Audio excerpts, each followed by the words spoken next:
need to post all of my promos.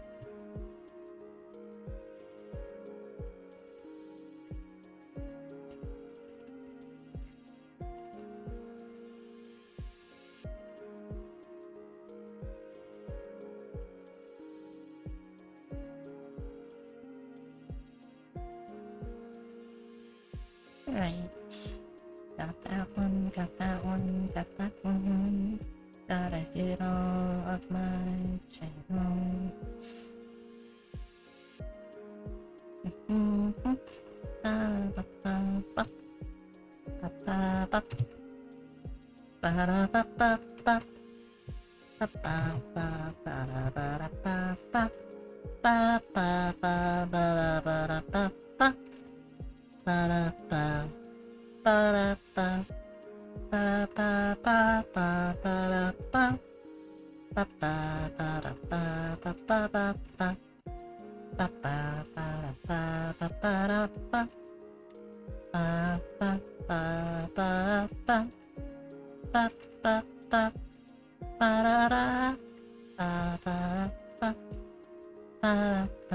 Okay, that's almost everything. Oh! Hey there, Papa Papa Bear. Hope you're having a good day today. I'm just getting set up here. Let's see, I also need to make sure to do the Twitter.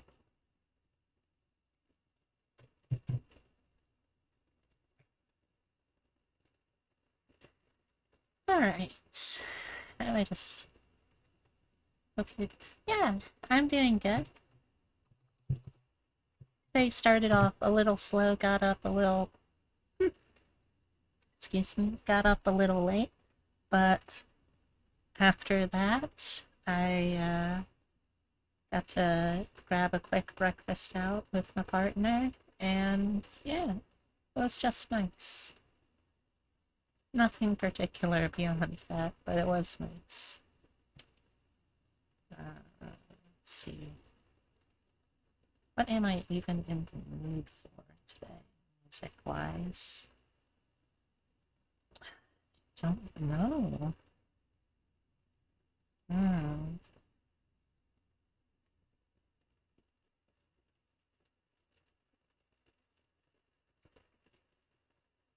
Maybe I'll just go with the old standby.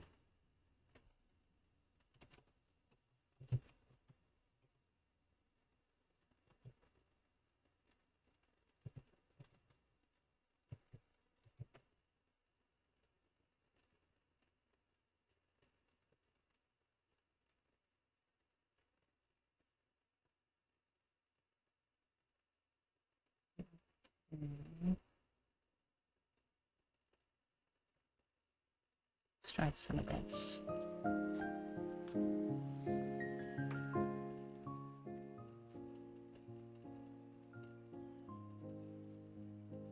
Okay, this feels alright. Alright. But yeah, I had a nice relaxing start to the day today. And with that now done, I am just moving on to focusing on what's to come. After this, I have...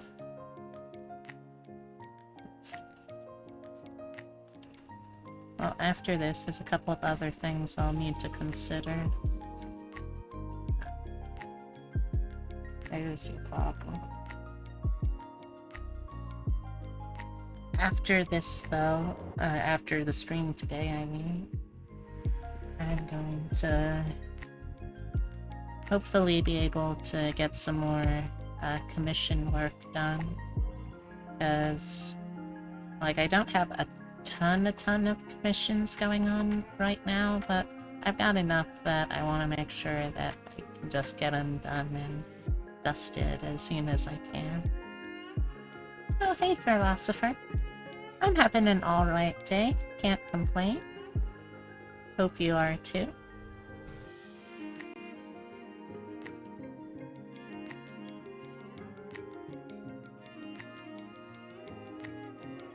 Yeah.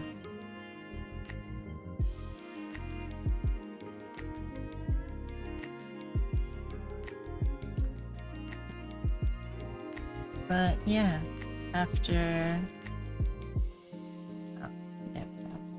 After this, I'm gonna be focused mainly on seeing if I can get any of the commissions waiting on me done. I've got a podcast I need to finish editing.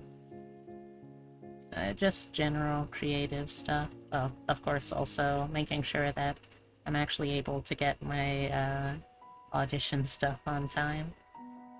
And alright, had to work some earlier, but the extra pay is nice. Yeah, I can see that. I don't really miss doing, well,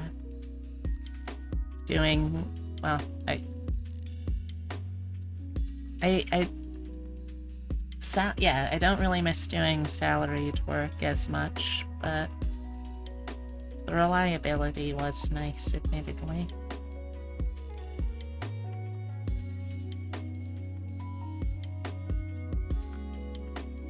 Fortunately, I'm at a point, at the moment at least, where I don't really have to provide everything for myself, so that's good. And hey, Heavy!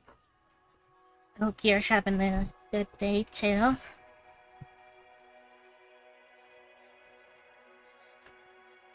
Wish you were salary. Oh.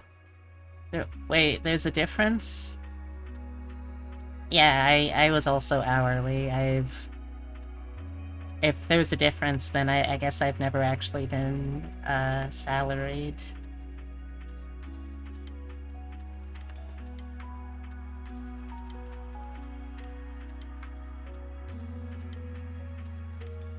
Shows you how much I understand the world of adulting.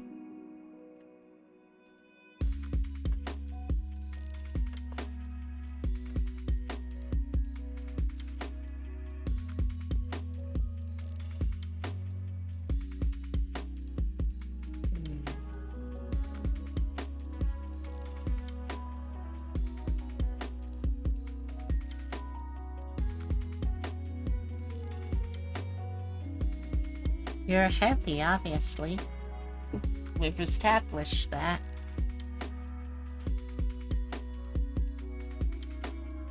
But... yeah.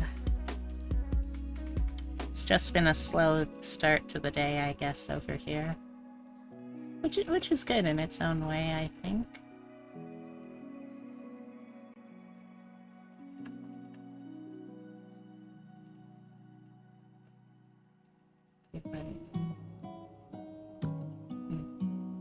I would probably answer it, yeah.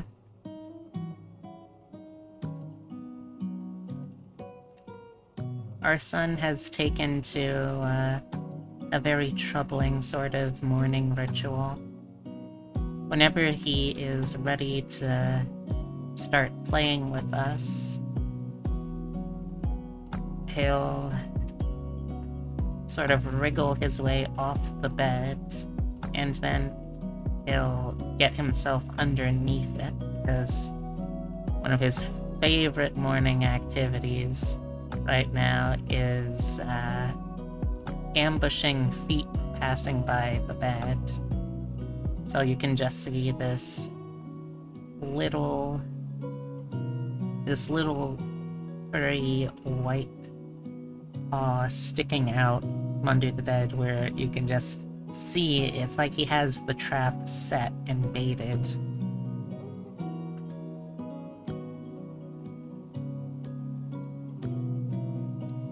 Unfortunately, he also sometimes does that. Sometimes he also gets into playful moods if we are, like, asleep in bed or trying to get asleep. So, like, if you put your foot too far down towards the danger zone of where Totoro sleeps on the bed, then there's the danger that he will take this as a challenge and start batting around your foot. I've been fortunate enough that I haven't had any instance where he's actually, like, tried to rake through the cover of the blanket to really try and dig into the feet, but it's still troubling.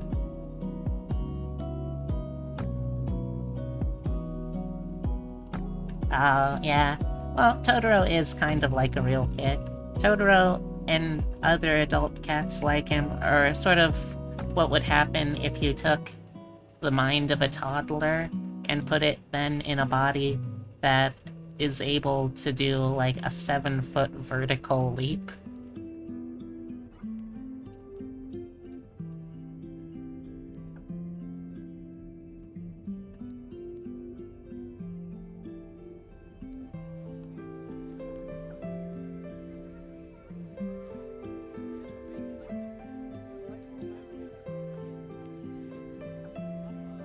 Speaking from experience? Nope, nope, not that one. Alright, this one. Not less so, follow the line.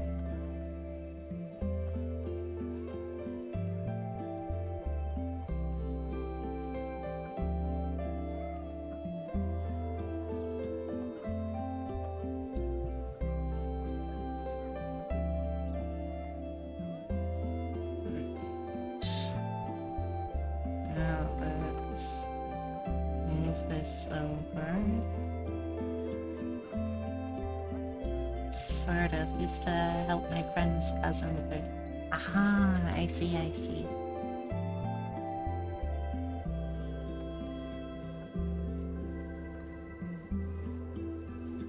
Transform the horizontal.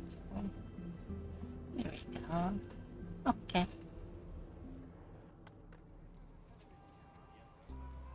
Alright.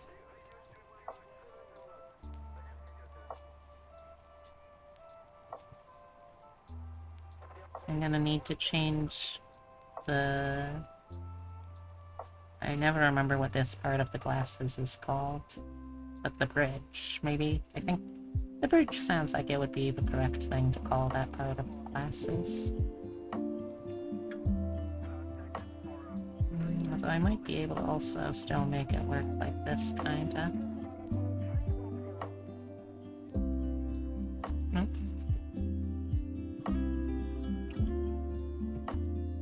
Okay. That's about right.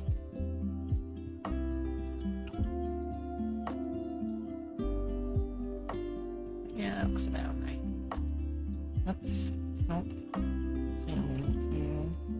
So there's like a very faint hint of the top part of the lenses.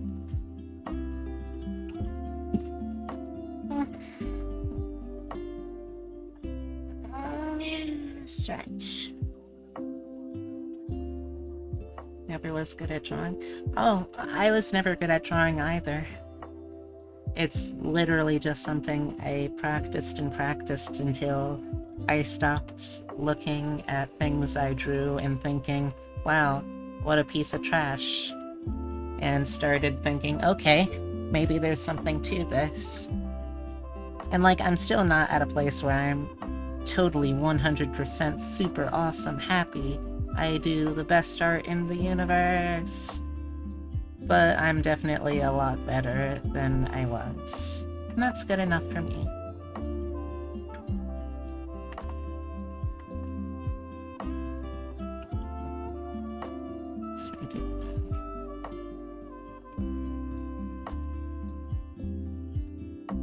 Just a very, very faint line.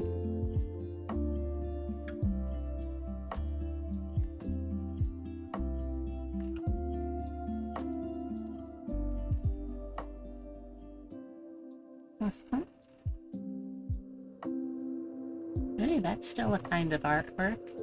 And I don't think I would have the hand stability to try and do something like that. Oh, that reminds me. Let me set up. Oh. Nope. Alright, let me set up. I keep forgetting now that I actually have the ability to do this,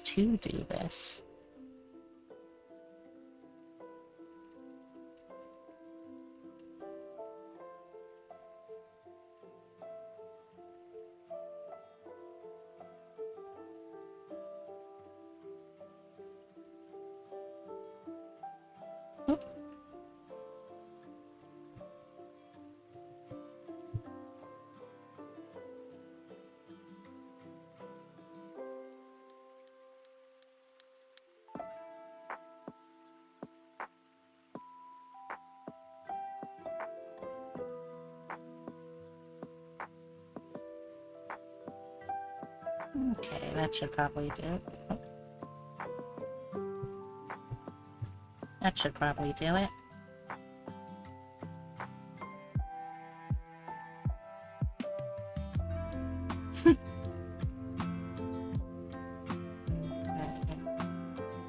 There we go. Much better. I'm messing with my model or not either for good quality stuff. Usually I have to sit on switch.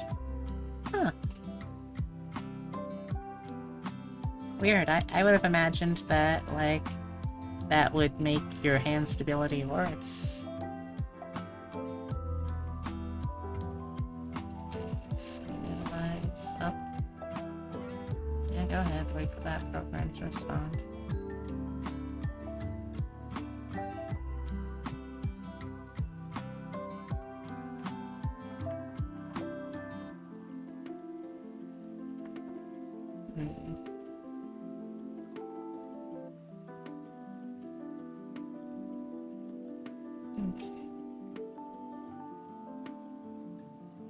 Light buzz helps steady your hands. Oh, interesting.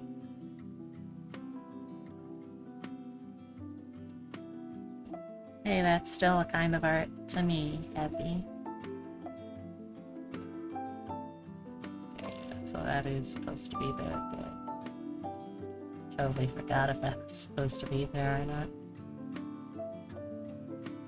Alright, now let's go down here and do a couple of quick little flicks.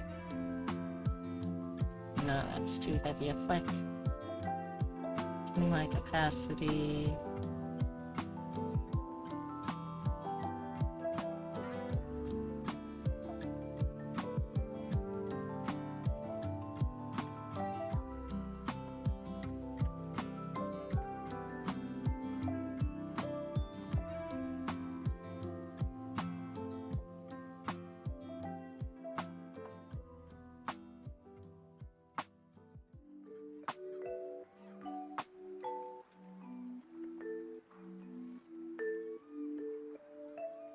Hero Forge.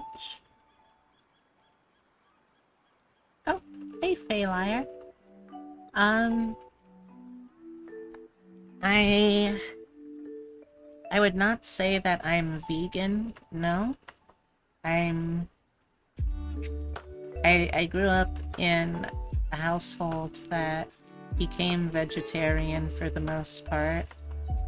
And I can kind of do vegetarian, but I haven't really been able to reliably stick to something dietary-wise for veganism, and I'm honestly not sure anymore if veganism is even the most ethical kind of food philosophy anymore, so at the moment I just try to do whatever I can that's sustainable and still relatively healthy for my lifestyle.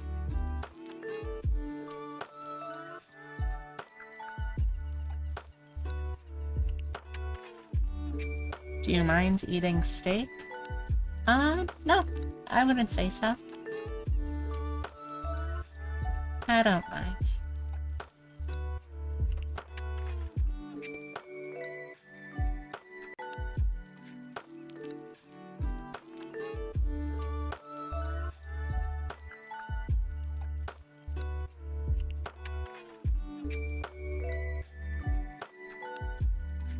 Must refuse to eat rabbit or deer or any animal that isn't chicken or cow.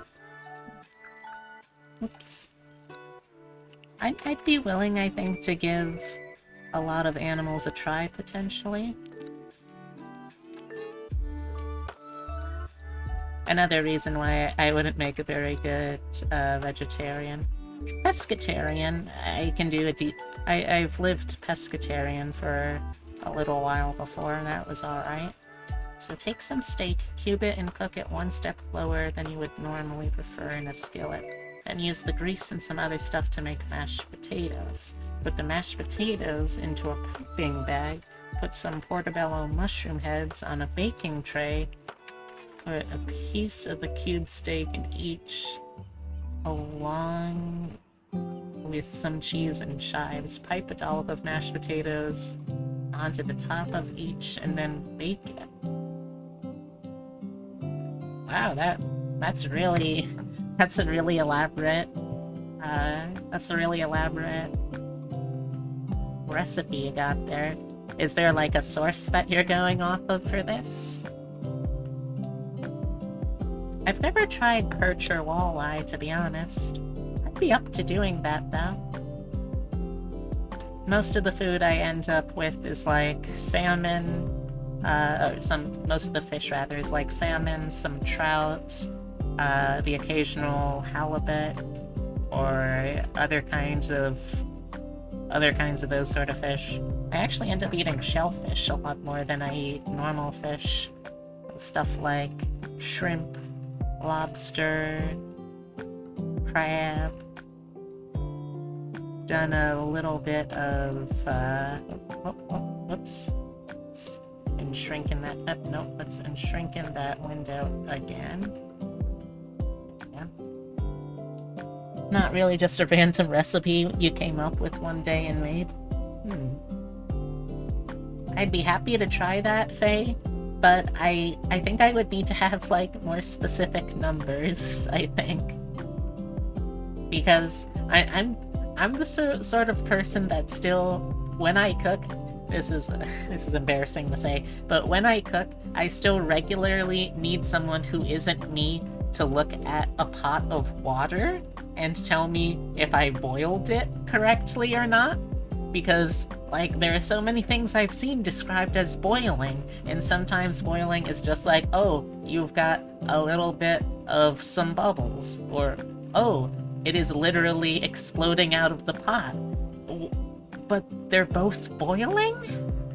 How does that work? I don't get it. Alright. Sounds good, Faye. By the way, I can't remember, are you in the Discord? Because that would probably be the easiest place to relay this kind of message, I think. Alright. Really good lake fish. Used to fish a lot when you lived near Lake Erie. Oh, alright. Oh. Well, if you want to be in the Discord, that's what it is. And if you don't want to be in it, I understand. There's a variation, usually a rolling boil. A rolling boil is with a lot of bubbles and steam. I see. I don't actually see. I'm just saying that to sound smart. I see. Very interesting. Cooking scared. Alright, but Heavy, you have good reason to be scared of cooking, considering what has happened before with your life experience. That I understand 100%.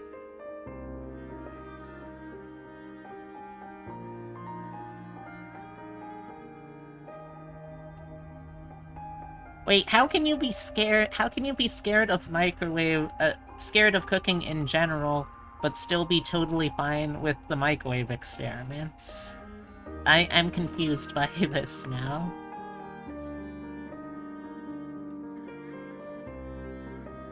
Alright, so let's see, this goes up here.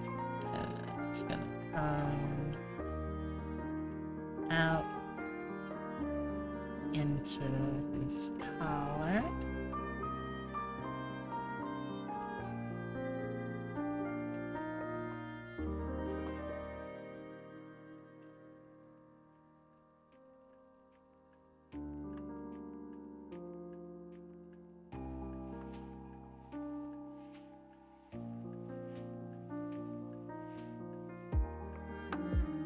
Microwave is heavy. Cooking is literally a science.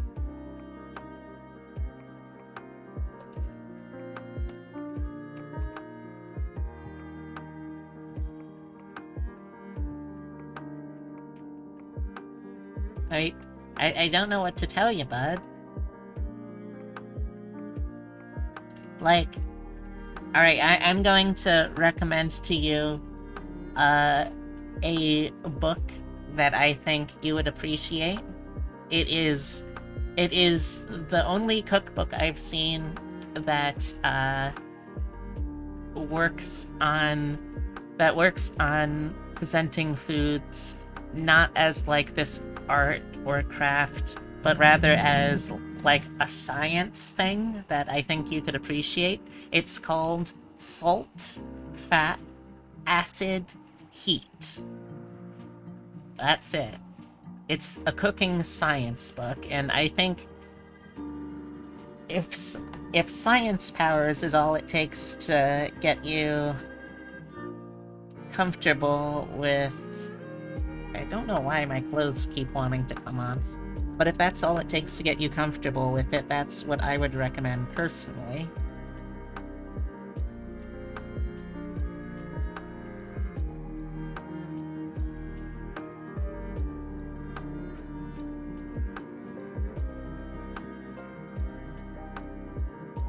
It's a good book, though. Excuse me. Okay, we got his collar now. I somehow doubt this is the kind of... Nah, I'm not gonna say that. That's mean.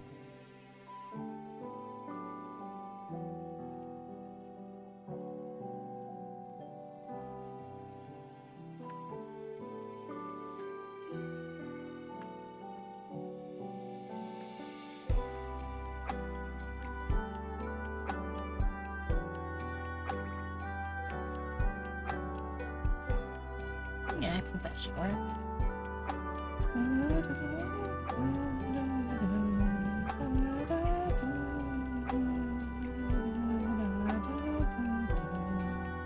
So a nice cookbook, but you didn't have the months for it. It's called the Lovecraftian Cookbook.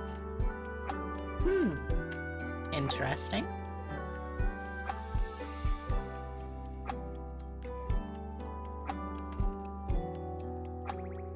That should do anything. Made a lot of stews and crock pots. I haven't made many things in crock pots, but I would like to make more things in crock pots. Maybe on one of my days off this week.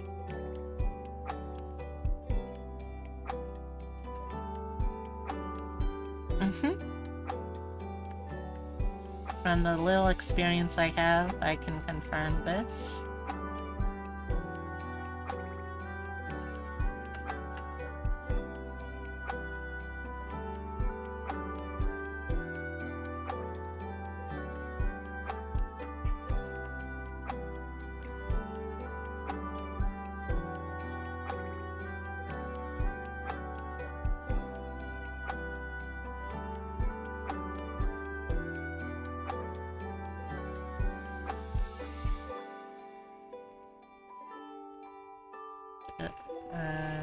Learn much from crock pots. Do not make mac and cheese with sweetened milk.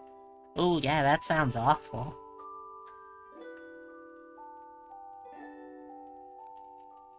That sounds like it would taste the worst.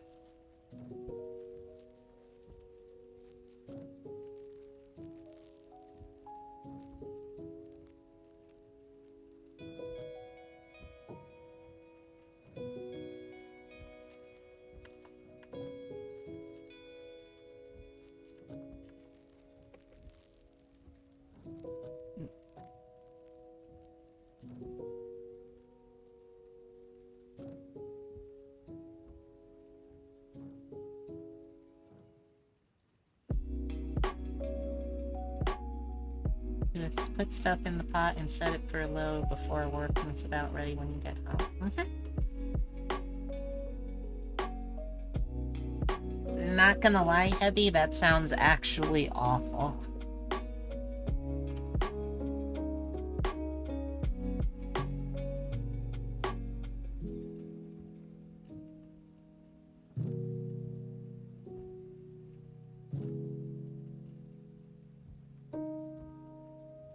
Well, I'm glad you learned your lesson from it.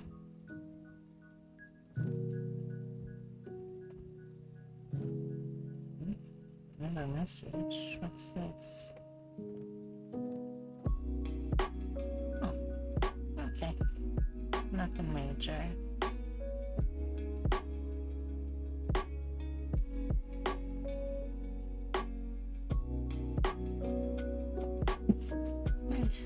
Adjusting.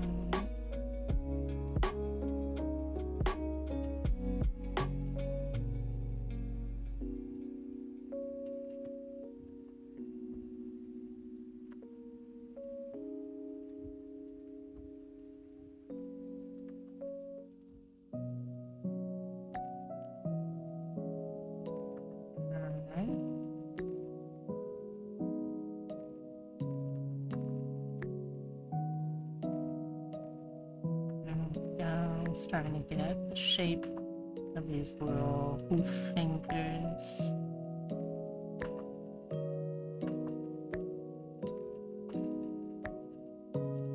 Cheddar and mozzarella flavored cake newt. Yeah, heavy. I felt a little sick just reading that one, bud.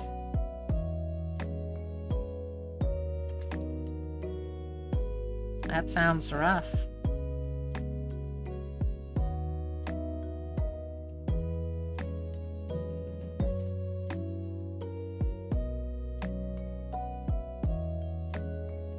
Though, to be honest, I'm also just sort of... Yeah, that would do it. I'm also just opposed to the idea of sweetened milk in general, I think.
Neighbor rabbit that they were woofing at. Ah, so wakarimashita.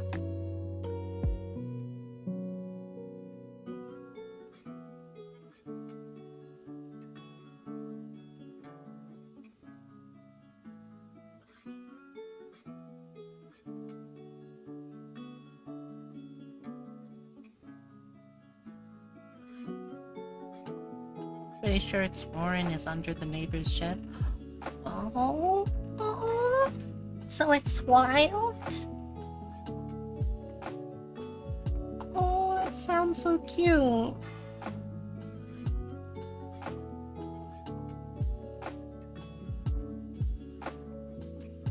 Admittedly, one of the things that I do really miss about living back in my family's neck of the wood is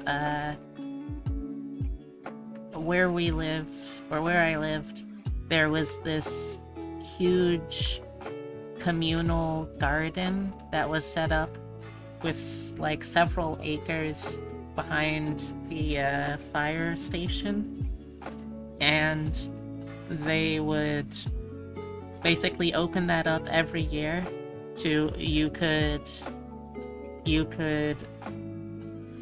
get a little plot of that land that you were then allowed to grow whatever you want on. And naturally, because there was like a little bit of woods bordering it, and because this was a whole garden worth of plants and vegetables growing, obviously, this attracted a lot of local wildlife. So I could wake up to see like little woodchucks or gophers or a lot of rabbits visiting and popping in and out of our backyard throughout the summer. It was really nice.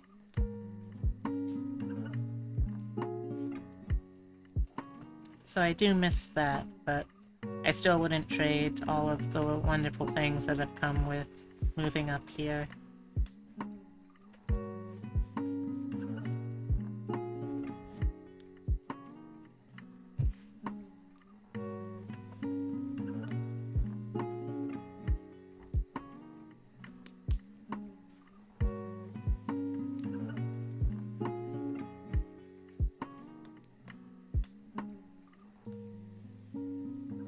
Usually find the ones I got. Yeah, such is the way of things. Although I guess being technically an undead rabbit, it's easy for me to say that.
Well, yeah, I think that's usually the stat trade-off. Like, if you go strictly by the book rules, then it's supposed to be that, like, at a certain point, every X number of years past your adult prime, you're supposed to be able to trade in hard stats for soft stats.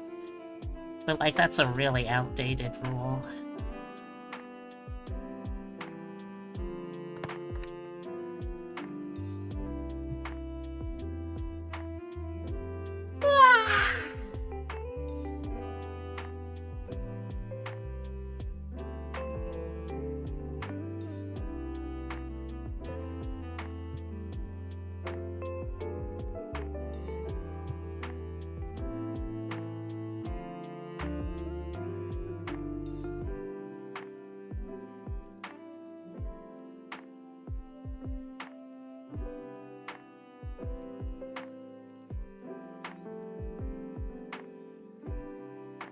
One friend, small suburb. Used to have a ton of rabbits, but then about 3 or 4 years ago, a lot of foxes and coyotes started showing up. Almost hit a fox driving home. Oh dear. That does sound pretty worrying.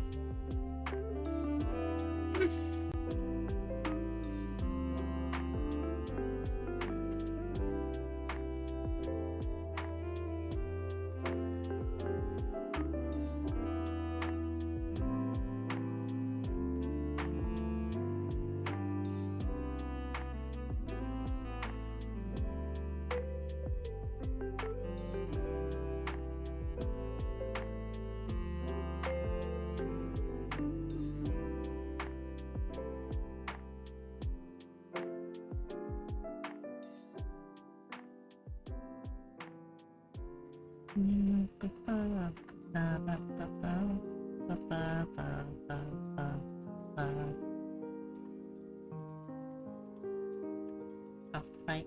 Wrong way. So, there we go.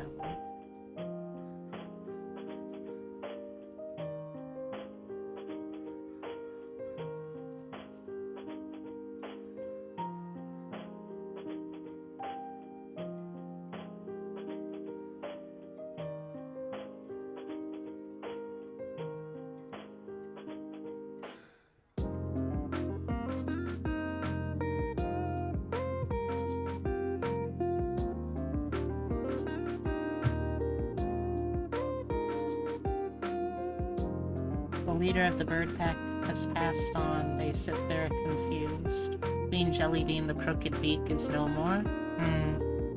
She had a good run, but in the end she was poisoned by one of her viziers. And you know, that's just how things go in those royal courts. Kayaking about 2 months ago and saw a bald eagle just vibing on a log near the river. That's really cool. I don't really have good enough balance to do boating like canoeing. The first and only time I ever went on a canoe, I was a very tiny bunny and got so panicked about every little wobble that I had to get off immediately. But kayaking I can do no problem.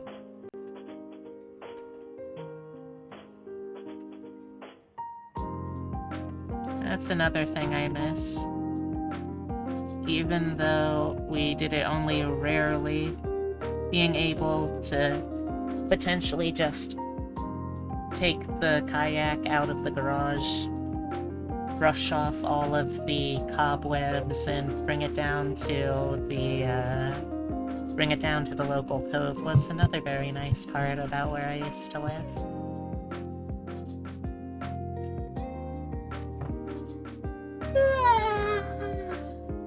Sorry, I'm a little yawny today.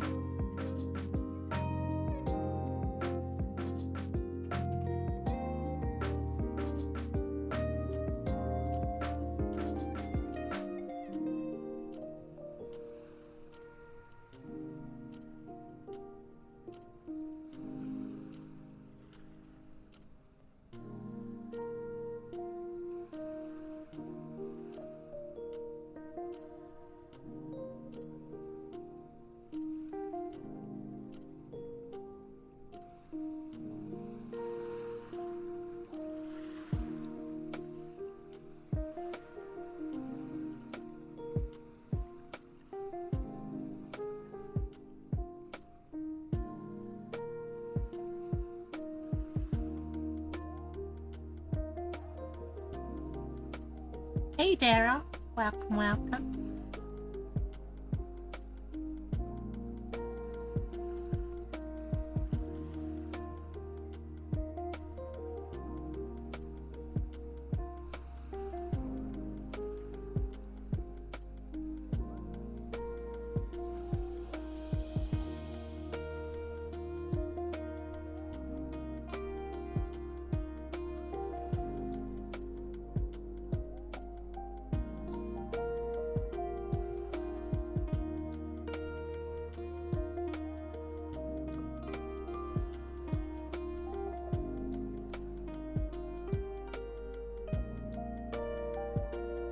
It's only like $300. It's a nice fit. Nice! Good for you. Jelly Bean has now been seceded by Green Bean the Wise Ass.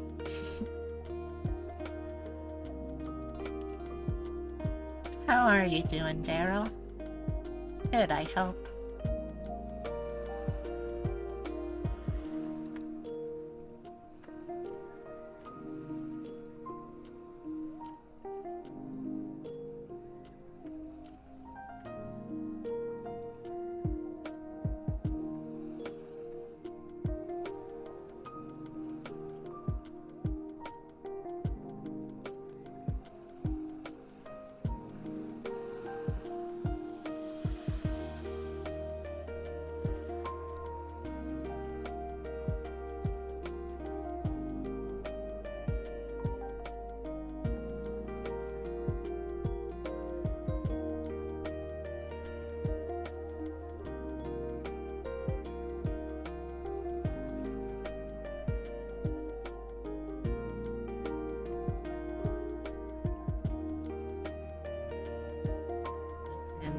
Or pin down the line. Yeah. Fill up oil meter. Oops. Up. Back up. Zoom in. Down.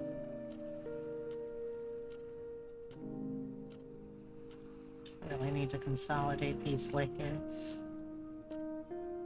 That's flavor below. There we go.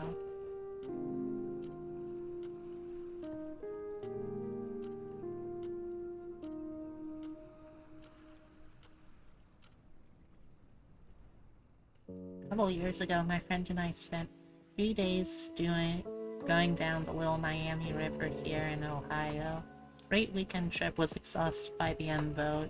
Wow, yeah, 100 miles sounds really long.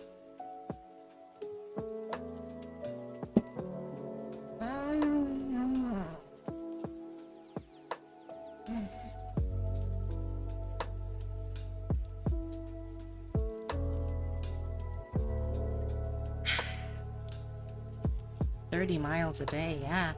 That's impressive.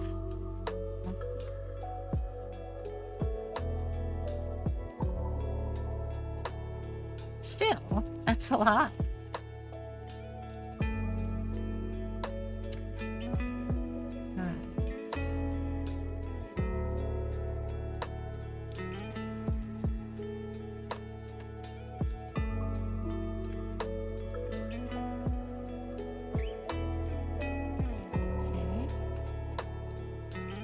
Not that bad once you get used to it. Yeah, it was still a lot. No need to sell yourself short on that.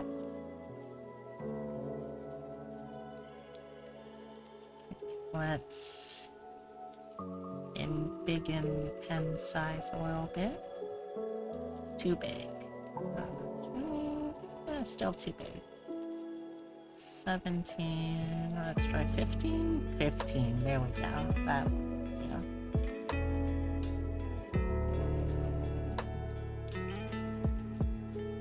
Could go even smaller. Alright, let's go. Oop.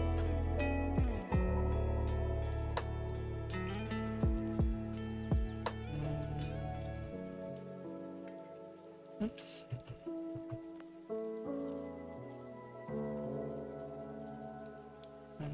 Stay on target. Stay on target.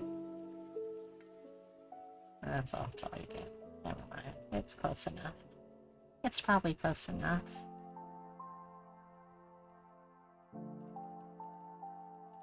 I wake up tonight in a cold sweat. It wasn't close enough.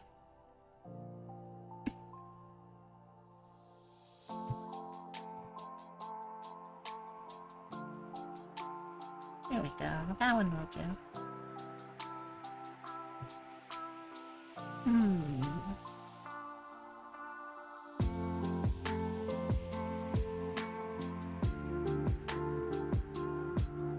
Something about horseshoes and hand grenades. Hey, don't you bring your hand grenades near my horseshoes. I worked long and hard making those. Okay? Because if you bring hand grenades near my horseshoes... Oh dear. Apparently I'll be so mad that I'll just black out. I'll be very mad. This is how mad I'll be.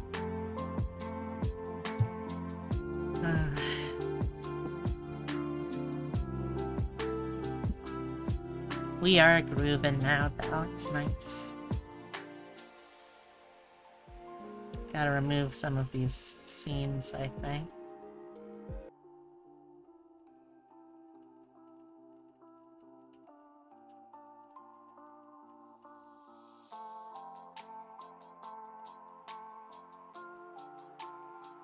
I think I need 2 of these. Okay. There we go.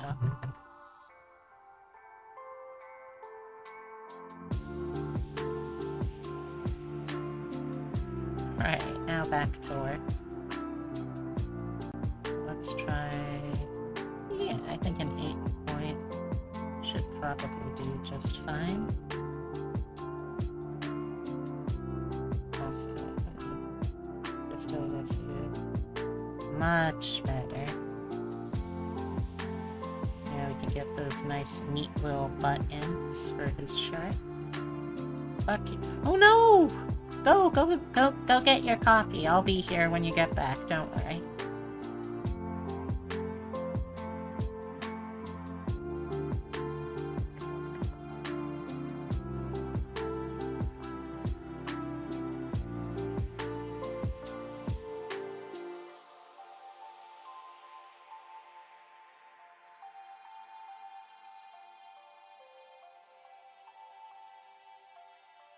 There we go, that's a proper little shirt. There might be too many buttons, though, now that I look at it. Yeah, we can probably cut down on some of these buttons.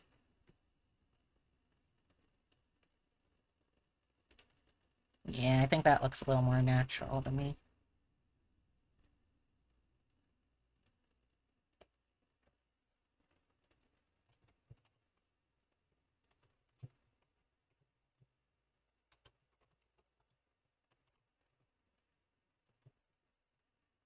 Sounds like I need to switch over music, so let's hop over there real quick.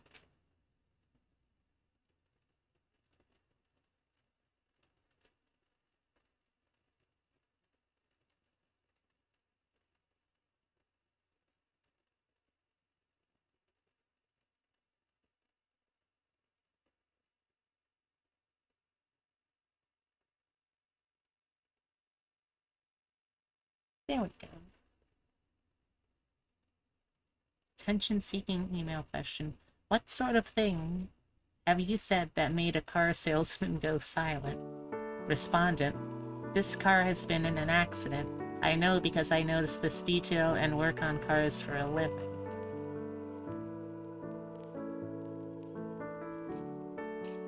I mean, yeah, that would probably work, I imagine.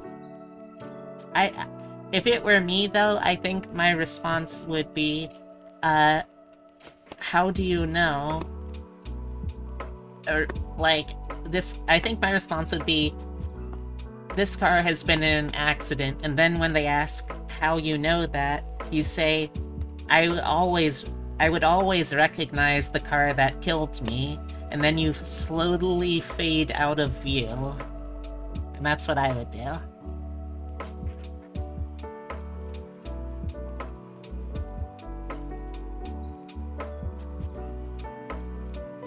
Now, obviously, in this example, you do have to be a ghost of some sort, so there is a limiting factor there.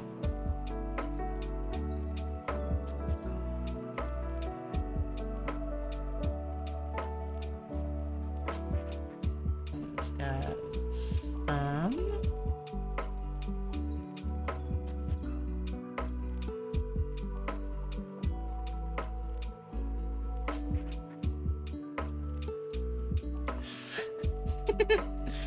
How many bodies can fit in this trunk? Slaps the trunk of the car. So many bodies. Sold! Ghost car buyer is definitely a short story idea. Sure, it's not necessarily a good short story, but it's definitely a short story. I agree.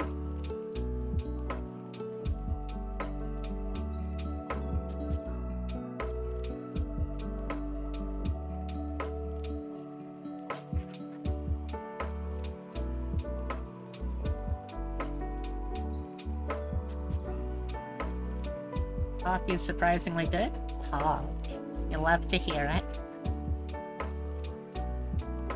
Excuse me.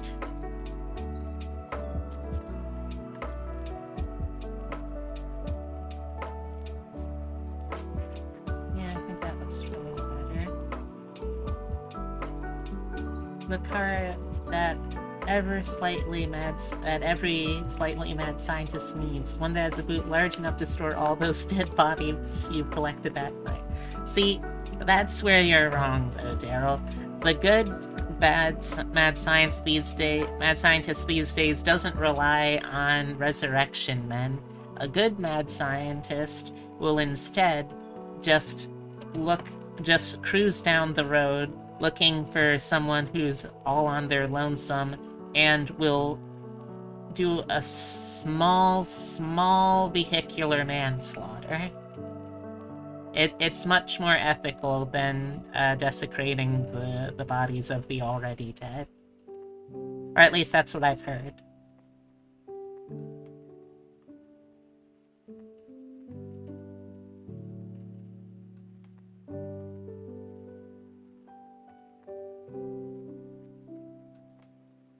Look, I'm just saying what I've heard.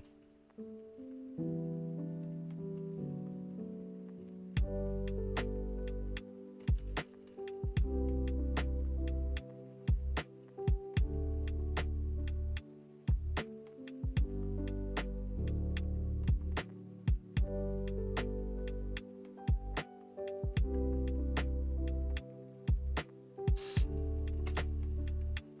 Notes. Go back there.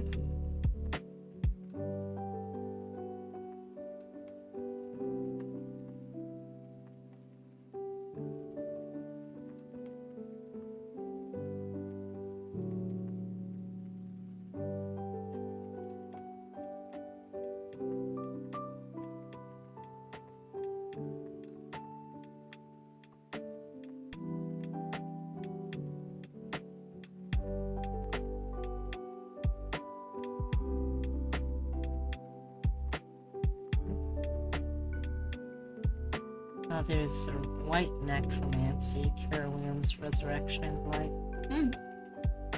You know, that is a good point, because, like, there's always a very loose definition of what kind of magic healing spells actually are most of the time. Also, hey Abby! Welcome, welcome. Make yourself at home.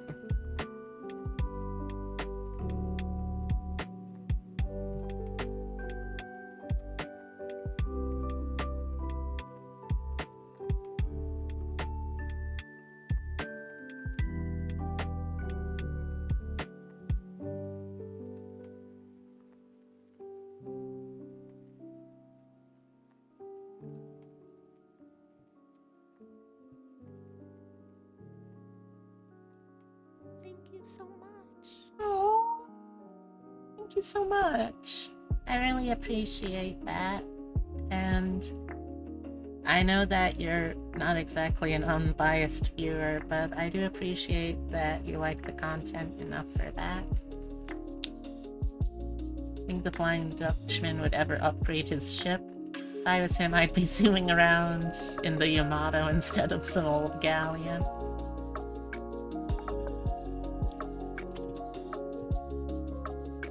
Technically divine, and I have a friend who argues that divine conjuration could easily fit under necromancy if necromancy deals with the balance of life and death. What? Wah! What are we whining about? And here, let me give you a little thank you. Mwah! Mwah! There you go. That's your thank you kiss. I might just do those for when people subscribe or resubscribe. Well, you're so cute. Cute dork. Gotta love lawful good death gods. Yeah. Lawful good death god is not a contradiction. They can and should go together sometimes.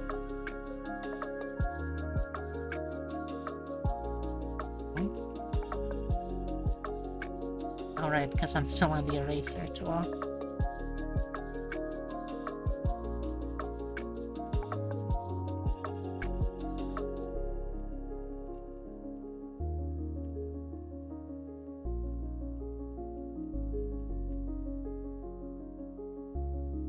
Is it out right?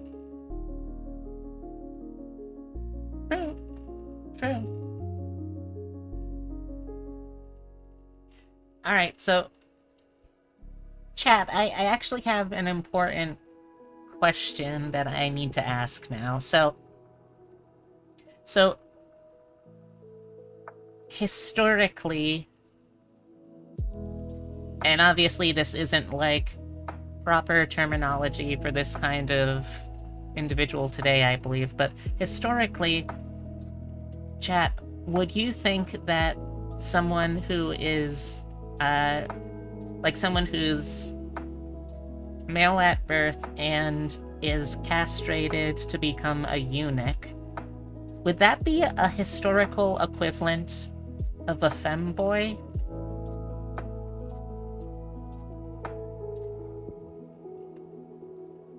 Like, is the modern concept of the femboy, like, is that something that you could find roots for there? I see a well, a cringe no, and I would say so, but then also wouldn't say so. Okay. it really varies.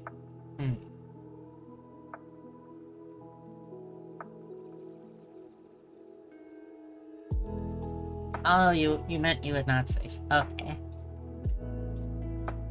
I ask because the conversation shifting to Osiris made me think, like, well, yeah, he's partially the god of life still, but that's largely because, like, his dingalong, you know, his dingle-dangalong, his big gahongawanger, his big kuabara budongadongarongalo was just sort of chopped off and fertilized everything along the Nile rivers. Nile River, just the one. But, like, I was thinking, would that, like, lack of what a societal definition of a manhood to be, would that make Osiris a femboy? Because, like, he was considered, like, incomplete as a divine manly figure. Would that be equivalent somehow? I don't know enough about Egyptology or Egyptian mythology to say on any level of merit myself. But it's just something I'm curious about, because I know that, like, it's a very common theme in a lot of mythologies that, and admittedly, it's also an incredibly ableist theme in a lot of mythologies that, if your body is somehow physically incomplete, you lose your right of kinghood. Like, you can see it in Greek mythology with Uranus being castrated by his son Kronos, and that becoming the impetus of overthrowing him. You can see it in Egyptian mythology with Osiris not being complete enough in body to return to his rightful spot as king. You can see it in island Celtic mythology with Nuada of the Silver Hand, because he lost his hand until he could have it properly replaced. He also wasn't able to be king because he was incomplete. Men in Egyptian culture often adopted what we would consider feminine attributes as part of expression, so in one way, the pharaohs and Osiris could theoretically be femboys. Huh. Interesting. Interesting. Like, this is a topic I feel I have zero qualification to talk about, having neither been a femboy or an Egyptian, especially not an ancient Egyptian. And again, Ra Osiris is often described as being mad-eyed.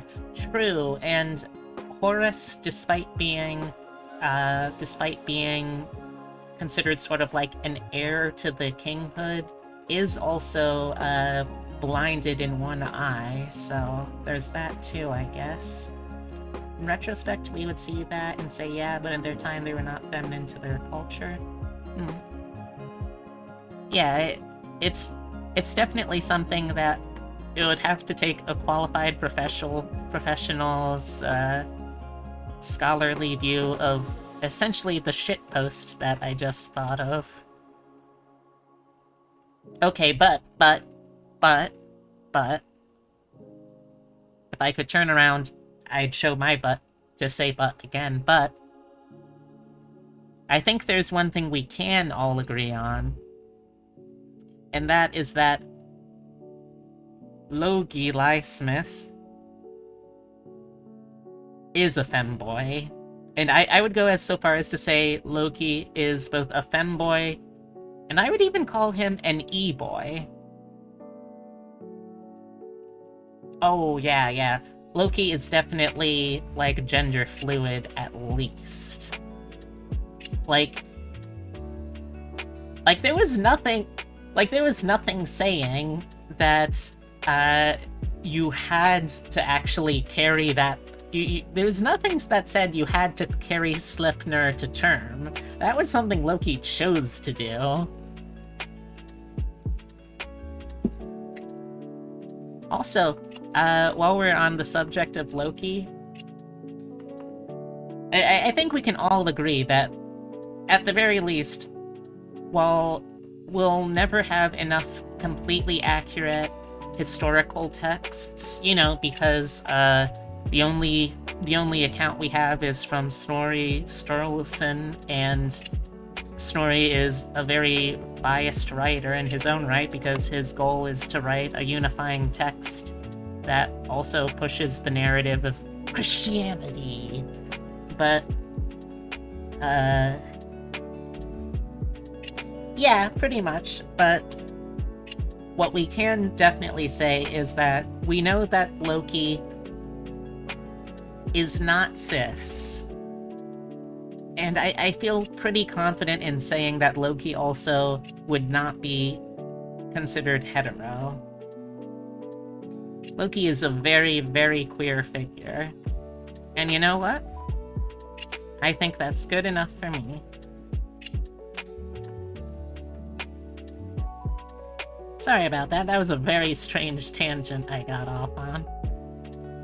Although, this is not that dirty of a stream, I promise I did not get off on that. Someone reposted an interview with the creator of Cowboy Bebop. Edward's gender is not important. Yeah, I remember, I reposted that. And I agree. Gender is the least important thing about Edward.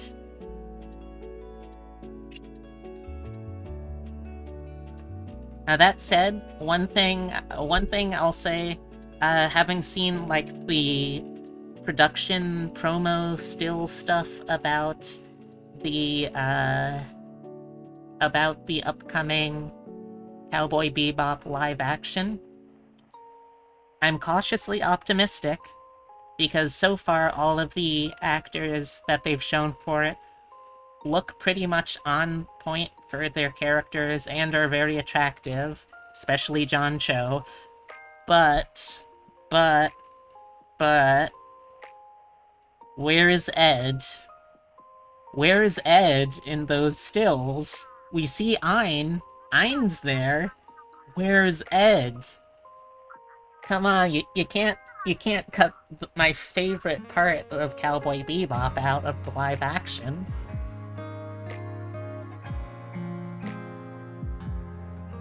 Well, to be fair, for the way I see it, if the Cowboy Bebop live action is good, fuck yeah, that's awesome. If it's bad, it still, however, is gonna create a, like, gateway for new people to learn and get introduced to Cowboy Bebop, introduced to Cowboy Bebop, the anime, and to anime in general, so I still consider that a net win.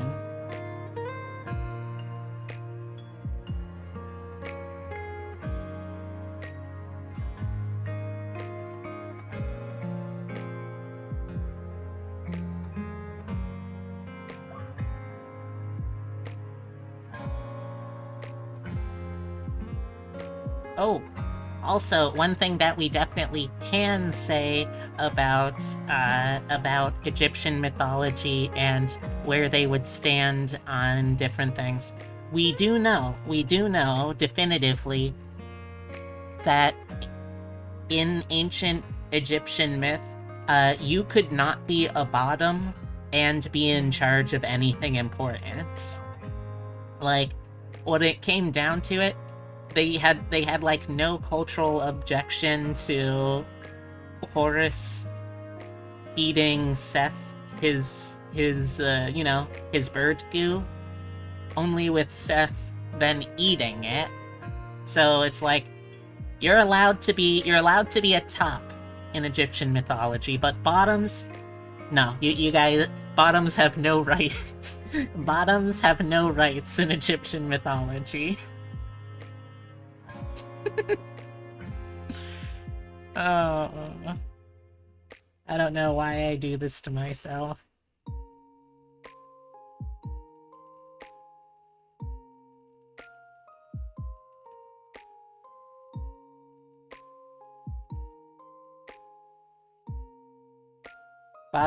That's true. Bottoms did have rights in Mesopotamia, just not some of its near geographical neighbors.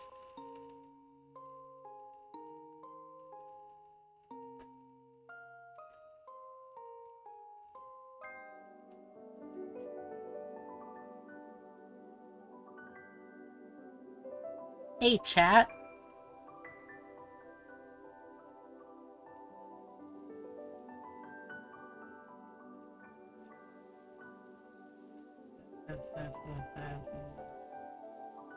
Yeah. Hey, chat.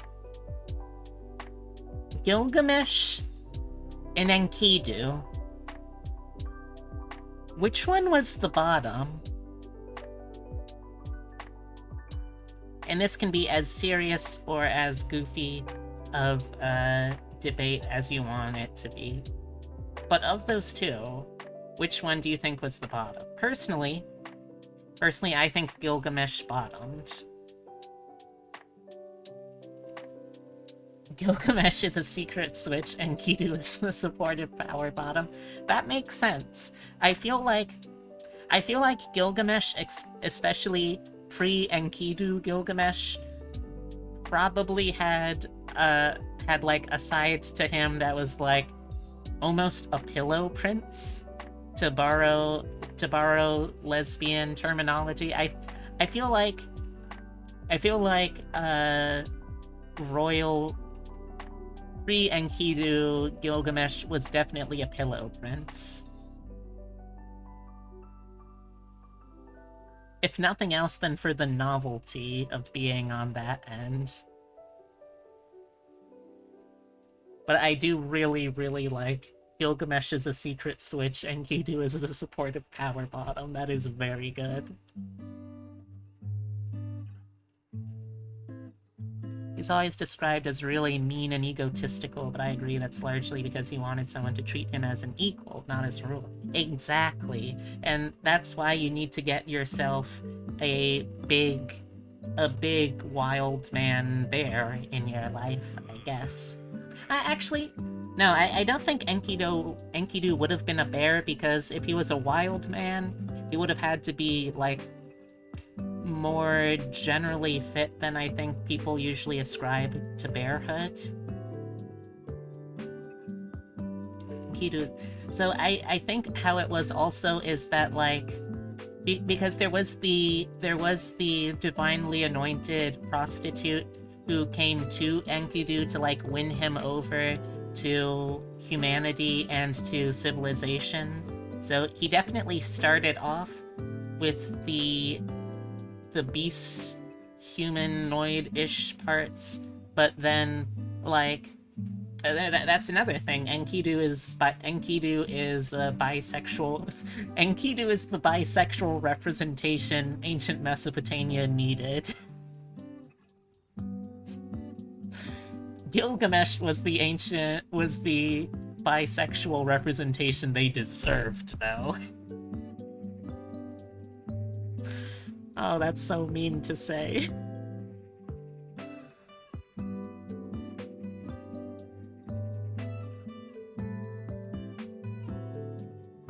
Or Assyrian Babylonian stuff. That's fair.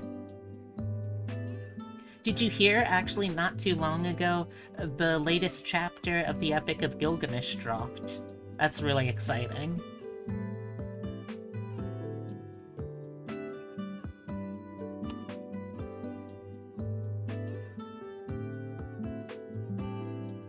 I don't think they kiss, but they do go into much more detail about who Humbaba was. So if you were ever interested in learning more about the Forest Demon King, there's a whole lot more world building for him.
Yeah.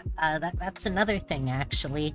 The chapter goes into further detail about, like, what the cedar forest is like as well, so you get, like, a much better picture of the environment and the kind of wildlife and just the general scenery of it. And Hubamba is also painted less as, like, this monstrous ogre kind of figure, and more almost like just this is like a foreign royalty king kind of figure, like king of the wilds, yes, but still like an equally powerful and validated king figure, which is also a really interesting perspective for it.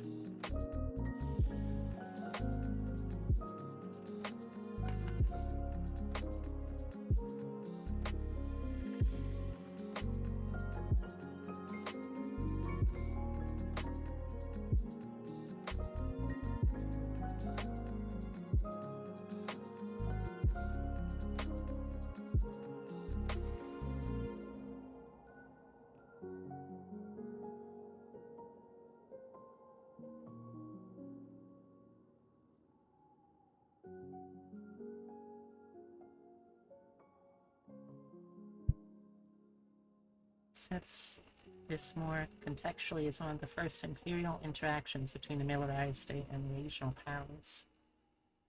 That's true. That's true.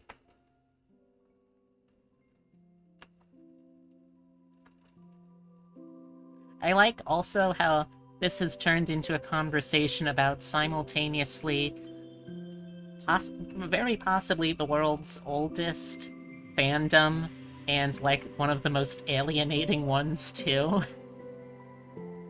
China in the Xia Zhang dynasty arguably beats it. Remember, I've seen the entire papyrus of Ani when it was touring here. Oh, that sounds really cool. It was epic seeing all the parts of it, but sad they chopped it up to smuggle it out of Egypt. But I fear if it hadn't been chopped up and smuggled out, it would have been chopped up and sold piecemeal. Yeah. Also, like, not to make this like a anime thing again, but I really like imagining because there's like there's context for Gilgamesh having lived in modern times. I really like the fanfic idea that someone came up with where Gilgamesh actually visits the museum housing the tablets, and you get to see his reaction to seeing that part of his life again. And I wish I still had the fanfic, because it was... Ooh.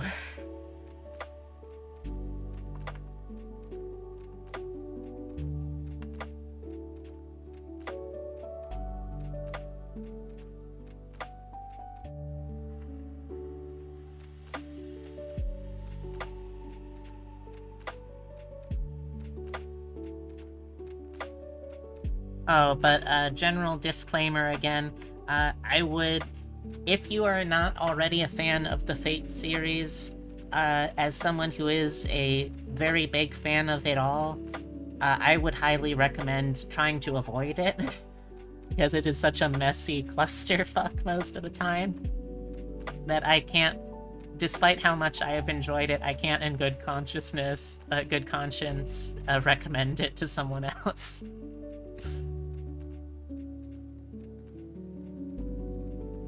Fate. It was unfortunately fate. Like, if I had gotten in, if I just hadn't, yes, philosopher, yes.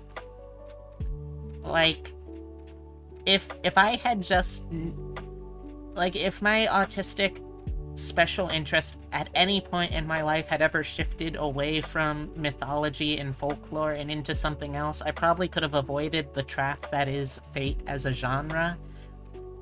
But it didn't, so I didn't.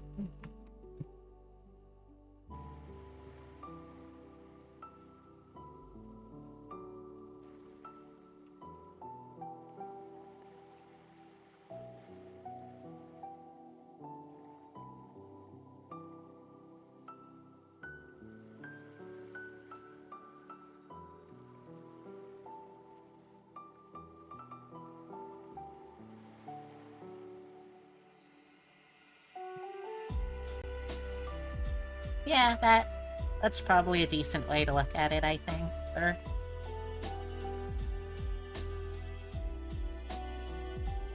oh.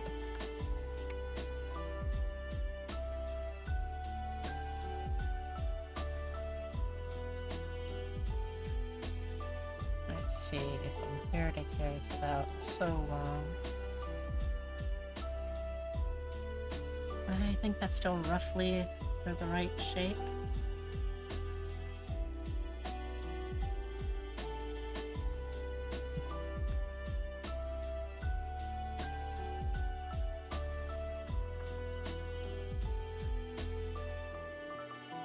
Like my faves are Ava, Bebop, and Hellsing Ultimate. So, let's see, that, in order, that would be...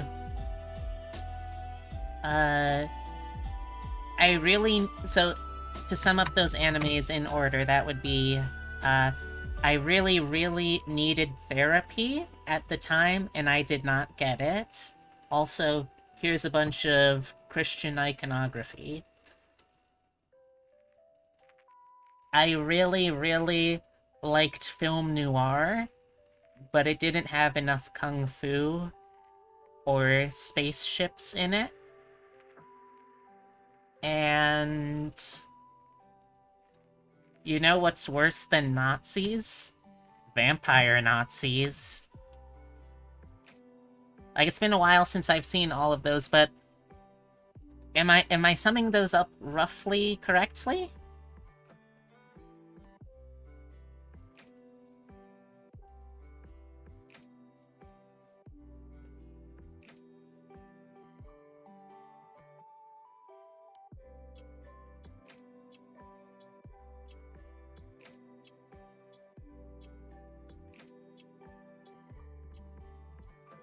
Diner, Castle in the Sky, Die Buster, Godzilla Singular Point, and Devilman Crybaby. Okay, so, let me go through these again. So, same bit that I'll do for those. So we've got...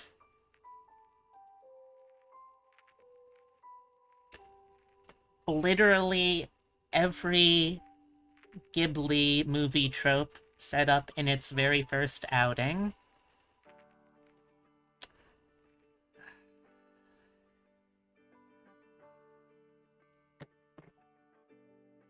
Die Buster is tough because I've never actually seen it, so I have to skip that one. Follow that with... Whoa, Godzilla! Hey, wait! Let's focus more importantly on the underpinnings of time travel instead. But Godzilla... time travel. And... Lucifer and Satan are boyfriends. Everyone dies, and the world ends. I think that's... I think I got everything right. You can let me know in the comments, though.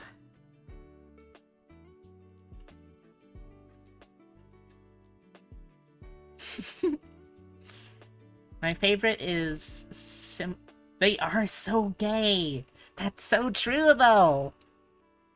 Like, I would say that it's like, oh yeah, big win! But then I also have to remember that, like, they're both literally demons, and they are killing everyone, basically, because they're trying to... One's trying to end the world, and one's just, like, opposed to it, but they both die. So, like, mixed success, I guess? Let's see, Symphogear. All I know about that is, what if lesbians, and hear me out, what if lesbians, but musical theater? Let's see. Trigun. Okay, Trigun is...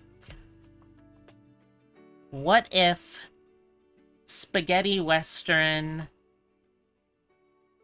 What if space opera...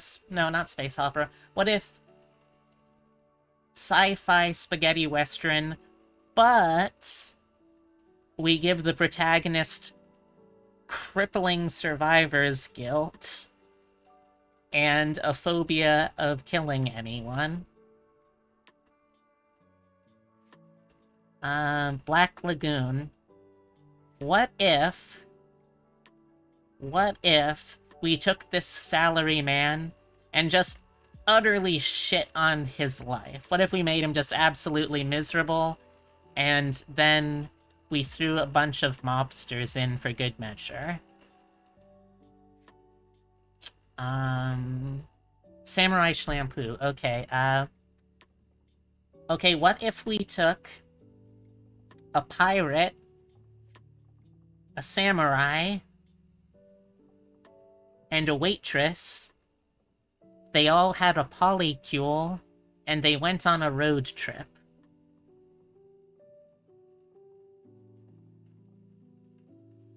Monster. Monster, I don't really know anything about Monster, so I don't think I can do that one either, unfortunately.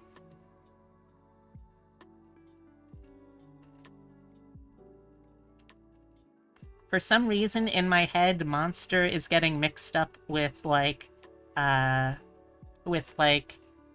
Parasite. Which, I mean, I'm pretty I've never seen Monster again, but I'm pretty sure it's nothing to do with Parasite, so...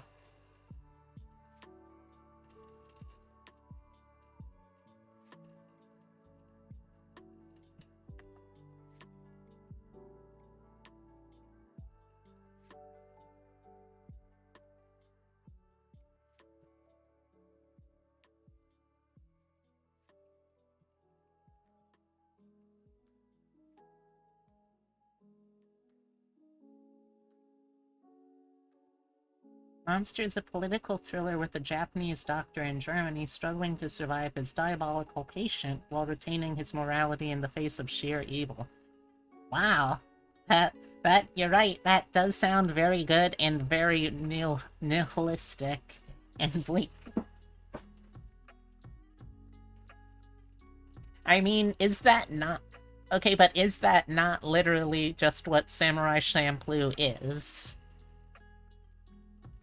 Like, sure, they sometimes stop to do things like, guide a gay Dutchman around Tokyo, or, sorry, not Tokyo, Edo, or, like, stop to play baseball with a bunch of weird Americans, but, like, ultimately it's still just a polycule of a pirate, samurai, and waitress going on a road trip. Okay, but this is actually really fun for me, too. Are there any other animes that I can try to do this with, chat? Toss some more animes you think I might know my way, and I'll do my best to break it down in one sentence or less.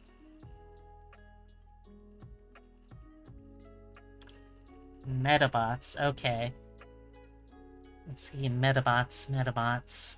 I'm combing my brain for what I remember about Metabots.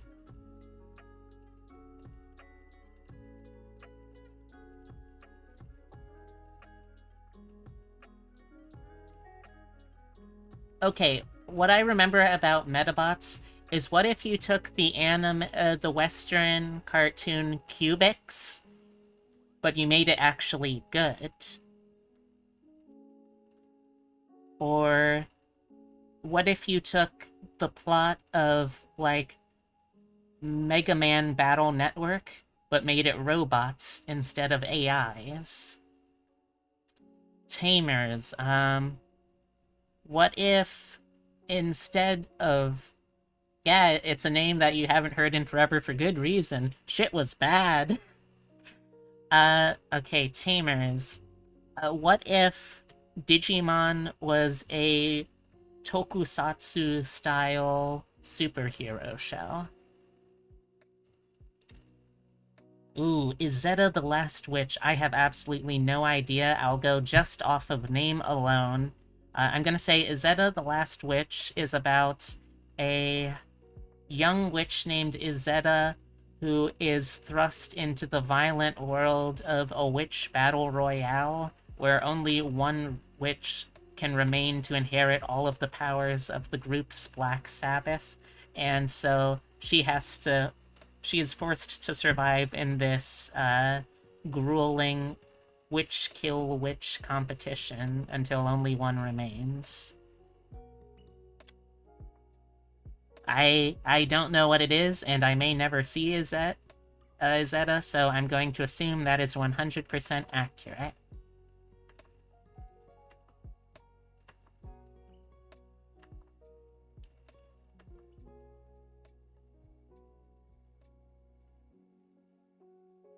It's about a really gay witch saving the world from not Nazi Germany because she loves her girlfriend. Huh. Is she in fact the last witch, though? That's my question about it. Because, like, as is, that doesn't sound bad at all. Well, bummer that she's the last witch, but you know what? I may end up checking that one out then.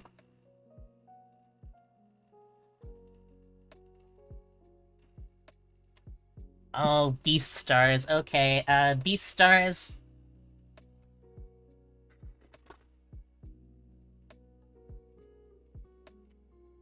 What if...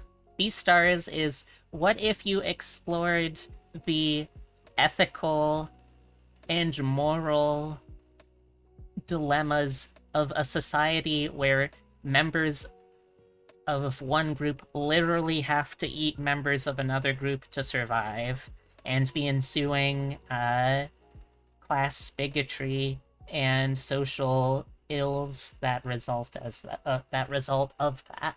That is Beastars in one sentence or less.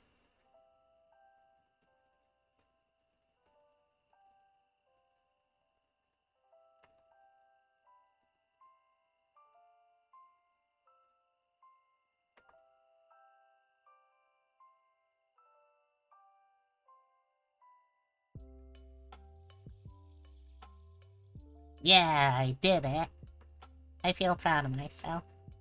Alright, are there any other anime y'all got for me to sum up? It's like, I'll sum it up so you don't have to even watch it if you don't wanna. Aggressively buy Dear Dead? Excuse me, isn't that deer, like... 16? Also, is it just me, or is there a weirdly musical theater bent for what essentially are cops? And, like, not even just cops, what are essentially, like, super cops in that world? Philosopher, yeah, but they're still treated like a child.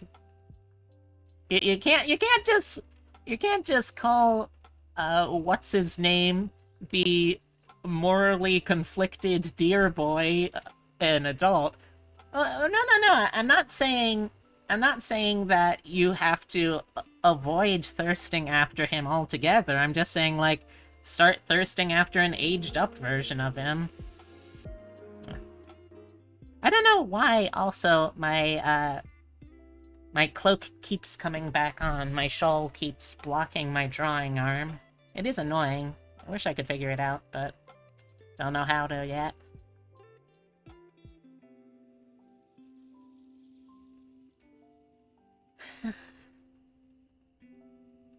Ah!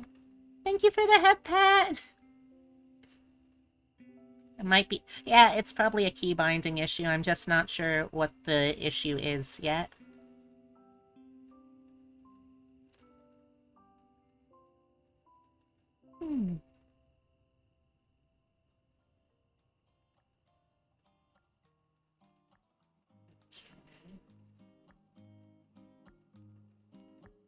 Alright, does anyone have any other anime they'd like me to sum up so you don't have to watch it? Because this is actually turning into a very fun game, not gonna lie. Oh yeah, like, for sure, Heavy, I'm pretty sure that's what's causing it. I'm just not in the mood to, like, go and try and diagnose it on stream. Agretsuko was good too, you're surprised how much you like it. Yeah, Agretsuko is like... Agretsuko is a bunch of millennials dealing with living under the grueling system of heartbreaking capitalism, except they're all animals. That's it, that's Agretsuko. Excuse me, you got one, Speed Racer. Alright, let's see, Speed Racer, Speed Racer. What if the laws about children being unable to race weren't just non-existent, but so actively ignored that they were allowed to participate in death races where everyone routinely cheated in life-threatening ways, and somehow no one has any problem with this? There you go. That is Speed Racer.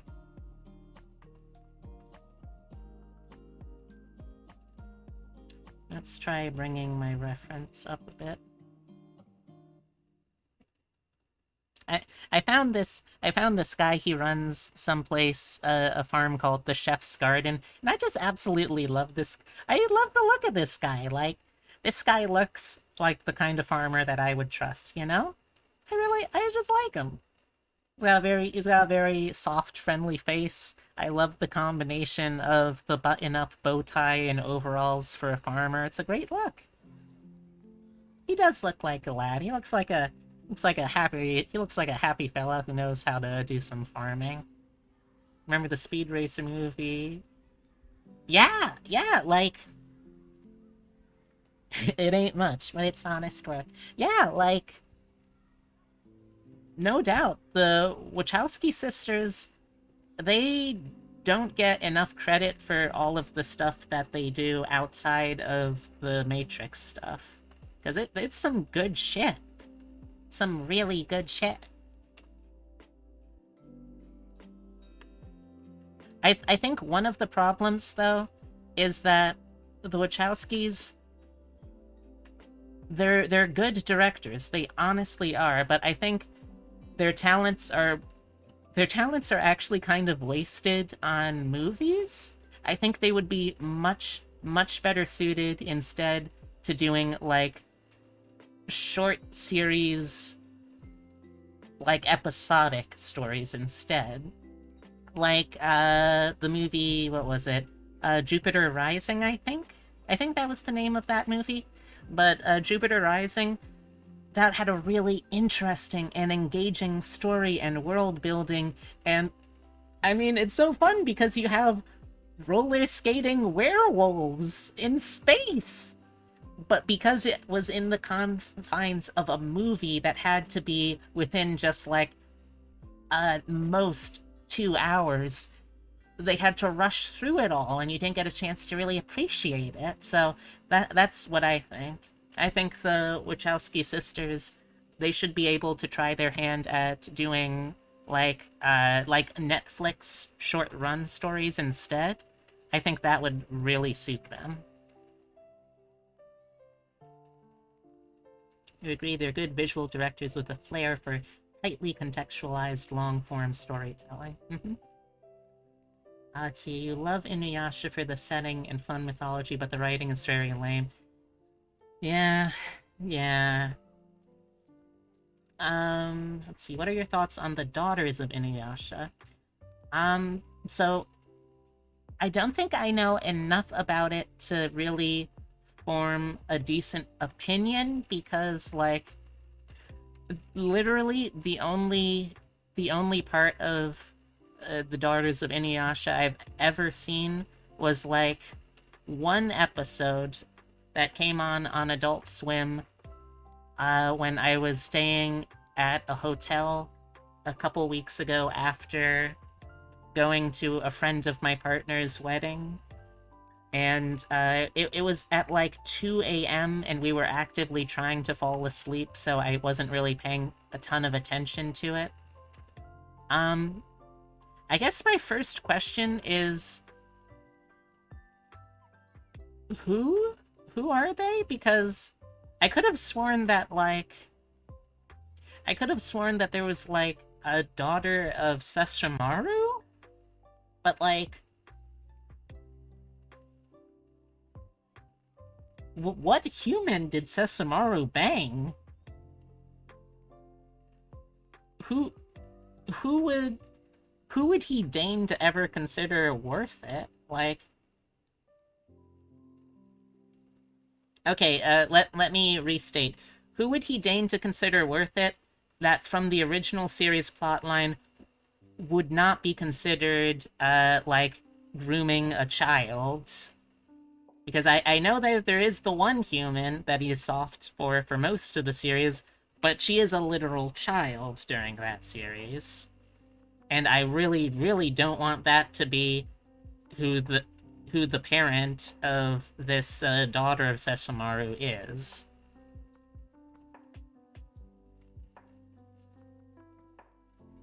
Oh yeah, I really enjoyed Girls in Panzer too.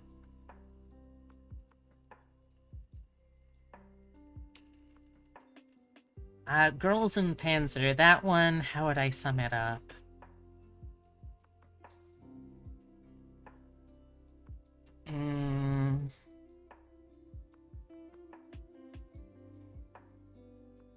Rin is his wife? Oh, man. Takahashi! What are you doing? He used to be so cool.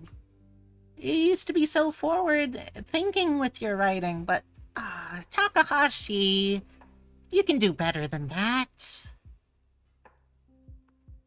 Still, even if he waited, like, you can't really get away from the context of this is someone who he, as a full-grown, responsibly thinking adult, has seen from when she was a child.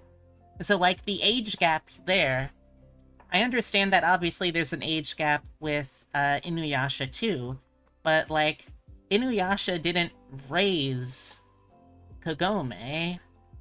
There's not that same level of disconnect here, whereas this is like someone who he would have had to raise largely as a daughter until a certain point, at which point, like, that's just kind of gross, you know?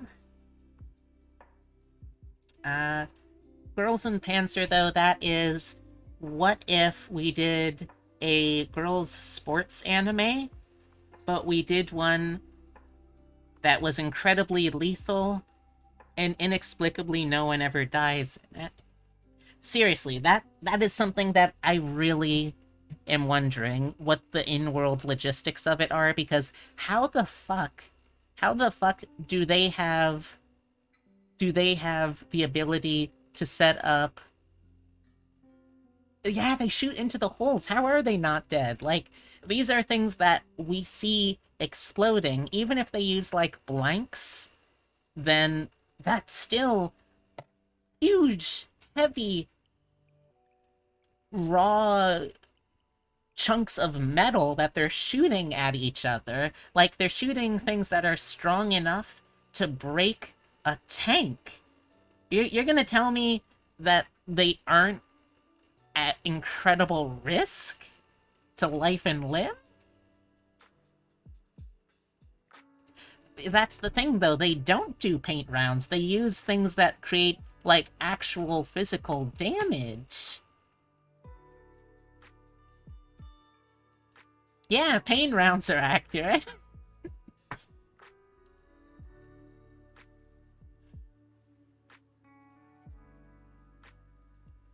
Looked into Azure Lane, but you hated it.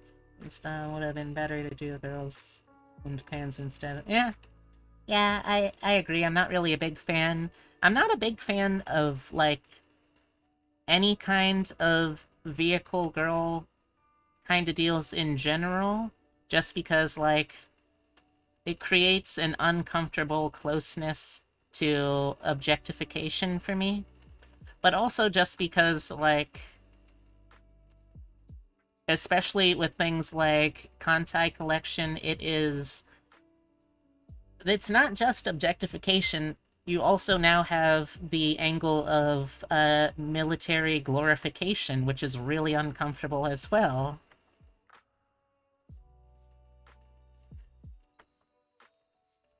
Like, I don't know if it's really any better in Girls and Panzer, but at the very least, it's, like, more further removed, I guess, from the, from what the sources are, because they're thought of at that point not even necessarily as weapons, but just, but in Girls and Panzer, they're just become, like, sports equipment.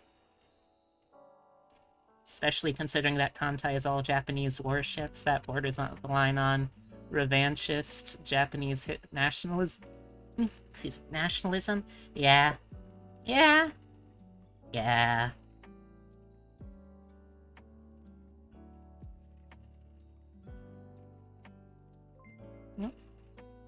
Hey! Thank you, Philosopher. I appreciate. That's a sexy T-34, Ulu. I don't know what a T-34 is, but tanks for the bits.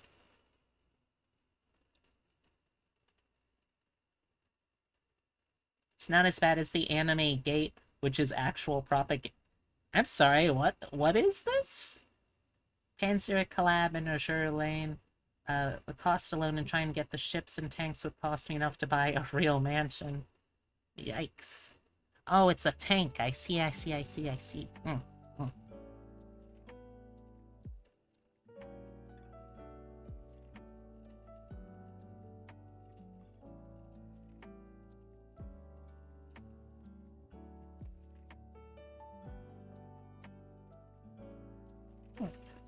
Modern weapons kill everything. It's an isekai where the JDF falls into a demon realm by accident. Modern weapons kill everything. Eesh. Yeah, that doesn't sound good.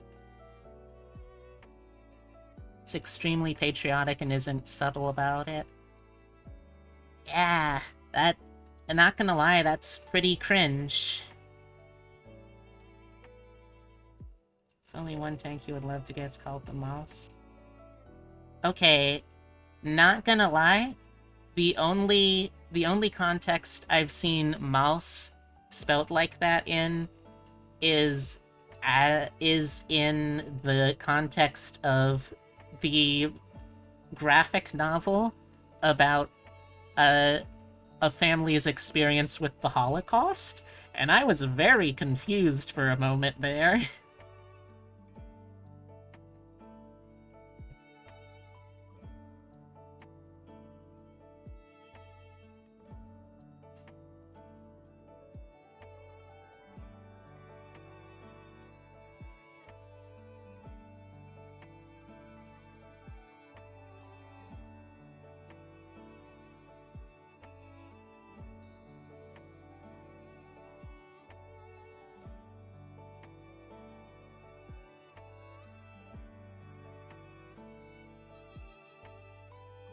Let's do something maybe like this. And then reduce the size a little bit.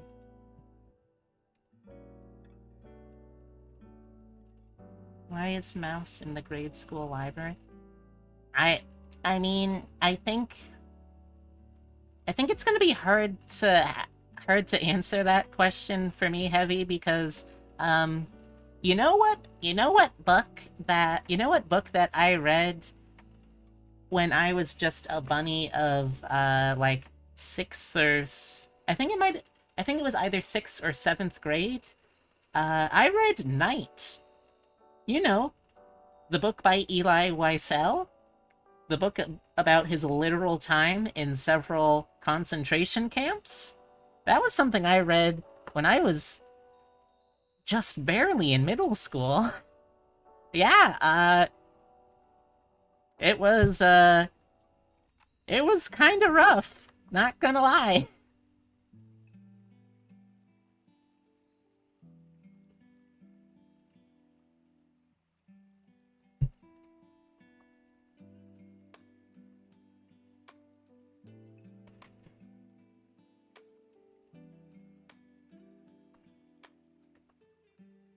Yeah, it was just very intense.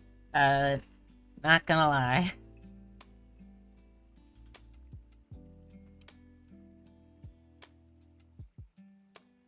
I think I probably would have been ready for it in, like, high school, but middle school was a bit much. Boy in the Striped Pajamas were shown to kids as a movie because the teachers were bored. Oof. Okay, like, showing it to kids, I can see there being, like, merit if there's some kind of preparation for that. But if it's just thrown in, maybe not. Maybe not.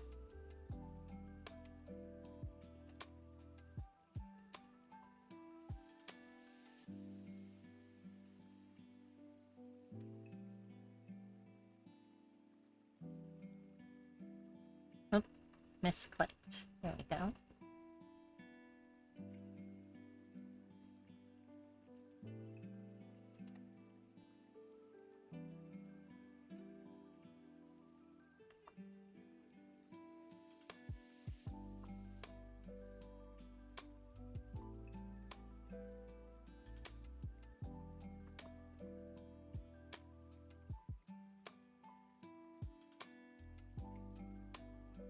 They said Ponyo might scar the kids?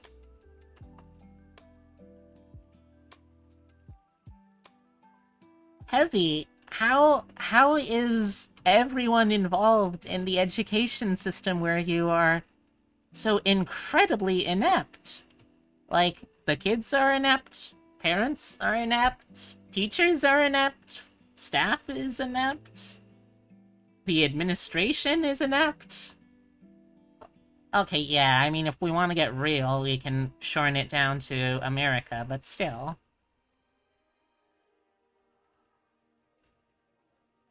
It's a requirement to work there. Ooh. Hate to hear it.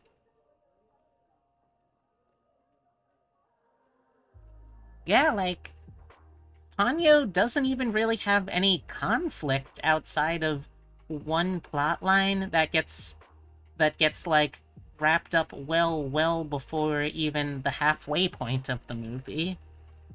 Like, I would say it's one of the least conflict-driven Miyazaki movies, period?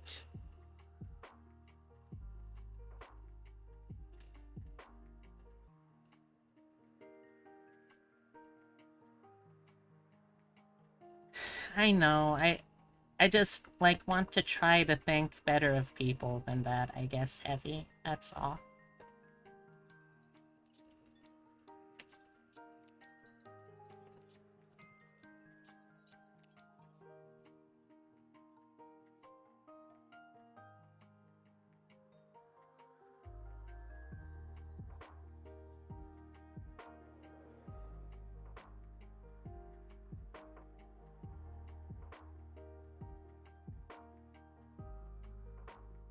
Yes, I have actually, philosopher. I got to watch Ron when I was in Monster College. Ron was such a good movie. Like, I don't say this particularly likely. Like, I think I have a healthy lack of respect for Shakespeare in general, but I don't think I say it lightly when I say that Ron is actively a better story than King Lear. Like, just straight up. King Lear doesn't make sense in the context of what's going on in the story. Ron does, and the characters are better written with better motivation. Like, in King Lear, the main plot conflict is kicked off because there is a single noble who is not even in line for the throne. Like, there's no machinations in which this guy becomes the next ruler. And yet, he still decides to kick off what ultimately becomes a civil war plot. Whereas with Ron, for starts, they're all actively trying to be the inheritors. This is something that, like, they have control over. They have agency, and there's a chance that any of them do become the ruler. And then, because they switched over the genders of the roles in question, then when they made it so that it is now this female noble lady who is doing it, and we see her active motivation for doing it coming from the humiliation and the utter destruction of her family and her family's power. It makes sense. It makes sense why she's doing it. Her evil feels justified. It feels strong and meaningful, and her motivation and performance is so much better. Also, hello! Hey, Noemi! Let me give you a little shout out. Excuse me. Hello, hello. If this is your first time over here, welcome. My name is Beatrix Bunny. I am a taxidermy jackalope brought to life by the power of love and slightly mad science. I stream digital artwork, roguelikes, RPGs, tabletop games, and a whole lot more. So if you're interested in any of those, or just interested in what I do next, I hope you'll stick around. Today, we're going to be continuing work on this drawing that I'm doing of a friend of mine, Pig Julep, and then we're probably going to work a little bit on some doodles, or potentially doing a little bit of D&D homebrew.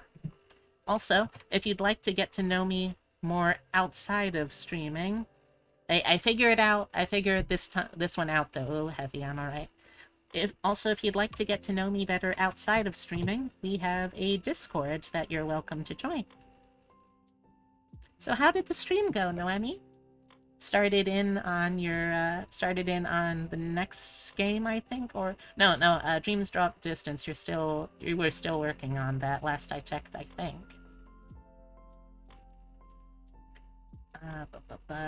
But welcome. Make yourselves at home, everyone. But yeah, Ron feels so much more impactful in its plotline, and obviously, like, there's no accounting for performers because it is going to change cast to cast, but that really was a phenomenal cast of performers. Like, the raw emotion and just the very physical sense of violence in everything really hammers home just how grim and traumatic and dramatic everything gets. Also the stunt work in Ron? The stunt work in Ron is freaking wild. Like, there is a scene in Ron where someone is trying to sidestep along this very narrow ledge up on a mountain, and someone draws a bow and fires from ground level onto the mountain. It hits the climber in the back, and they just tumble off the cliff. Here's the thing. If you look at that scene, you can see the outline of a cushion, like a protective layer hidden in the back of the climber's shirt. However, for the sake of authenticity, they were using real bow and arrows. Like, that's an actual arrow hitting into the padding on the stunt climber's back. Literally, if that archer had been just a little off, that movie would have a actual body count. It is wild what kind of stuff Kurosawa got away with in movies like that.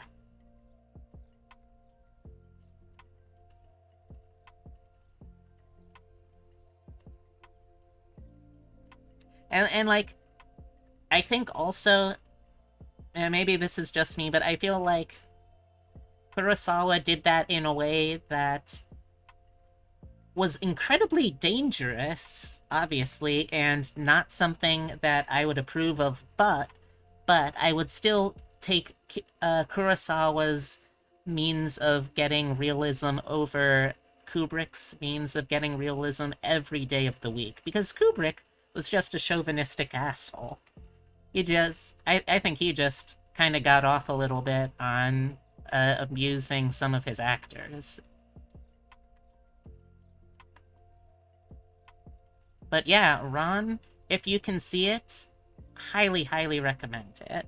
If you have a good tolerance for that era of, like, Chambara style violence. Because if you don't, if you can't stomach the hack and slash, don't see it. Actually, don't. A lot of Eastwood's westerns are pretty bare bones. He did a lot of his own stunts.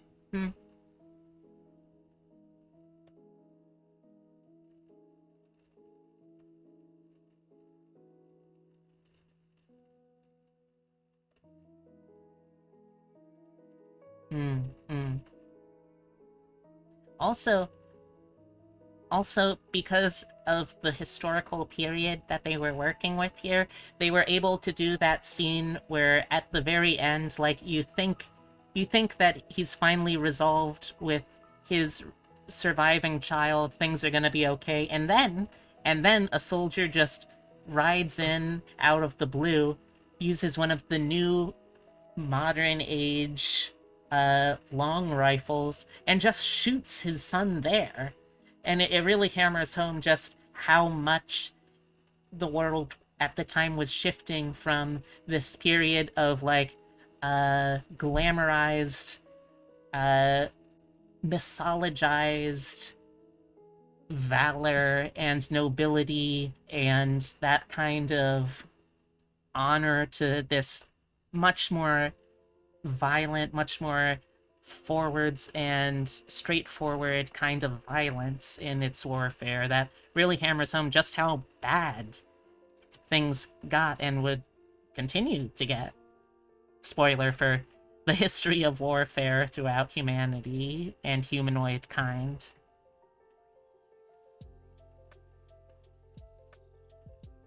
A lot of old movies which killed 1 million horses with tripwisers? Yikes. Yeah, that sounds pretty bad.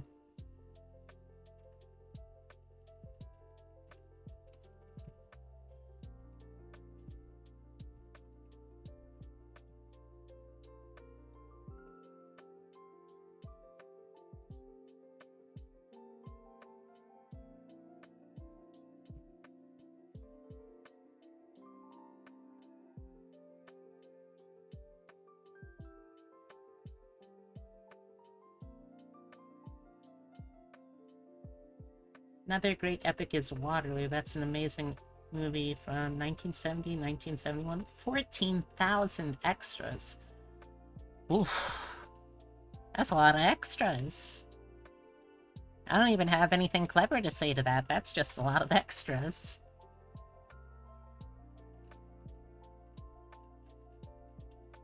Scroll here. roughly the right size. Oh wait, this is pencil. There we go. Yes, I would like pen, please. Ah, no, don't make it big, please. Make it slightly smaller. There we go. Most realistic Napoleonic movie there will ever be.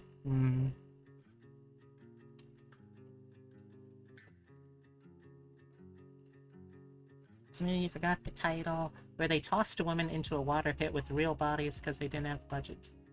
Oh, I think that was Poltergeist. That or Poltergeist was a movie where that happened.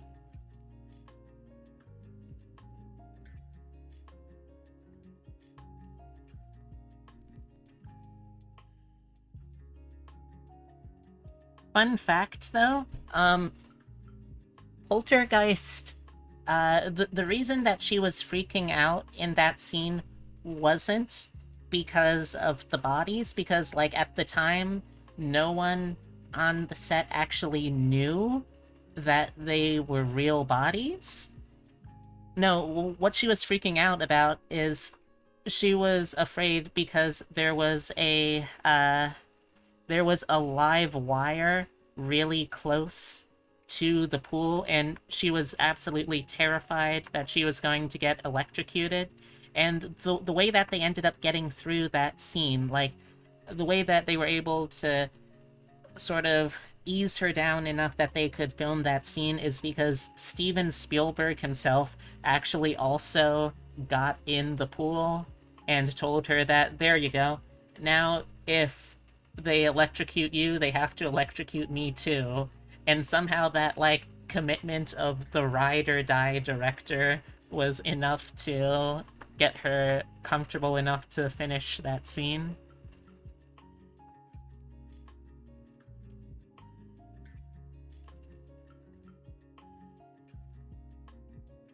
Which, I mean, not an ideal situation to be in, but I think that was actually a pretty good way of handling it. Good for you, I guess, Steve?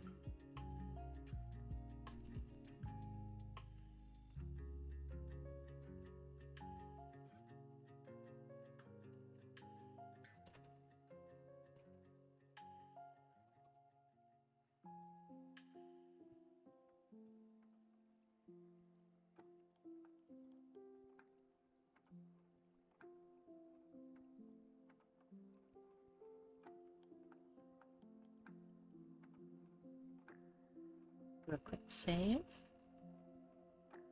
Head back in for the leggies.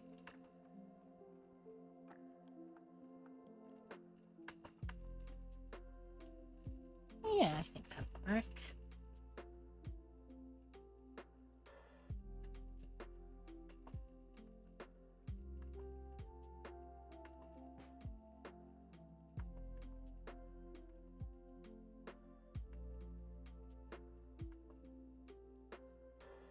We were watching The Thing yesterday. There's a scene where Kurt Russell had to yeet dynamite at a monster. He bugged out at the explosion because they packed it too high and it blew up bigger than it should have. Oh no. Oh, that is terrifying.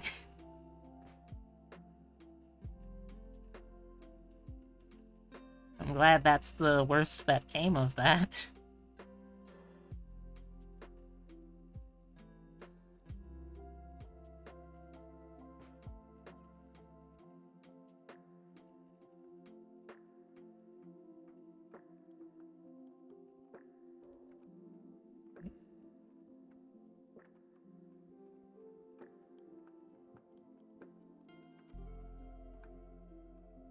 There we go. Same with the infamous Heath Ledger blowing up the hospital bit. Oh, I did not know that one. Although that does make sense in the context of the scene, and he really played that super well.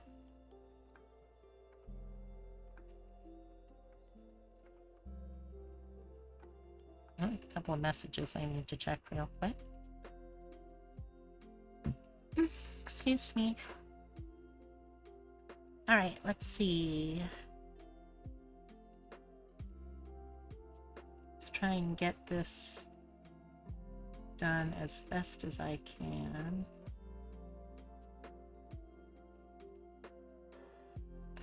Let's see, what else is on layer 4? Nice ass is... dang it. Okay, let's see, I think it was... Yes, it was this one.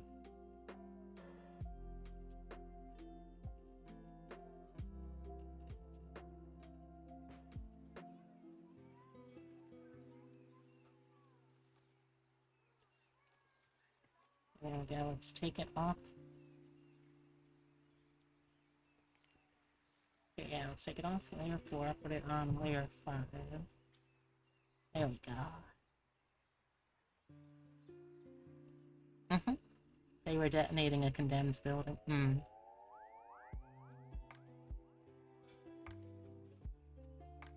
Ooh, nice. I'll have to take a closer look at that later. And then just going live announcement. Alright.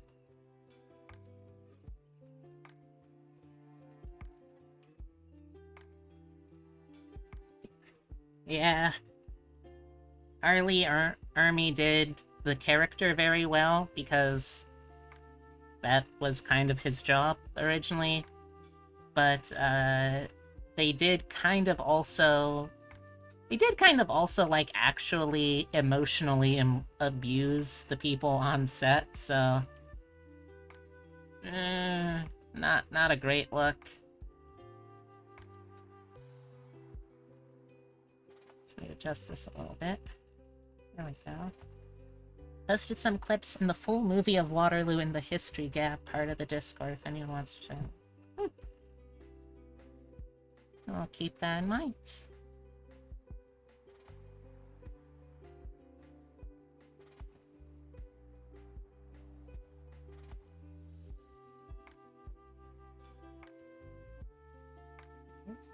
Submerge this down. Excellent.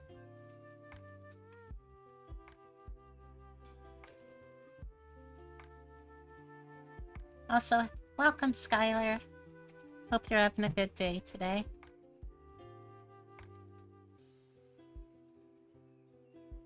Oh.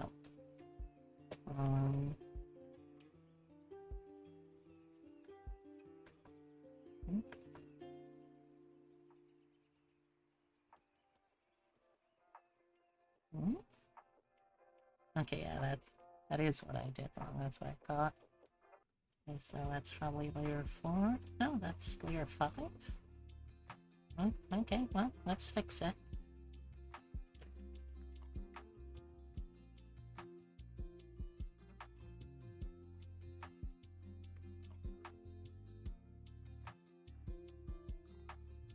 The rest of it looks like it's holding together pretty well.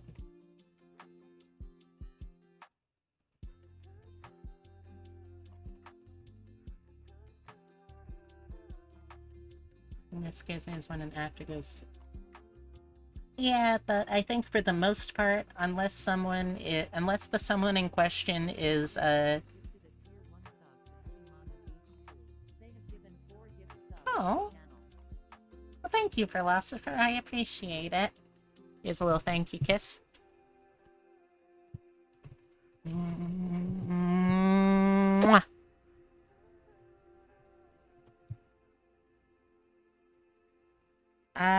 I think for the most part, though, method acting too deep is kind of a myth, rather.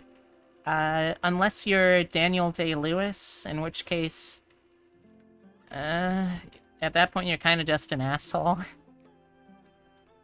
I shouldn't say that, I've never met Daniel Day-Lewis, but, like, I think most of the time people use method acting as just an excuse for rude behavior. Like, oh, thank you. Didn't notice I have packs, but I appreciate it. But, like, here's the thing. Think about it. When was the last time that, like, a method actor went too deep and it was a character that was actually pleasant to be around, you know? Like, when have you ever heard of a method actor who's like, oh yeah, like, before he was kind of a huge asshole, but he really, really got in character playing Mr. Rogers, and like, he was just the most pleasant person you would have never guessed.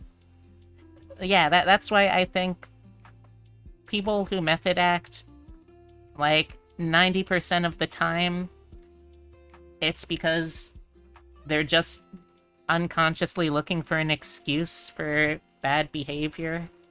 And then the other 10% is Daniel Day-Lewis, who I'm genuinely unsure of if he has a persona outside of his character. He might be, at this point, just all construct. It's hard to tell.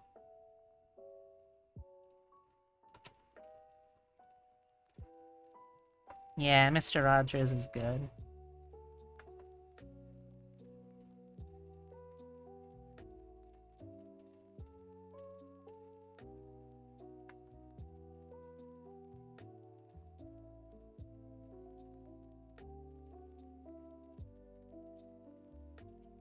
Mr. Rogers has gotta be one of my, like, top 10 Christians.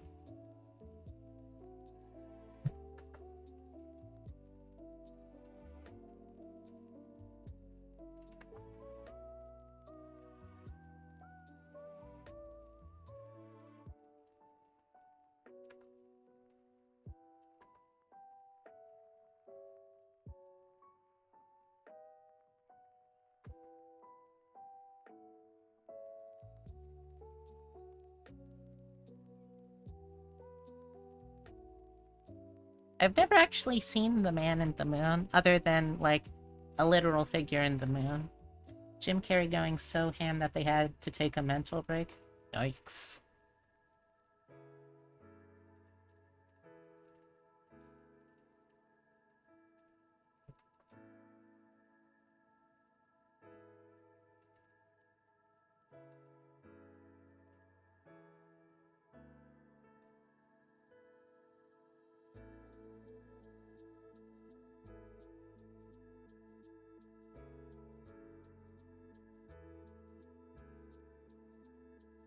Yeah, that's a fair assessment. Oops.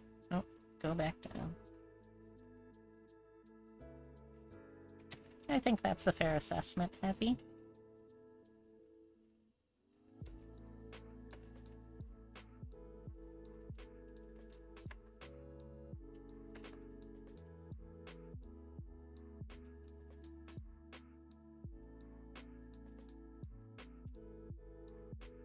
Excuse me.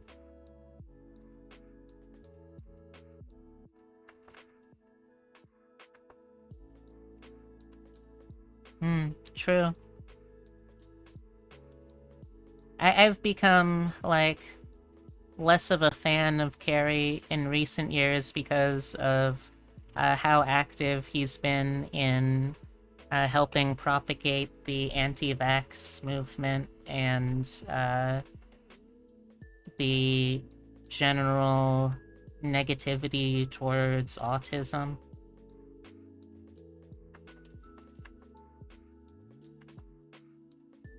But as a kid, admittedly, I did used to admire his comedic chops. One of my favorite Christians is Urban II. Crusades are pretty pogger. Oh no.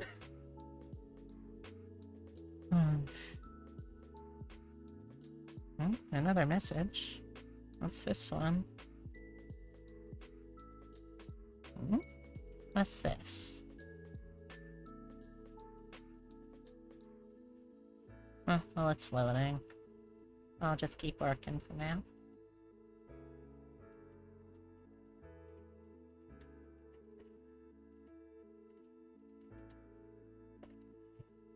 Okay. Let's get a nice whoop.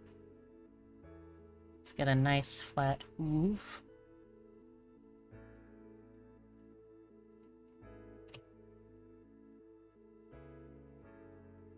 Actually am related to two French brothers who went on the Second Crusade. Wow! You're old as balls, philosopher! That's wild. You had two brothers who went on the Second Crusade? You must be, like, hundreds of years old.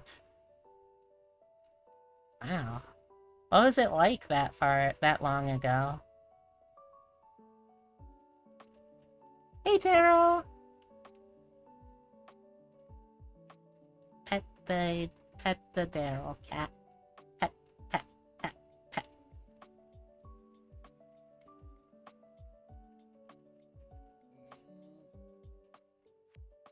Oh, there you are. Hey, bud. How you doing? Having a good day too, I hope? Nice.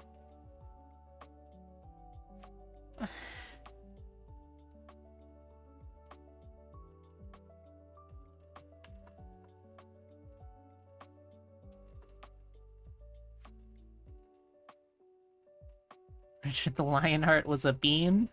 What does that even mean?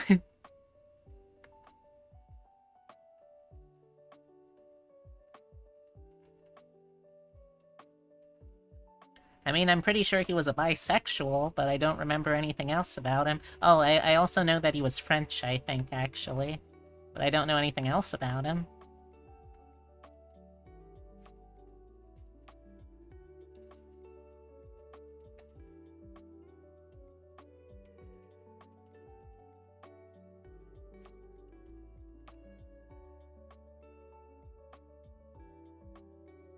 True, true.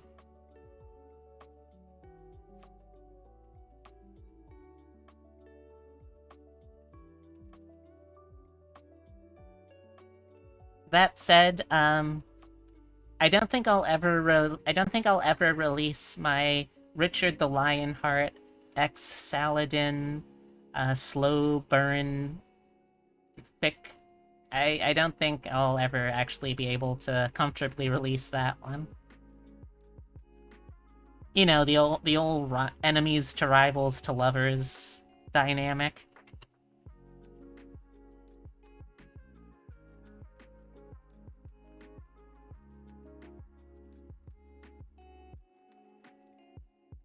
Part of your lineage is the house of Plantagenet?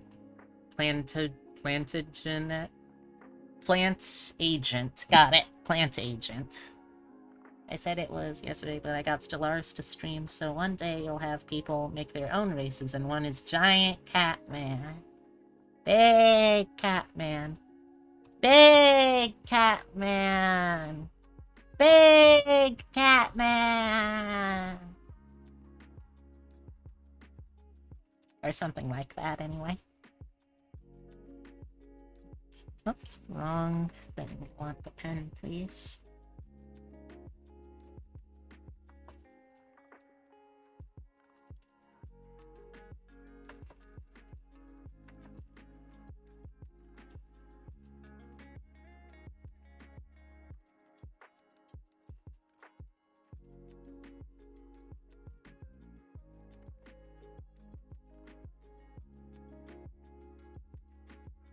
No, that doesn't quite look right.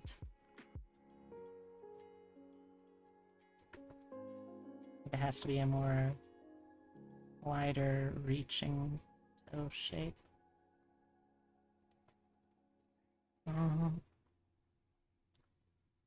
Closer, maybe.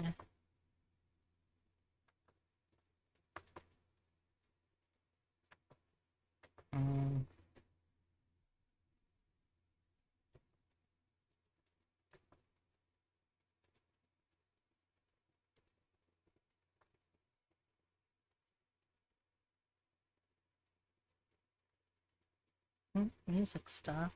Why music stop? Oh, next one load. Okay. I did already listen to that one though, so let's skip ahead. Here we go.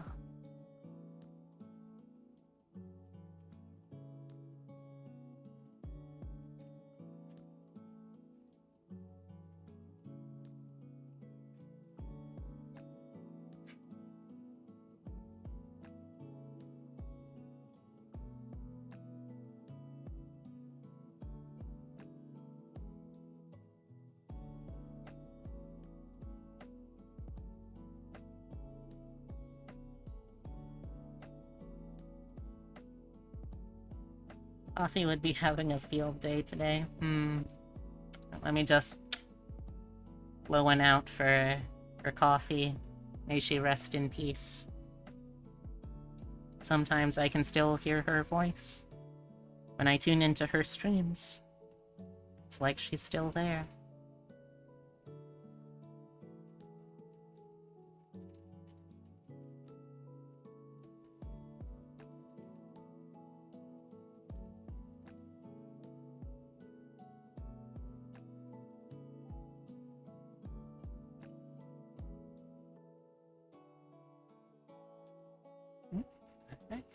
Oh, what the heck? What are you doing there, little bud? How'd I get out of there? Okay, here. Please get yourself up there instead. Oh, no, get onto the... No, get off. There you go. Yeah, I flipped you over. Hold on. I'll flip you back up. Okay, I hope you're still alive. Yeah, you are. Excellent. So to explain what just happened the last couple of seconds, earlier, setting up, I found that there's this little tiny ladybug that has snuck into our house at some point, and it was on one of the cables. So I was like, oh, that must be a good luck sign. I took a photo of it to post later and promptly forgot about it. And then, like, I feel like I need to readjust one of my earbuds just now, and I go to press it in, and I feel like, wait a second, what's this weird extra little bump in my ear? And I scoop it out, and the ladybug had crawled from the cable to a different cable to a different cable, and was it had somehow gone all the way into my outer ear without me noticing. So I just transplanted it onto the window, and it's fine now. Hey, Willow. Drawing's going pretty well, I think, so far. I'm going much slower than I was going the other day today, but that's alright.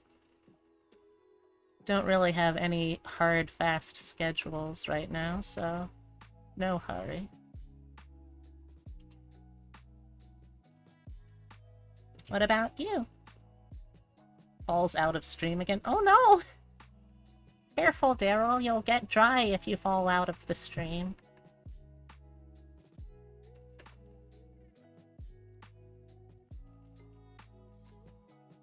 What about you, Willow? How's your day? Good, I hope. Hold on a second. I think I need to clear my throat for a sec.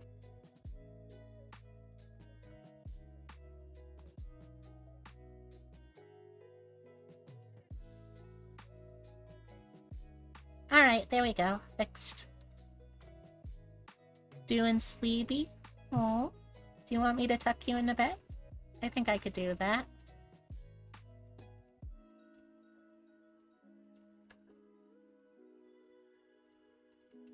If you fall out of a stream, do you land on the shore? I guess so. Normally you fall into a stream, but I guess you could fall. Would you have to go over a waterfall to fall out of a stream? I'm curious now about the logistics of this.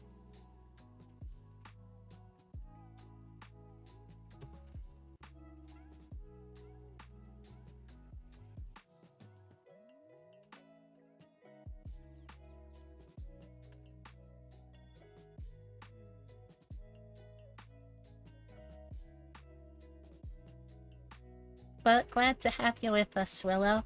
I'll try and talk extra softly so I don't wake you up. Unless you want me to wake you up, then I'll talk a little louder.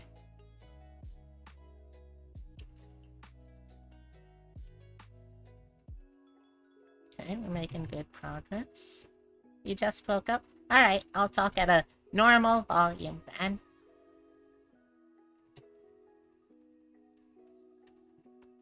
Alright, let's readjust this line. Just a little bit. Just a little bit. Just a little bit. Just a little bit. Just a little bit. R-E-S-P-E-C-T. Find out what it means to me. R-E-S-P-E-C-T. Take care of B-E-A. Suck it to me, suck it to me, suck it to me, suck it to me, suck it to me, suck it to me, suck it to me, suck it to me straight. Just a little bit. Just a little bit. Just a little bit. Just a little bit.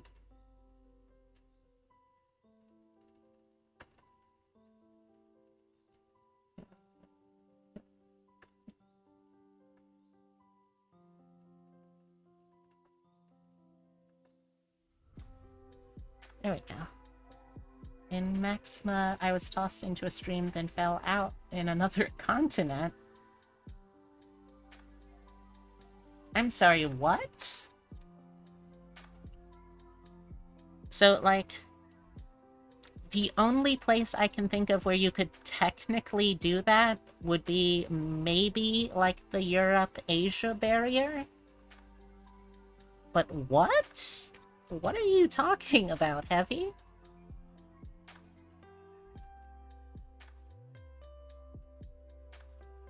Flying content. Oh, Maxima isn't the racing game. Okay, I got confused. For some reason, I mixed up Forza with Maxima. I guess because they both end with "a."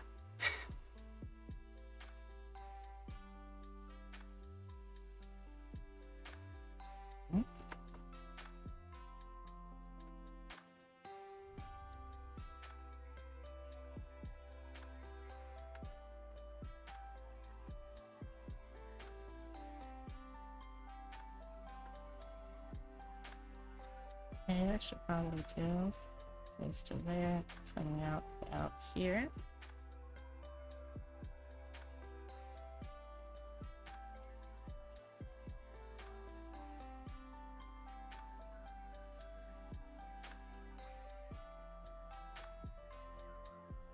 Okay.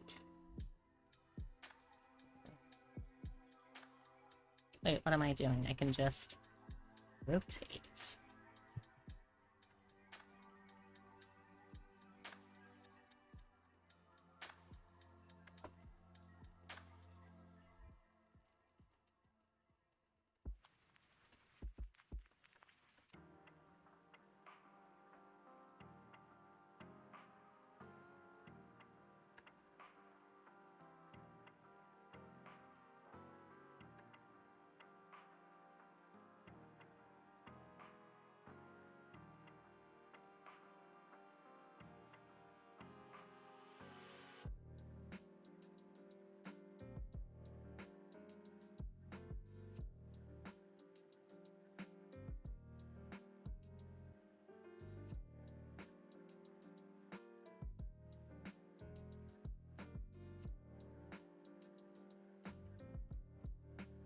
Giant stream star inside a live fire. I don't think that's how any of that works. At least to the best of my knowledge, but admittedly, I often have very little knowledge.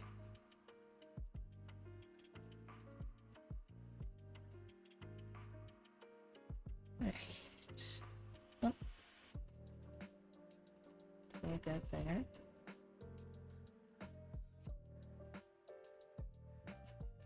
So a little bit of this.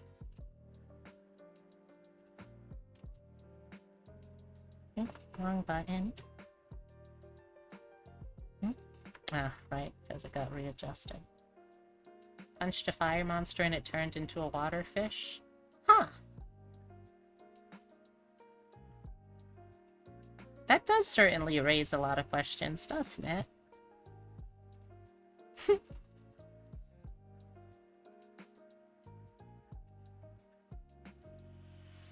Okay, is that about how I set it up? No, not really.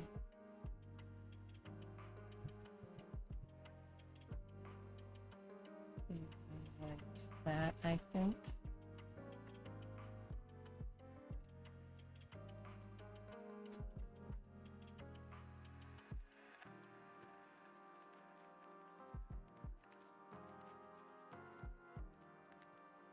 think that should work. Probably. I hope.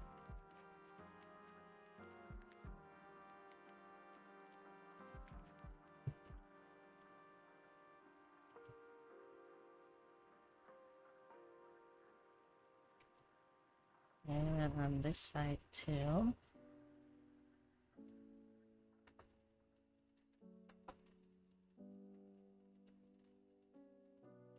I think that works.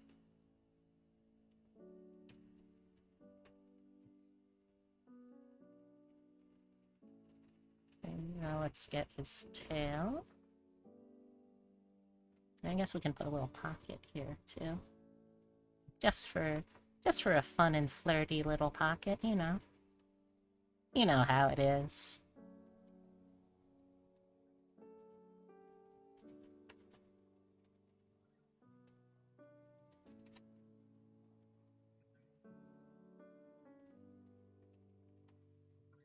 Battle train. You want a steampunk open world and crafting RPG? Yeah, that does sound like it'd be pretty poggers.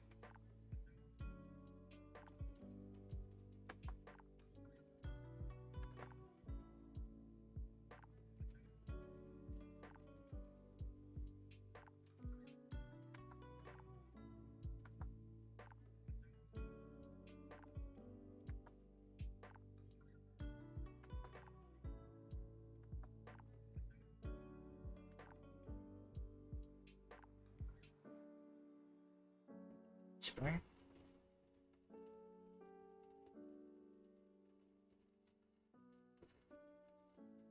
Okay, let's bring the other part of the corkscrew.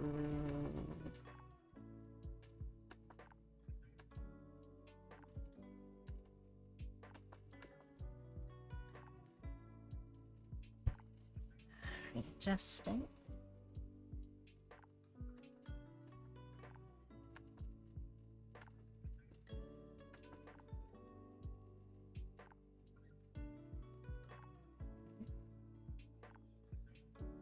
Arcana. Never heard of it. Sounds interesting, though.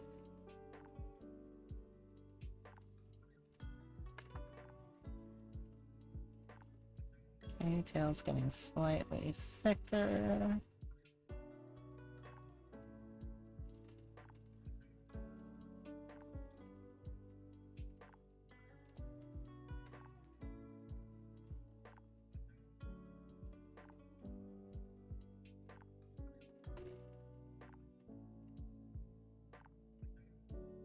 It's an old Baldur's Gate style game. Huh. Okay.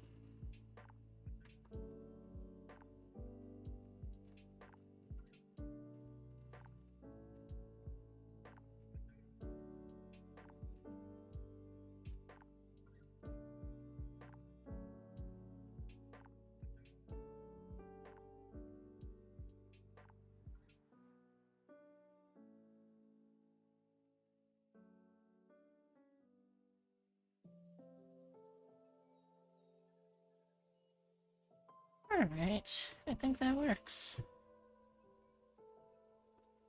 Let's hide the sketch layer.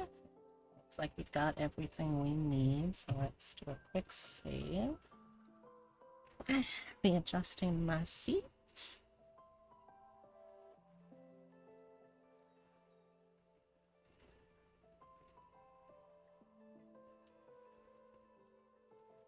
We got cute pig and nice ass. Excellent. Do a little save. And now let's work on the color layers.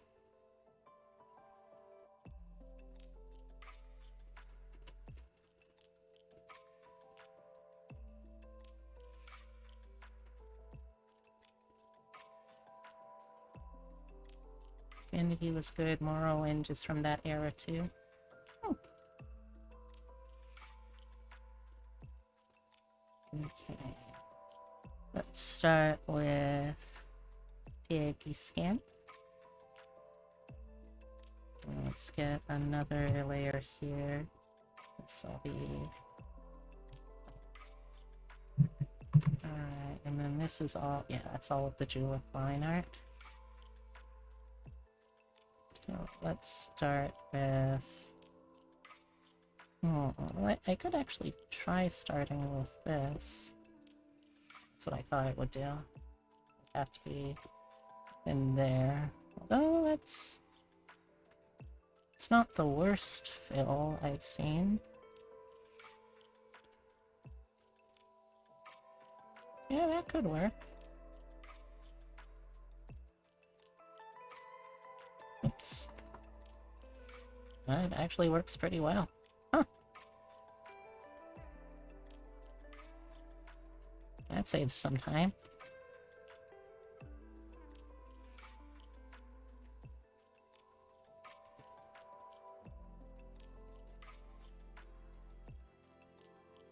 Alright. Oops.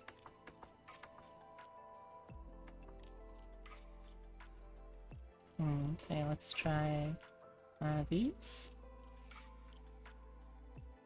Alright, this section I'll have to do manually. That's no problem.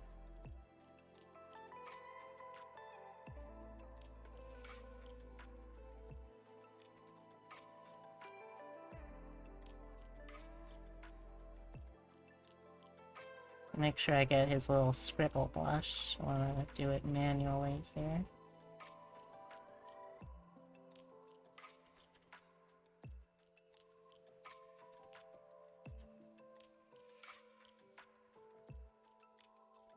So I might not end up getting to the promised D&D homebrew today. Apologies in advance if that's something you were sticking around for.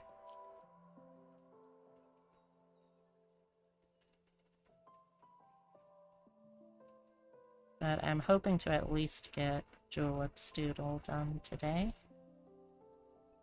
That would be nice.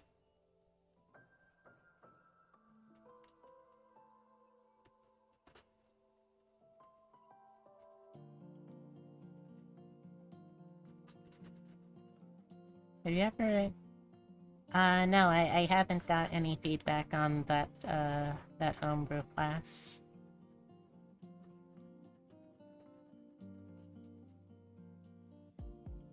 Hey! Hey, Julep! Didn't see you come in. Welcome, welcome, though. So, it took me a while to land on what I wanted to do, but I think I ended up with the idea of you as a show pig. So, gave you a little fancy boy outfit, a little fancier, at least, or at least a little more farm fancy, because, I also took inspiration from just this fantastic picture of a, like, organic food farmer. I just love this guy. He's got such a good expression. He looks like such a friendly guy. I love him. And then, of course, I also wanted to include elements of one of my childhood books, which was Charlotte's Web. So we've also got the two alternates for... Let me hide those real quick. We also have the two alternates for your spider web. One version is going to say cute pig, like this. Then the other version is going to say nice ass, like this. And yeah. I hope you enjoy it. We're not quite done, but we're getting fairly close. We're already on the color section. It's okay, Heavy. It's okay, I promise.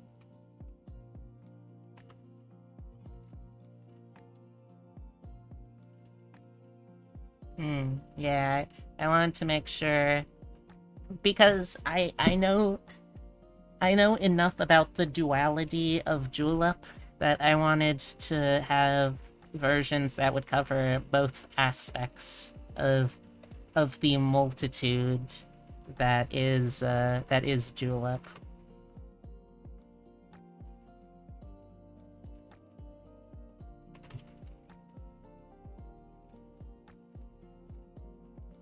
Also, fortunately, uh, the fill tool is much more precise with this new program that I'm using, Clip Studio, so I'm able to actually, like, really go in detail to really cover a lot more.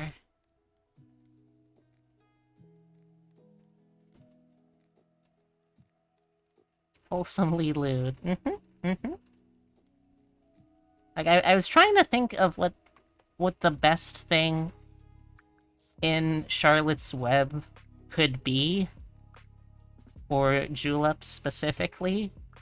And I was sort of at a loss for a while, but then I just sort of happened on the idea of, what about just, like, nice ass?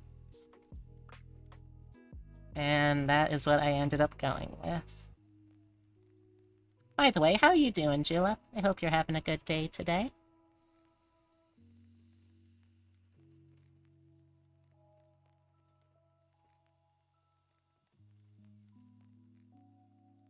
Hell yeah, you're having a good day? Oh, I'm glad to hear that.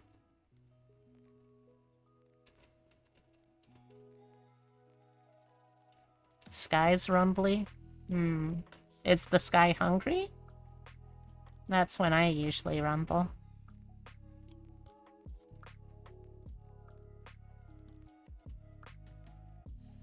Oops, too far up.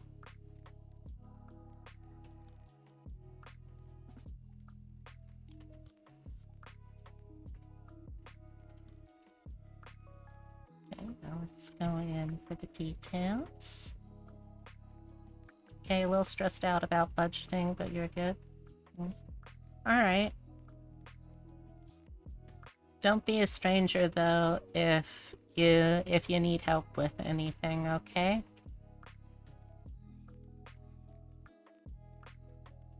Because I might not be a fully licensed mom friend, but I've been playing at being a back alley mom friend. Oops, wrong one.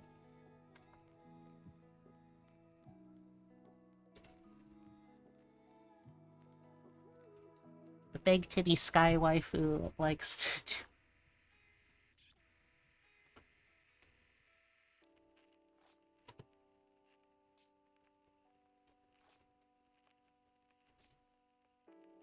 But yeah, it's no problem. I want to make sure that you're able to be comfy and happy too. Okay, looks like we got that. Looks like we got that. Do another quick save. Let's see. Let's do hair next. Grab a quick sample of that. Big titty sky waifu. I mean, I guess.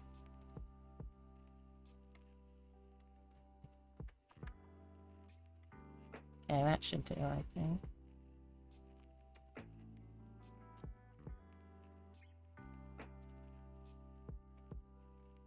Oops, not quite.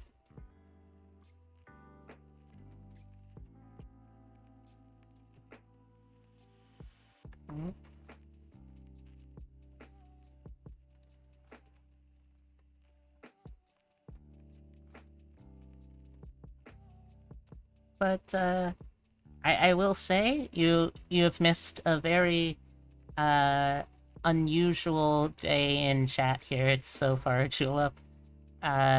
So far we have discussed the various sexual and gender identities, as well as bottom and top orientations of several different pantheons throughout the world. We've discussed the virtues of different retro cinema pieces. We've had a lot going on here, I think. Music could be bumped up a tad. Alright. Will do.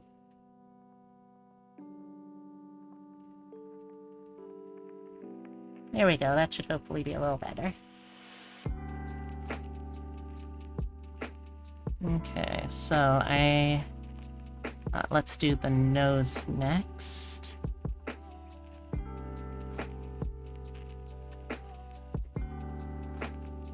Nose and nose.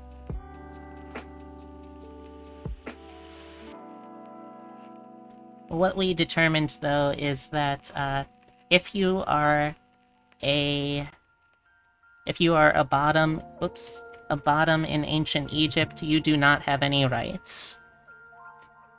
I'm sorry, but that is simply the truth.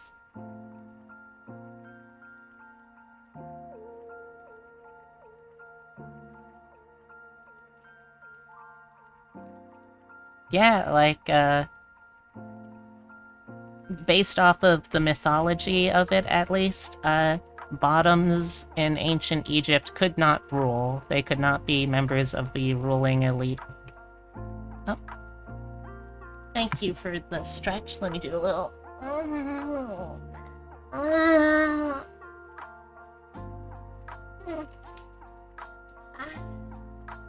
Thank you. Let's cut those and put those on the color layer. Now I need to go back through and do this real quick. This merge layer. So obviously, like, because I am now using a new program, it also means I have to relearn how to do a lot of stuff.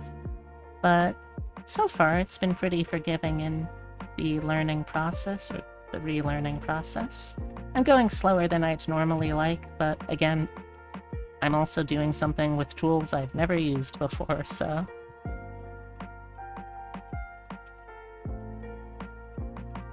Yes, judging by historical records, I feel confident in saying that Lady Pharaohs did in fact peg. Lady Pharaohs would go as far as to have, like, prosthetic, cosmetic beards to affirm their right as rulers, so I feel confident in saying that Lady Pharaohs would peg.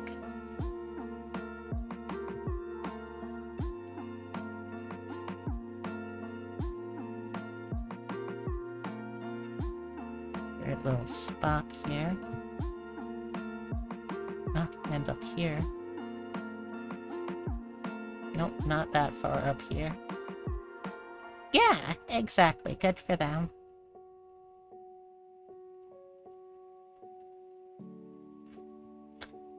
That reminds me of that bit from,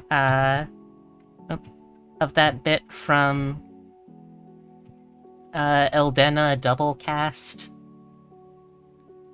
and there's this recurring joke in all of the fandoms that she does the "What Your Favorite Ship Says About You" videos for, and how there's just this recurring joke of, you are a firm believer in men getting pegged. You know, Egypt stuff. Is Aset a real name? I believe so, yeah. Why do you ask?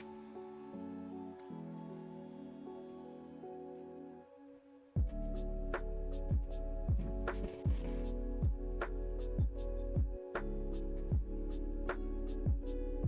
Okay, so this has to go around here. Then this can be... Oh. Okay, then this... Oh, right. This can be merged with layer below for one solid color layer. Perfect. I'm not sure what layer 6 is. I don't think it's anything.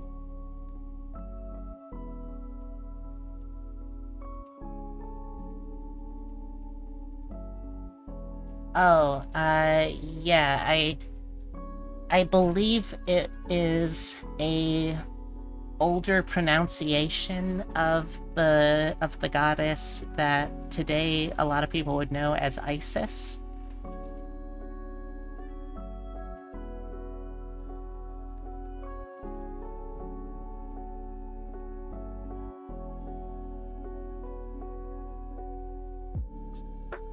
Yeah, which sucks because, like, they aren't even using it in reference to the goddess, so it's like, okay, so you're telling me that you guys get to co-opt her name? That's shitty.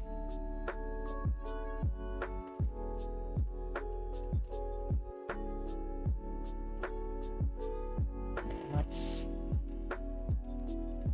If anything, it's probably an odd Coptic version of that, since... true.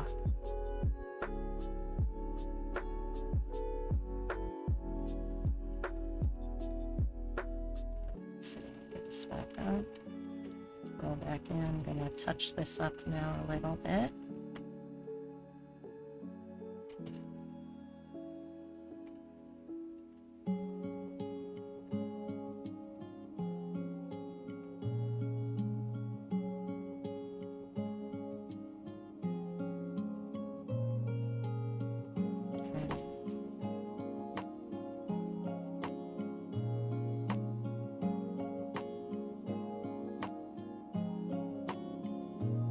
I've never been very good at drawing people with hooves, so I hope you can forgive my transgressions against hoof culture, hoof-having culture. That's a thing. Is that a thing? I don't know.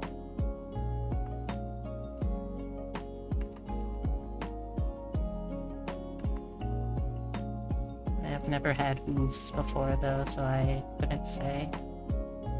Yeah, I kind of hate that, to be honest, Heavy.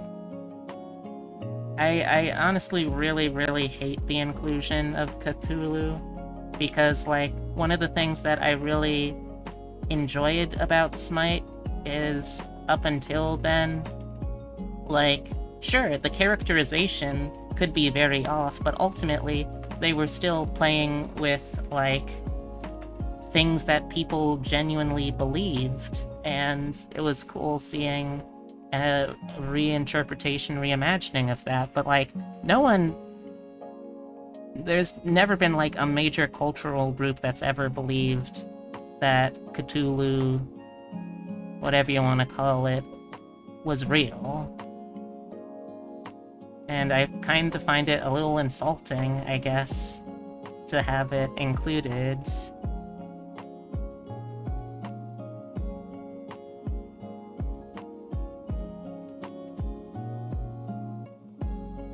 Actually, I don't know if they could get the rights to the flying spaghetti monster, to be honest.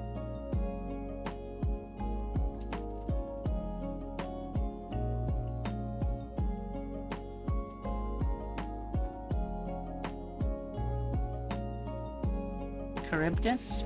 Yeah, okay. Charybdis is fine. She was part of a genuine system of mythology. Not just something that some hack writer in the 20s came up with.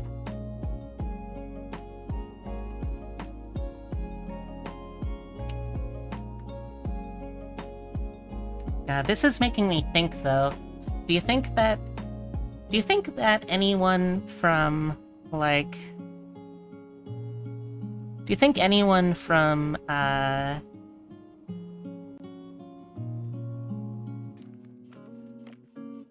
Do you think anyone from Scientology... Do you think there's a Scientology VTuber yet? I really hope that there isn't. There are quite a few? Oh no. Oh no. That's a terrible timeline.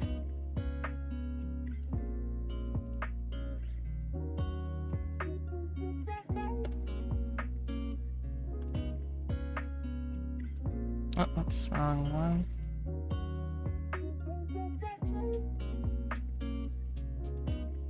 Oh, okay. I do hope, though, that there aren't Scientology, like, official licensed Scientologists VTubing, though. That would suck.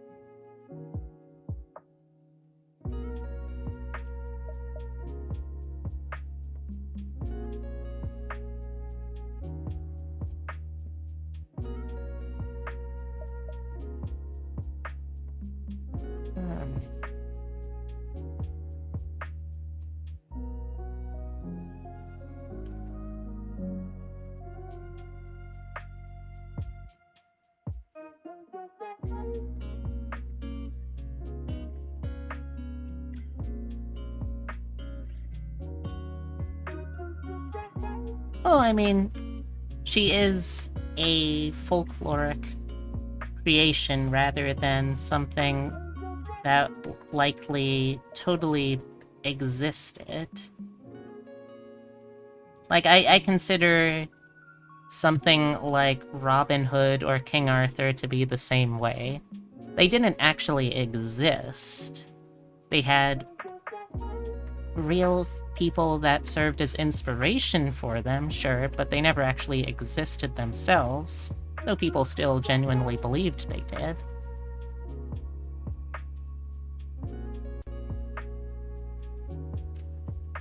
I know how heartbreaking this must be to hear for some of the people in the audience, but I'm afraid that there has never been a homosexual fox dashing rogue fighting an evil gay lion. That simply never existed.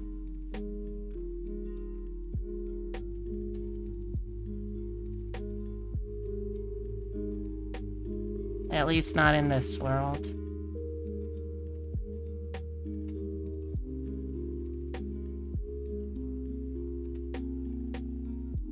Gotta shore up the lines after doing that silly little coloring trick I did.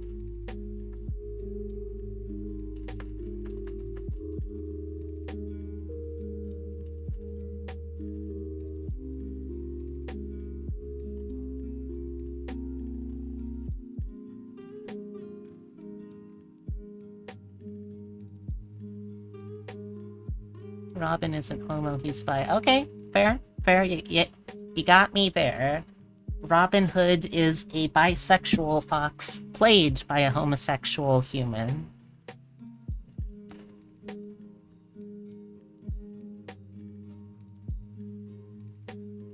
Let's delete this layer then. Let's duplicate this layer. It makes everything a little darker. Excellent, good. Let's take this layer and let's add a little bit of blur. Just a little bit. To make the lines nice and soft. Excuse me. Yeah, look at that, look at that. Night and day. The lines look so much smoother, softer. Excellent. How Smite handles their lineup isn't just God's worldview. Yeah, that's true.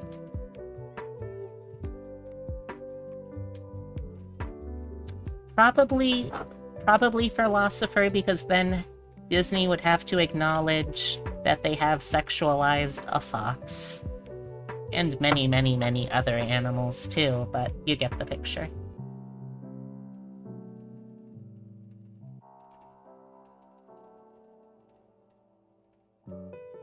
And I think Disney, despite profiting so much on the backs of horny furries, I don't think Disney's actually willing to upright acknowledge and respect that. Because they're cowards. And that's the truth. Alright, so I need to quickly grab another picture of Julep to use to grab his eye color. Alright, here's one. Copy that real quick. Go over here. Hmm? Huh? Huh? Huh?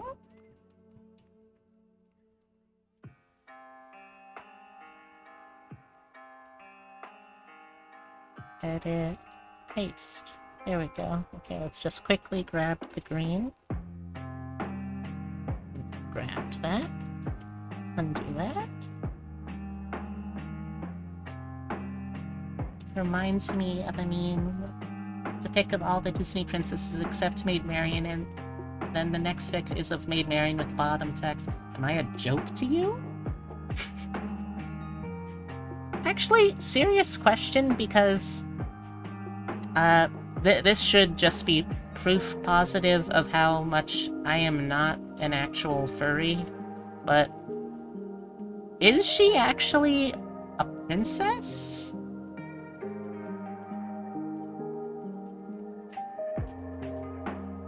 And, no, Heavy, you would actually very much not be a dummy for not knowing that, because, to be honest, interestingly enough, even scholars of that religion aren't totally sure where Baron Samedi is from. It's actually really fascinating, because, Baron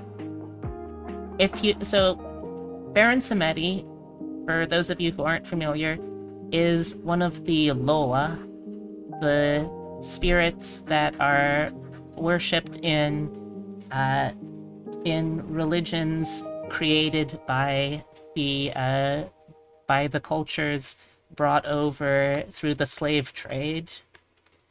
It is a synchronization of a lot of different African religious mythos and pantheons and practices. But what's interesting is that there isn't a Baron Samedi analog if you look back to those West African religions that inspired religions like Santeria and Voodoo.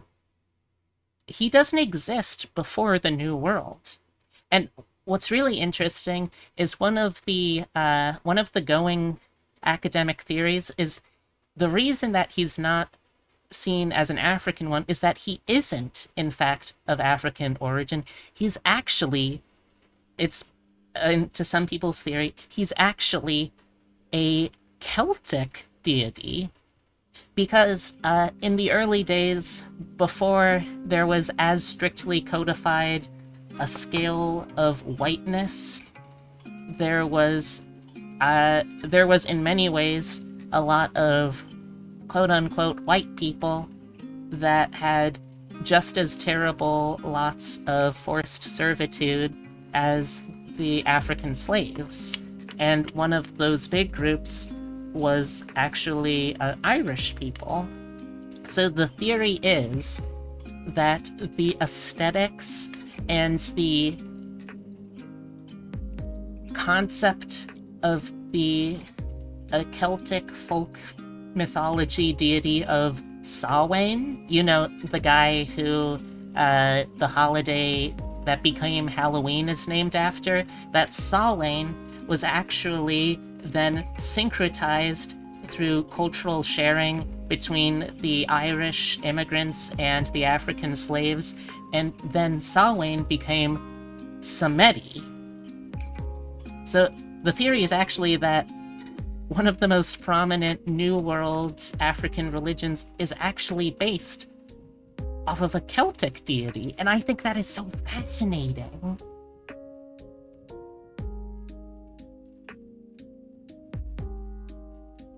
Oh. Alright. I don't think you necessarily needed to tell me all of that, but regardless, I appreciate you hanging out, and I'll see you around again. Alright, let's get some white now, and let's drop the opacity way down.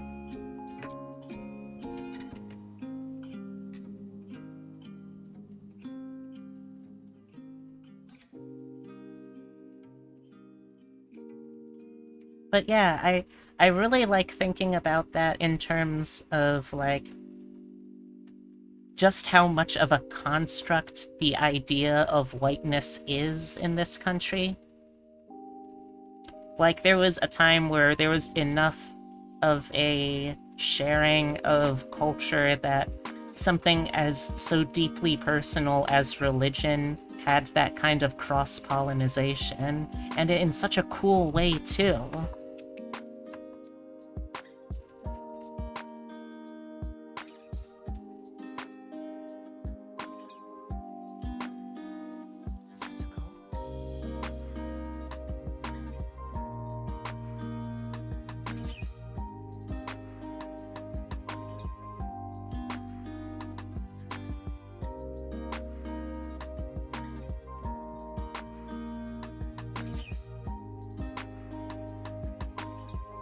Okay.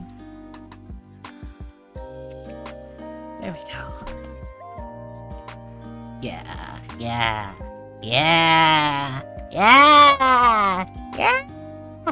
Now we're getting it.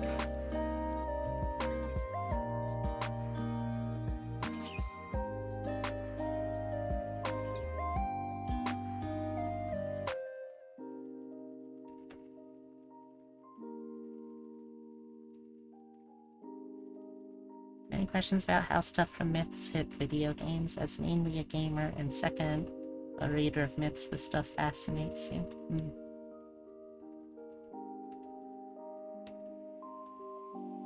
I totally agree. It really is interesting. Okay.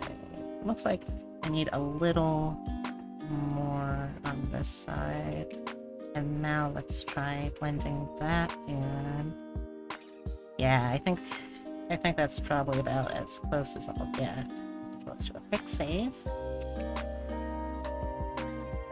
I can't tell if that's an enthusiastic agreement or just a very vocal appreciation of the artwork. But either way, yeah! Yeah! Yeah! I love it. I love the enthusiasm.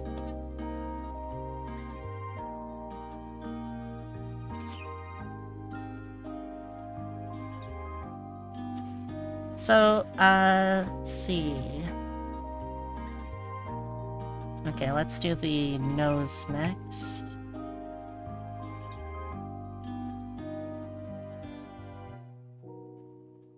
You love the little cat face? Aww, I'm glad. Excuse me. Let's do that. Turn the opacity back up. Start with the base color for the outer nose. Also, question, Julep, what color would you like your show pig outfit to be in? So, just as a reminder, that's going to be the short sleeve button-up bow tie and shorts overalls. Your show pig outfit. Also, I just love saying show pig because every time I say it, I think of that Christopher Fleming bit in his stand-up routine, and I love it. It's alright, Philosopher. I appreciate that you understand it, and I appreciate that you're, like, trying to be better about it, so no problem. I appreciate. And have a good time, for real. Yeah, hugs. So you got a little bit mess to clean up here.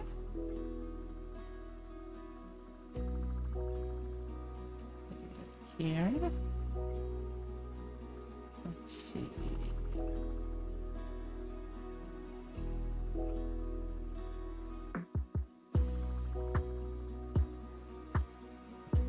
No, not that layer. This layer? Yeah.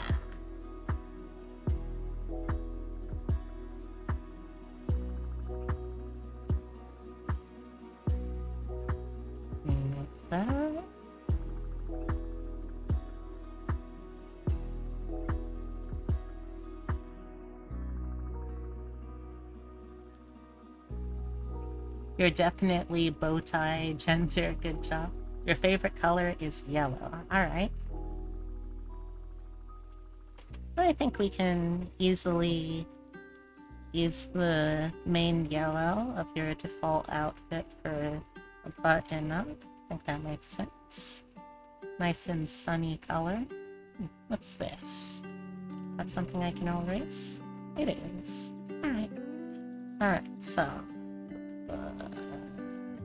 brush. There we go. Come on. There you go. Alright, so... let's color layer. Up the size a little bit.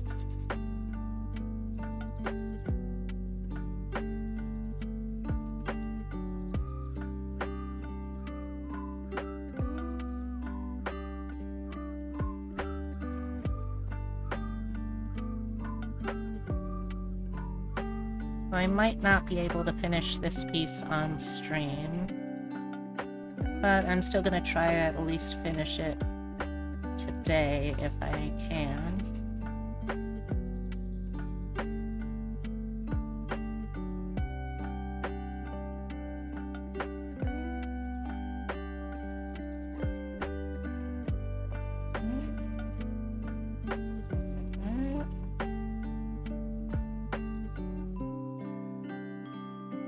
Oh, so the reason behind that is it's actually it's actually inspired by real-world architecture. There's a lot of places in old world Slavic countries where they do actually build houses up on these really thick, like tree trunk thick posts. So they do actually have above ground housing to make it like more safer for the environment that they're living in. So if I had to guess, not being an expert in Slavic culture and mythology, that would be my guess as to where the chicken legs came from.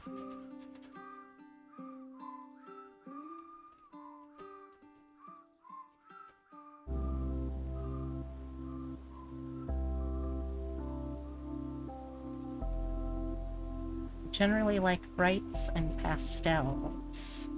Take liberties. Alright, I can do that.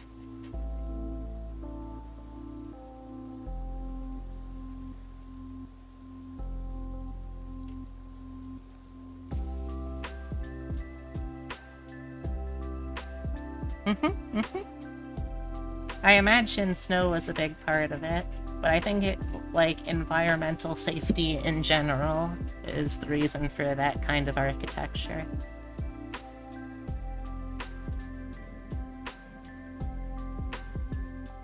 But I'd have to imagine snow is a big part of that.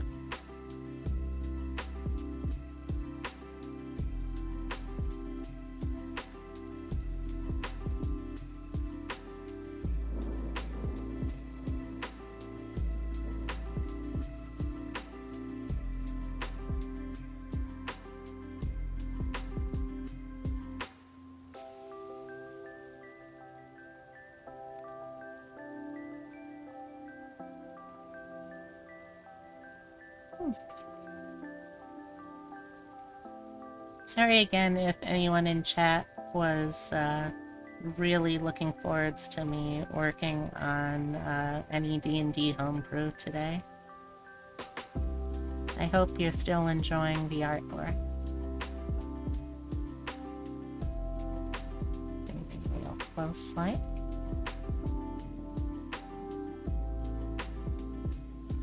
It's fine, it happens. Oh, alright. You're here for me? Oh, thank you. I appreciate it. Man, I really do need to work a lot more on my femme voice, because I just don't think it's in a place yet where it feels passable. So I'm still gonna have to work a lot more on that, I think.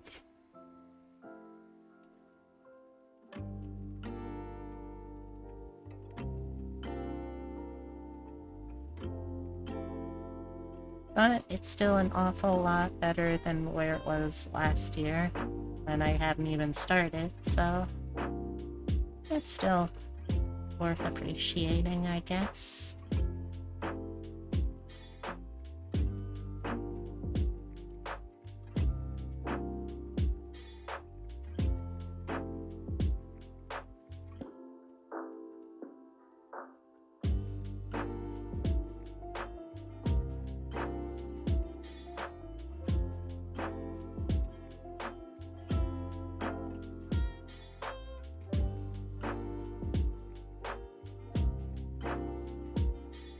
Also, like, it's important that her house moves. Yeah, that's very true. Baba Yaga is probably... I would say Baba Yaga is among the topmost percentile of very old people who are also incredibly fast and mobile. Like, if I had to take a wild guess, that is what I would say. She is one of the fastest senior citizens in existence.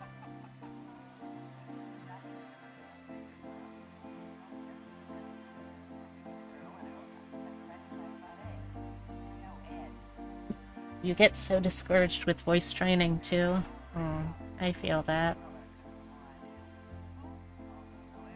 It's also just very hard to, like, sometimes just feel like you've made enough progress to merit continue working on it, if that makes any kind of sense. Although I'd say hopefully that's not just me, but honestly I kind of hope in some ways it is just me, because that's kind of a rough thing to wish someone else to experience.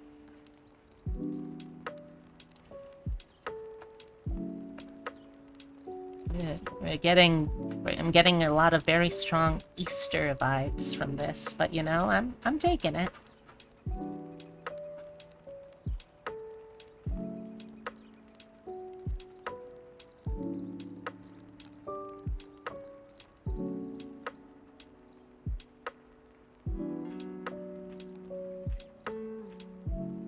Yeah, Europa, that's the native religion of the Yoruba people, I believe one of the largest, if not the largest, ethnic group of Nigeria. I remember my mythos right.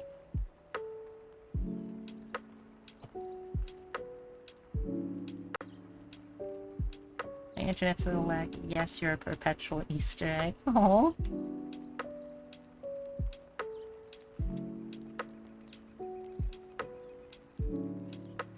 What are you gonna turn into when you hatch, if you're an Easter egg?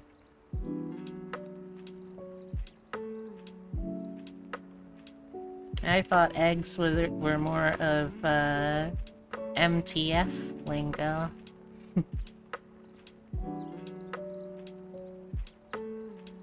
Hey! Hello! Hey, Seahorse, how are you doing? This is a pleasant surprise. What's up?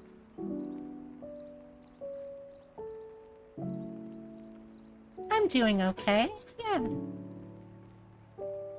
Been having a very low-key, relaxed day here. Also talking a whole lot about world mythology, which, being one of my special interests, always just makes the day that much better. All your polos are Easter colors. What brings you to this neck of the woods today? Just hanging out?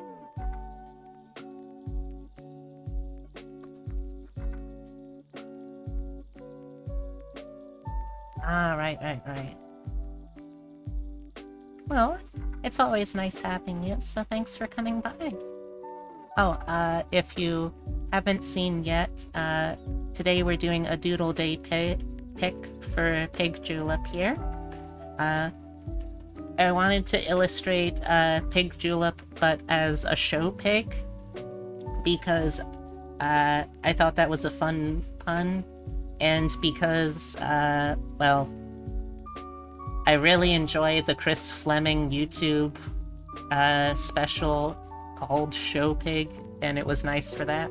But yeah, I ended up going with this for the main Charlotte's Web parody, but there's going to be an alternate version which I'll post separately. So like, this is the version that Julep can like bring home, show to his family. It's the kind of fan art that you can take home to meet your folks. Then the other one is no, not that one. Come on, there we go. And there's this one, which is for him to just have wherever he wants it.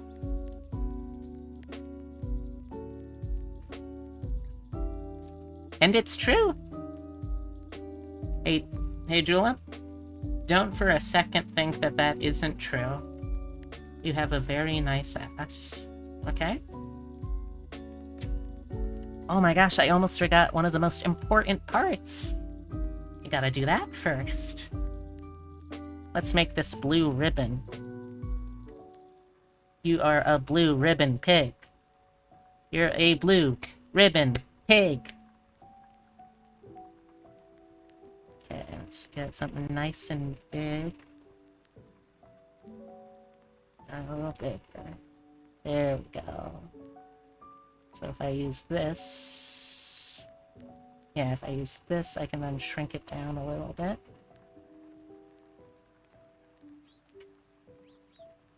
Okay. And then this, let's use like this color maybe? No, not quite different enough. What about this one?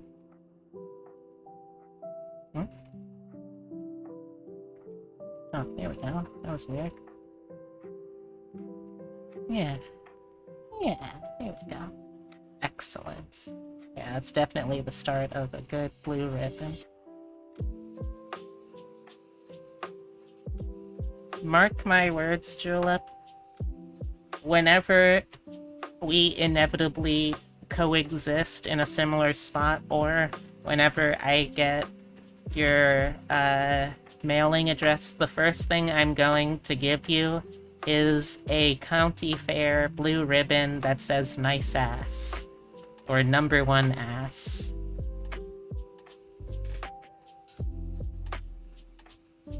Oh, come on. Come on, there we go. Zoom in a little bit. Switch over the brush. And shrink in the brush. Let's try 5 point. Yeah, 5 point will do.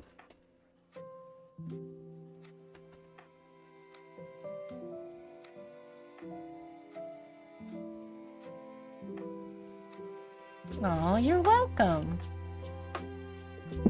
This is also how you know that you and Epitome aren't actually clones, because Epitome...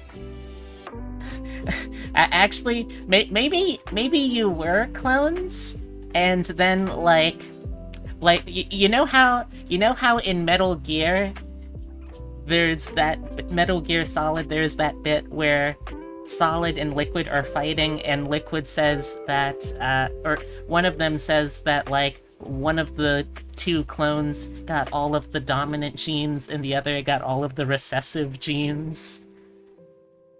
And what if that's just how you and Epitome worked, but with ass? Like, you got all of the dominant ass genes, Epitome got all of the recessive ass genes. If you are somehow still clones, that would be my theory. My voice is very deep, health-related. Due to being self-conscious about it, your speaking voice tends to be an octave higher. While people address me as man, you get pretty confused. Did you overcorrect? Oh, well, I guess the question would be, are you comfortable with that? Because if you're comfortable with it, then I don't think there's necessarily a reason to correct it. But I think also, regardless of what kind of like voice you're trying to present with, there will be people who just automatically resort to whatever binary they decide is applicable. So I wouldn't put too much stock in it, probably. Yeah, Chernobog is a real entity, kind of. Chernobog and, I think the other one is Belobog. Or, like, Belobog, something like that. But yeah, they're supposed to be deities of all that is good and all that is evil. That said, we don't actually really know for sure. The interesting thing about Russo-Slavic mythologies is that they survived a huge amount of Christianization because there's this weird quirk of Slavic cultures where, like, religions aren't mutually exclusive. Like, rather than trying to change to accommodate, to, like, switch over and accommodate just Christianity, the folk religions more just kind of did both. I think the Slavic word for it is, or the Russian word for it is something like duodevry. Translates to something like a worship of two things. It only really bothered me in junior high. Oh. Well, I'm glad that you like your voice now, or at least like it better. I'm still working on it, but I'm hoping to eventually get there. I do feel very self-conscious about it still, though, and I try not to compare myself to other people's voices because that's just not healthy. Admittedly, despite how much I try to use that as my best advice for a lot of other people, it's still something that I end up thinking about myself a lot, so it's not like I'm anywhere close to immune to those kind of thought processes.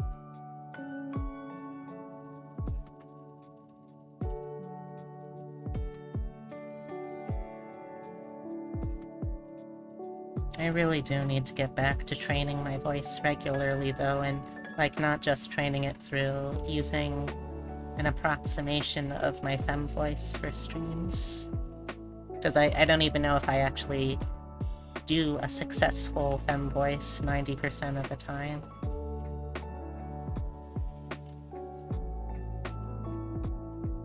It's just hard. Don't know if you want to do voice training for a more femme voice. I think also, like, well, I guess one of the things is, like, I don't really know Seahorse. I just don't think I've really, like, talked to you enough about gender stuff to know, like, how you want to define your concept of non-binary. Because, like, there are some non-binary people who, like, very specifically try to just hit right down the middle. But other people are more comfortable or more trying to lean one way or the other in terms of presentation. Technically, you're non-binary trans femme. Hey, same hat. But yeah. I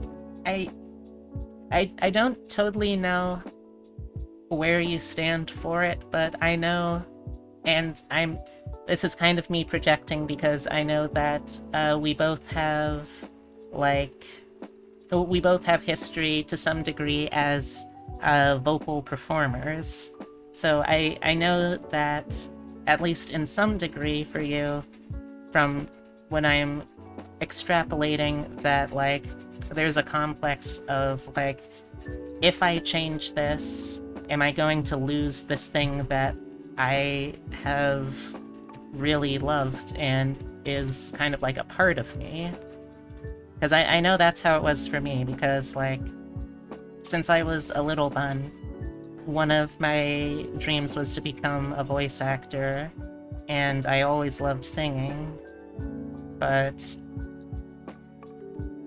I sort of had to come to grips with the fact that there's a distinct possibility that if I do undergo voice training, that I'm going to have to give up certain aspects of my voice in return. Or if you'll be able to still sing in an aggressive manner, as well as what happens to your voice work. I think one of the things that has reassured me a little bit is that I've seen a lot of people, like, I've seen trans, like, opera singers, and I've seen that she's been able to completely switch the ranges between her singing, her, like, speaking voice, which is, like, just totally passable femme, and her singing voice, which is, like, this deep, resonant baritone bass. So, like, I feel like if you do have a certain amount of training with a voice prior, I think that's a little different for when you're going under, like, when you're trying to do voice training for gender presentation stuff. I think that does give you a little bit of an edge, or at least I'm hoping it gives you a little bit of an edge, when it comes to actually trying to retain certain aspects of your original performing voice. But I get what you mean, I really do.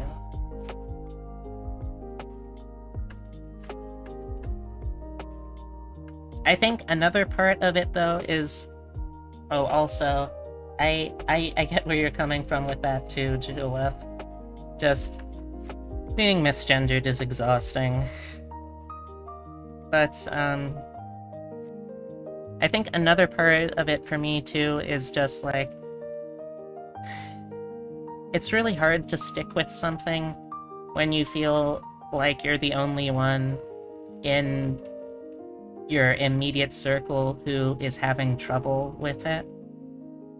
Like, I know that there are a ton of other trans people that I am friends with, but there's no other trans people at the moment that I'm actively doing voice training with, so it's just sort of harder to stick with. It's like that thing where even if I'm not working on the same goals as someone else, if I just have that sense of we're both working on our own thing together, that means a lot, you know?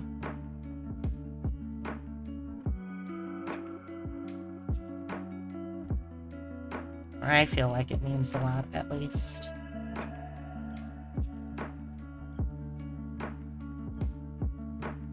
The sucky thing about being trans-masc is that if you go on hormones, the only way to stop the voice change is stopping hormones altogether.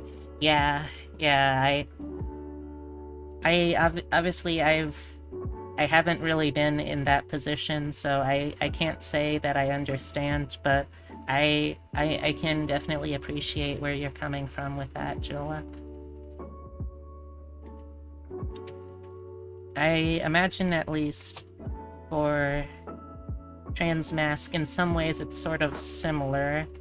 The sense of kind of alternating, I guess, between the voice ranges for training purposes. If that makes any kind of sense, it probably doesn't, admittedly. Okay, let's just this layer. Yeah.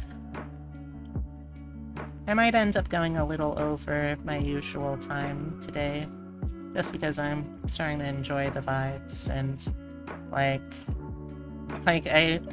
today I've had a chance to talk about something that I really, really enjoy, and something that also is very important to me, and like I don't often get a chance to do both of those, so I don't know. I'd like to spend some more time talking with all y'all about it, I guess.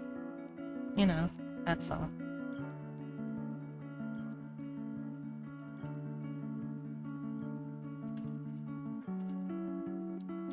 But yeah, it's just a little... It's just a little rough, I guess. Feeling like...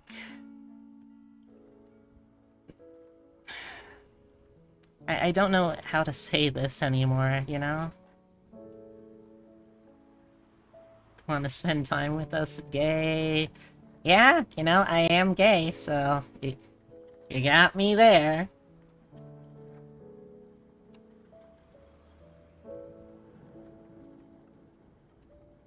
But yeah, like... I talk about this with my partner plenty, but he's not really actively pursuing voice training right now. And also, it's... like... it's also a little... almost... not exactly upsetting, but it's a little discouraging, I think, when I try and talk about voice stuff with him and he has the benefit of just, like, passively his voice changing. And sure, maybe there's things that he'll never be able to totally do as deep or as masculine sounding as he liked, but, like, there's just...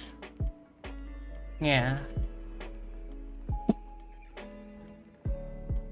I think one of the things I need is I just need to find someone who has a similar sense for the kind of issues that I'm dealing with in terms of my voice training, who is also trying to voice train. It does suck both ways, yeah. But I think that if I could find someone who I could regularly do practice with, who was also, like, a trained vocalist and knew that kind of anxiety and concern I had going into it, I think that would really help a lot. The question is finding someone who that can apply to first, though, you know?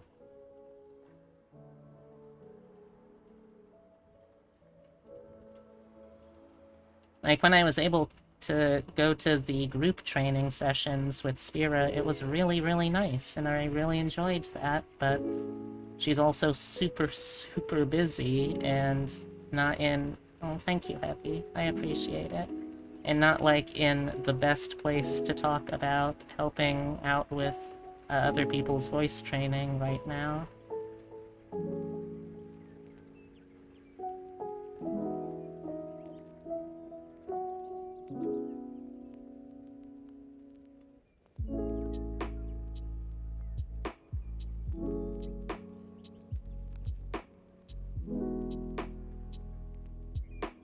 But yeah, I don't suppose any of y'all know any other trans femme musician, or not musician, but... well, yeah, musician, but not, like, musician. Trans femme vocalists that are also doing this kind of stuff, because that would help, I think. A little further still, I think.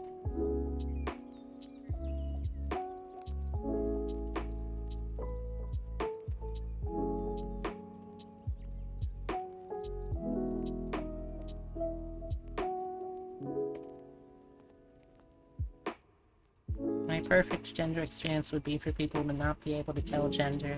My passing is specifically not passing in either direction. I can appreciate that. That's a good goal, honestly, I think.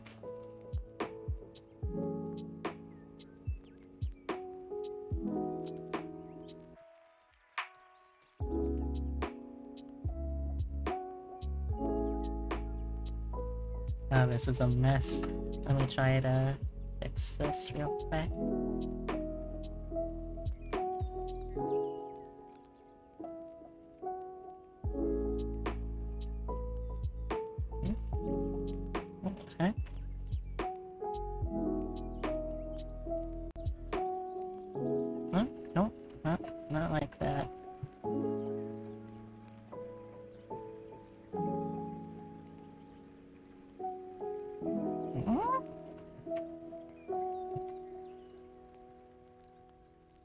was weird.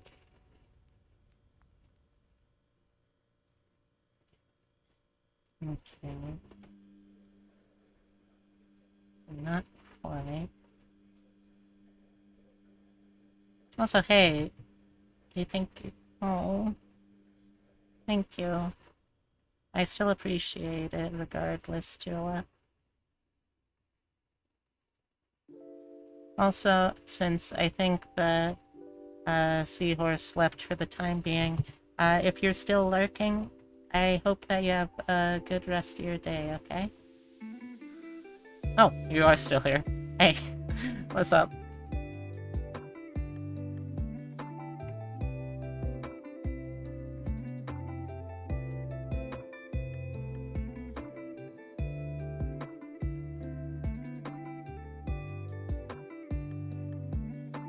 Sorry, that was probably a weird conversation topic for you too, I imagine. Oh, no, wrong tool. Please use this one. And...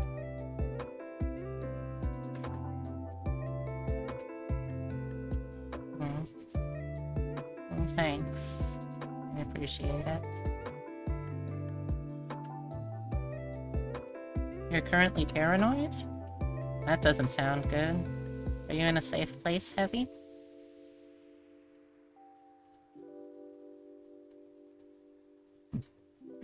Excuse me. Internet anxiety.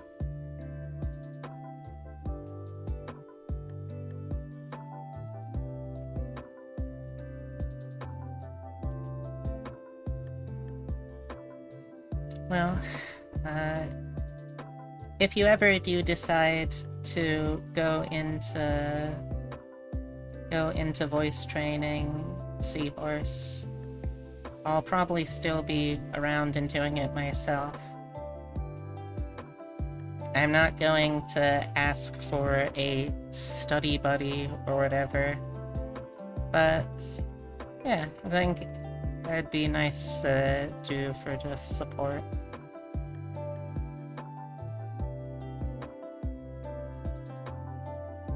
Nice big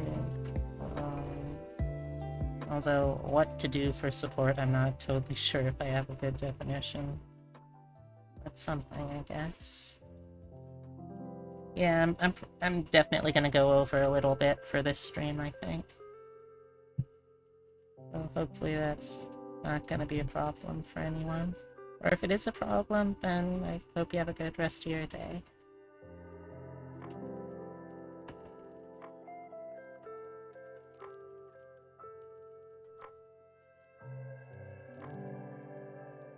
Eddie Cage is actually voice training, but Hissy Frog has a really effective trained voice. Well, I'll have to check her out sometime then. Thanks for the recommendation.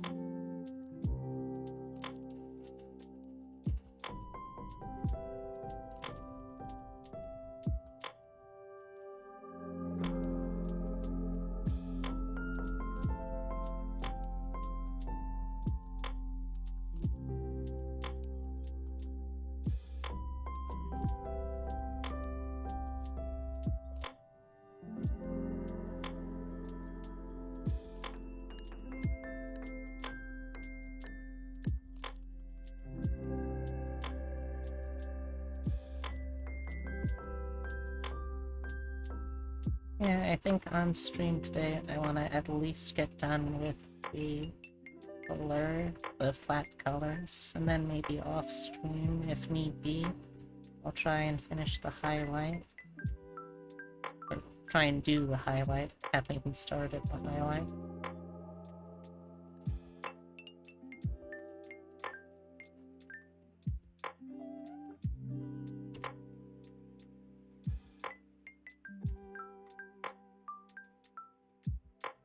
You know, it's kind of weird actually, but I think that, to be honest, your voice is very... You like your... Aww. Angela! You're gonna make me cry, you nerd. Thank you, though. I really appreciate that.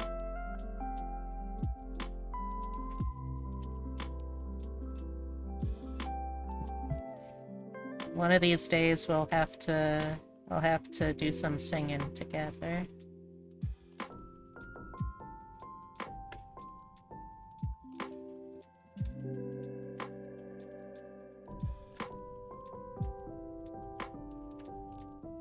Pale Wish. No! I don't want a Pale Wish!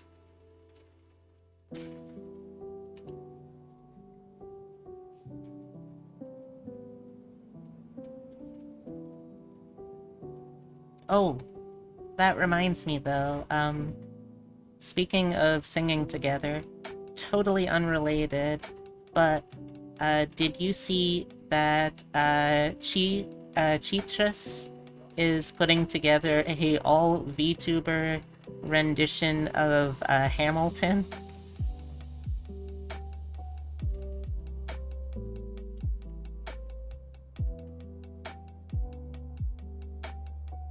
Yeah, it's pretty wild. Also, hey Willow, welcome back. But yeah, I saw that she had opened auditions for it the other day. And I mean, considering that one of my go-to things in my musical training was, well, musicals, I might actually try out for it. In the real world, I would be way too white to feel comfortable auditioning for a Hamilton production. In the digital world, I also still feel kind of too white to audition for it, but you know what? Nothing ventured, nothing gained. I've been in adult musicals the last few years. I didn't get a chance to do one last year, I might as well make up for lost time. Sometime I'd love to maybe do a visual novel together. Ah! That would be fun. I don't really know many good visual novels. But yeah. I'd be happy to try doing that sometime. Oh yeah. I mean the musical though. The one of the big points I think thematically of the musical was in making the cast predominantly people of color.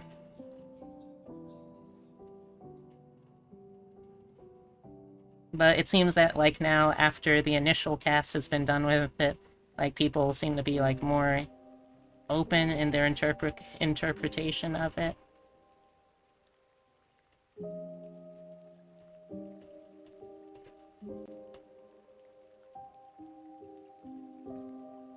It's not my favorite musical, or even one of my top musicals, but in terms of, like, the sheer construction of the musical, I do have to admit that,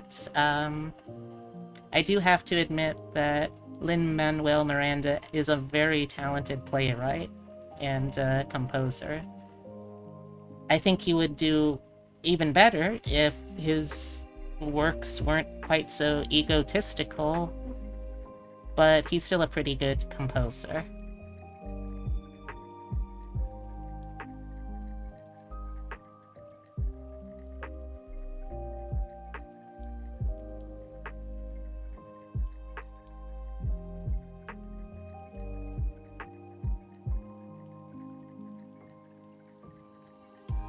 Is that B from the visual novel? That visual novel? Sign me. Oh no.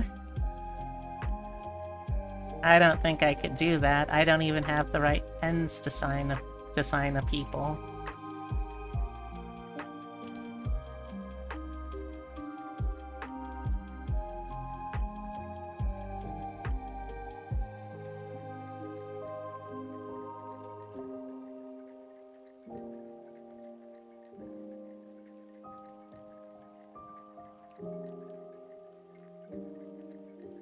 I'm still salty that the musical went to Disney Plus instead of... Oh wait, it was supposed to go to PBS originally? What the fuck? Why did Disney get it?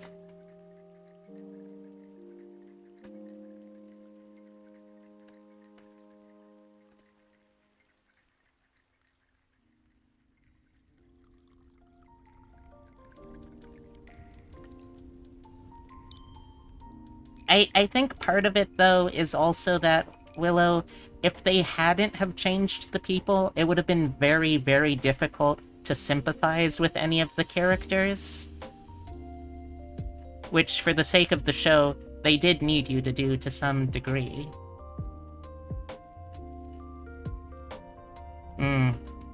I hate it.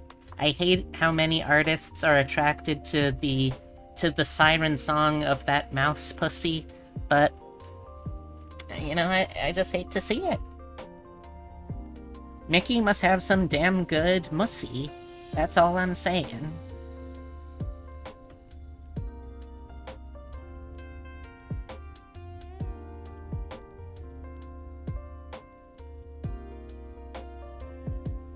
Oh wow, I broke Julep for 2 whole posts in a row. That's a pretty good one. I'll have to remember that. Mickey Mouse's mussy.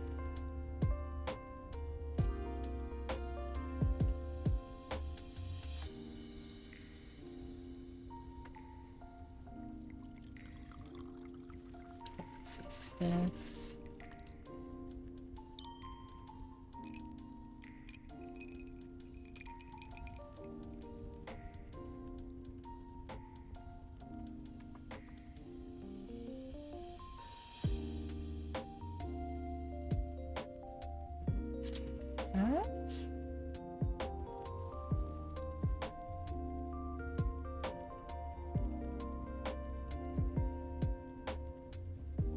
Excuse me. Okay, nothing. That's understandable. You're under no obligation to like it, Willow. I appreciate it more, I think, as a work of theatrical design and the writing. I'm not really a fan of the show itself, I would say. Because it is a very well designed and thematically and musically written show. In my opinion, at least.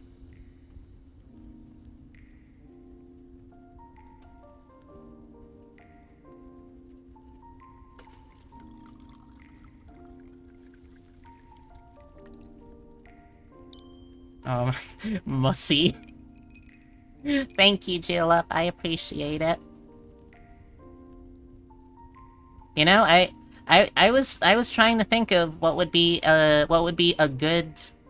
good moment in my stream to send in for my V Shoujo audition, and who knows, maybe it will have to be Mickey Mouse's mussy. What do you think, chat? Do you think I should send fucking Iron Mouse and fucking Yanners and all them? Do you think I should send them my story about Mickey Mouse's mussy? The other alternative I was thinking of was that story about when I was coming home from the doctor's office and the doctors stole my pee and my blood.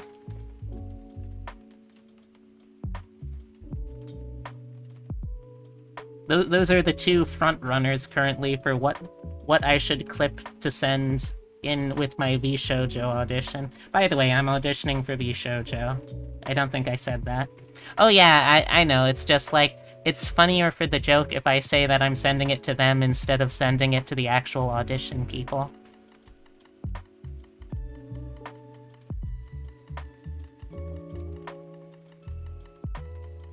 But what do y'all think, chat?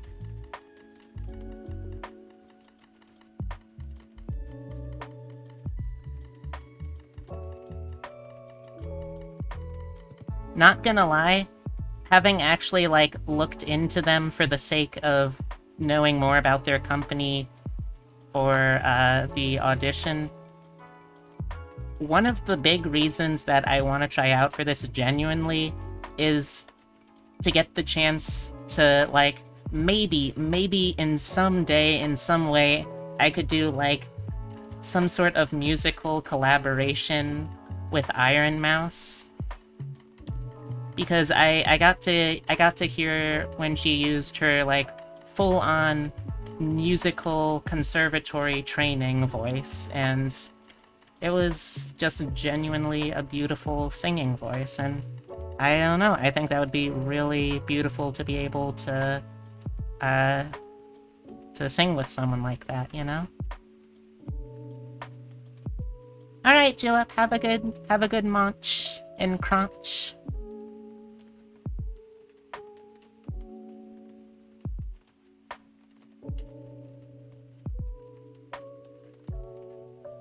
But yeah, I think I'm gonna go a little over time today.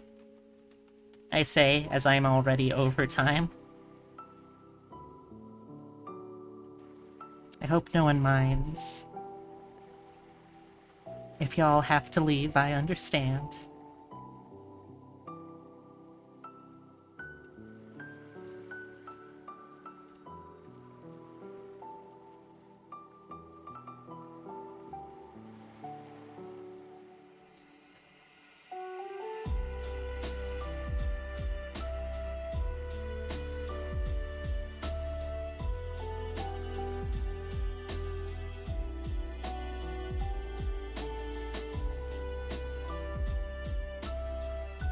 I think that's a 1.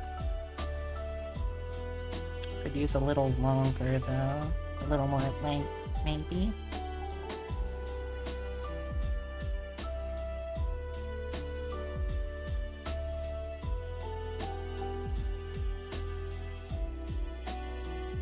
Alright, let's do that.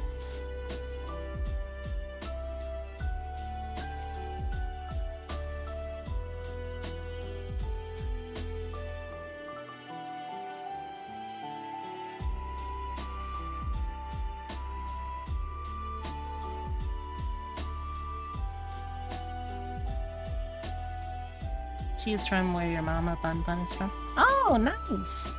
So, your mama Bun Bun is also from, Puerto Rico? Cool.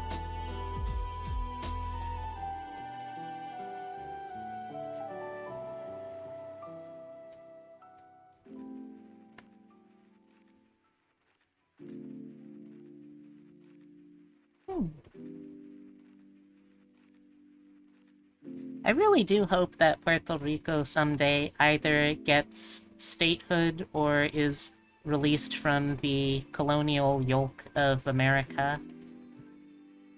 Because that's fucked up.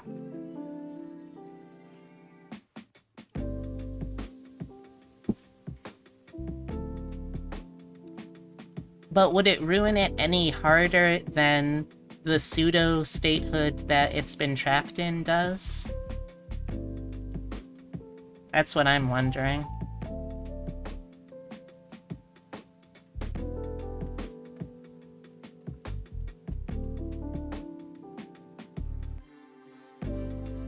And admittedly, I'm not a political scientist. I don't know the answer to this.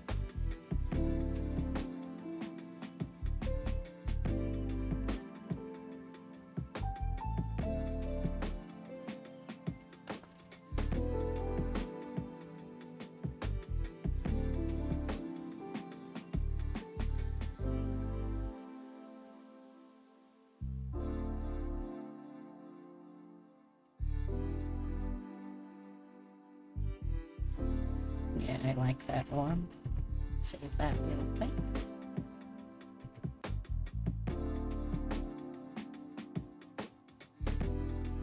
Alright, let's do... You're stuck right now, your mind can't think of a title for your stream. What's your stream gonna be, Heavy?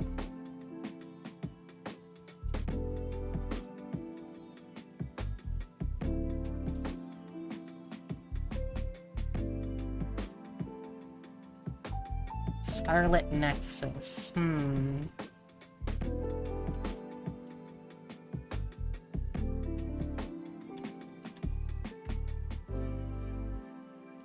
You could always just go with something like... something vague that sounds kind of action movie-y, like Enter the Nexus. Or something like that.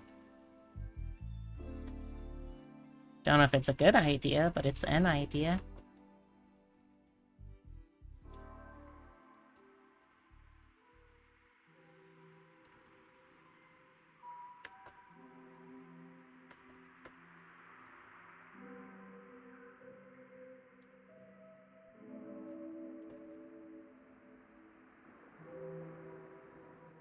can write your name on your shelf with your paw. Oh, that's cute.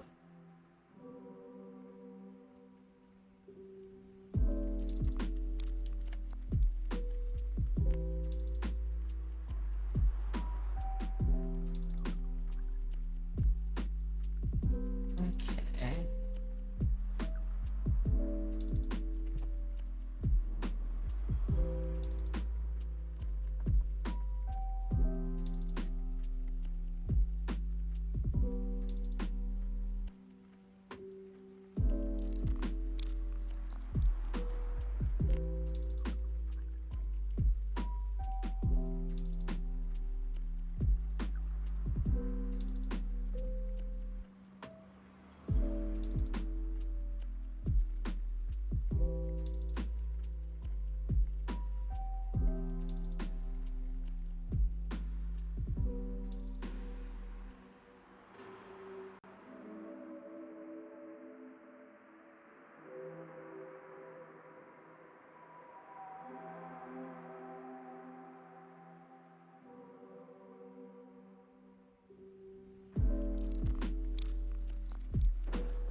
Little taller, I think.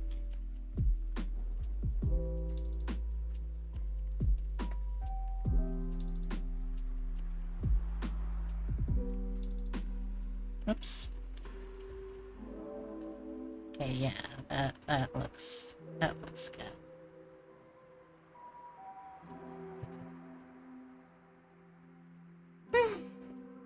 Alright, so now let's grab it and I'll put it on a separate layer while I color in the rest.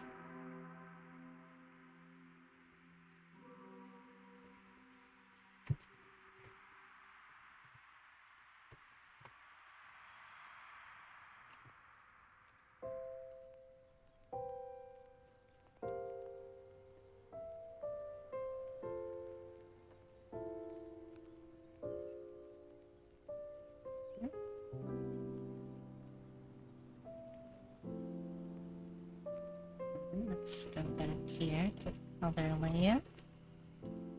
Get that blue again. Oh. Hey, bud. Hope you're having a good time, too. Sorry we're doing a little overtime. I hope you don't mind. And welcome back, Tracy.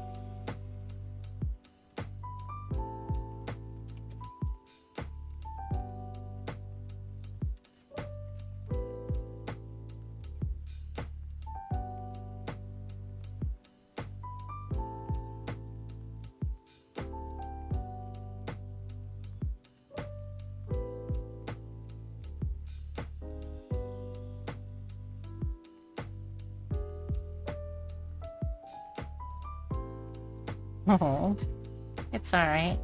The cow will be back sooner or later, I'm sure.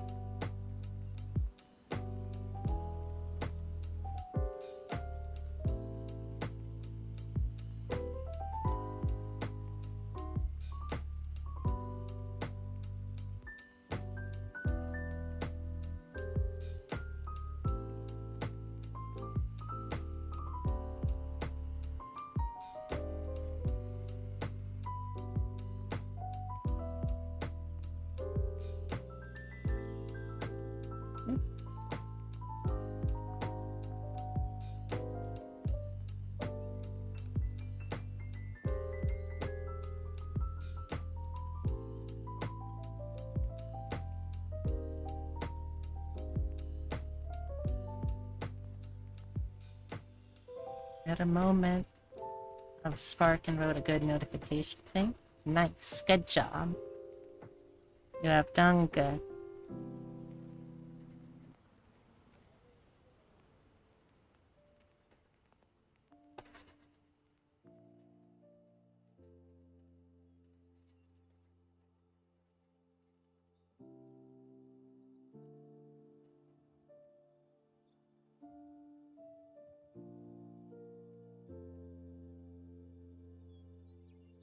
Yeah, I think so. Some people certainly do, at least. I'm gonna readjust my chair a little bit.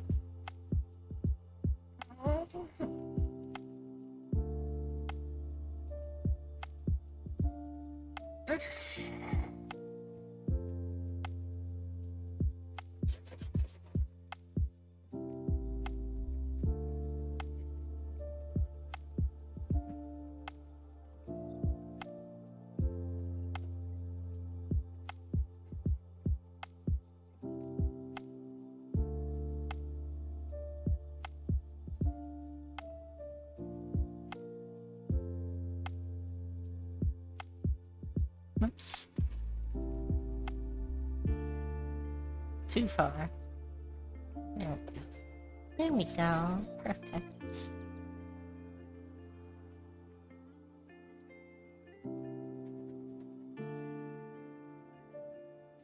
Wonder how much of the new tablet pen y'all can actually hear caught in the microphone. Because I'm genuinely not sure. Hopefully not too much.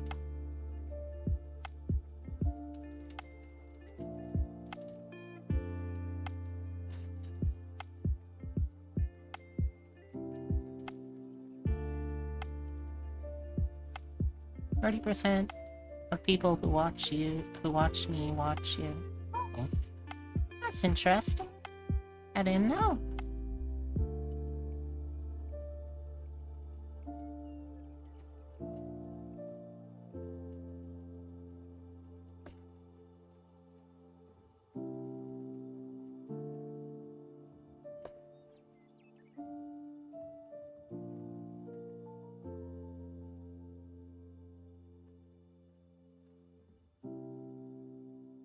I definitely still at least want to finish the flat colors today, though, on stream. I might yet just continue off stream to do the rest. After the flat colors of the shading, I mean. Let's try to at least get the flat colors done on stream.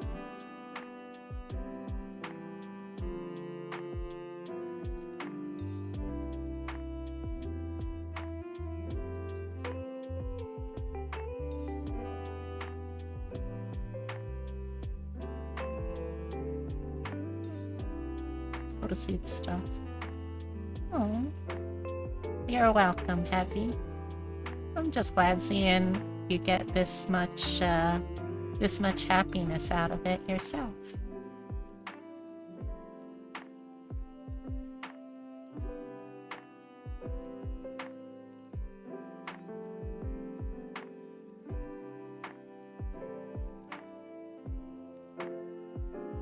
I can afford to use a bigger brush.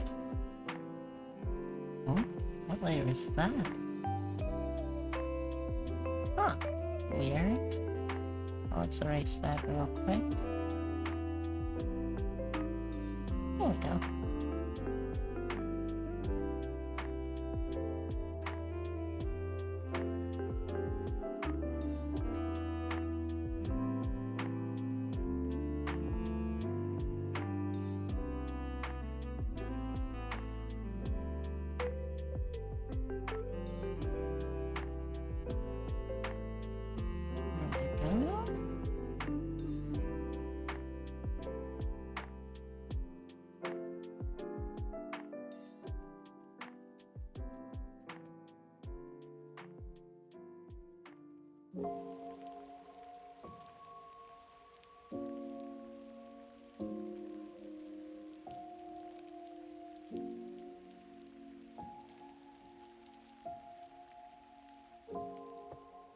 Oops.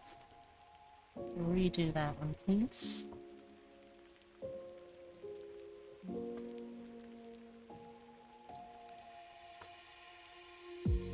There we go.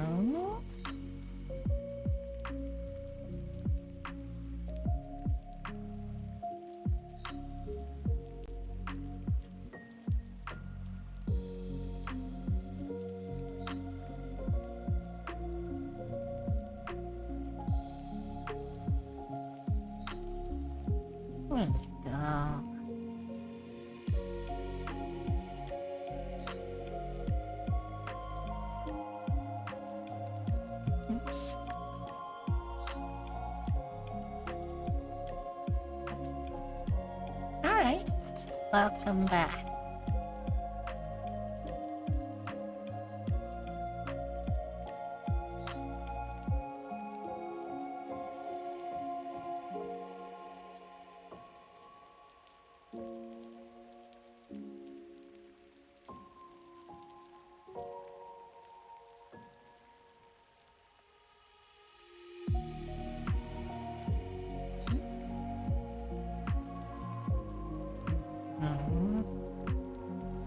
I gotta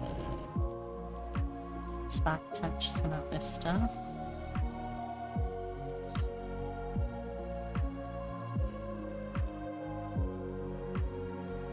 Stuff down here. Nope, not that layer. Oh, this one. Weird how emotes delay. Yeah, they do have a little bit of a delay. Not sure why. Okay, we're almost done. Just a few more spots to go.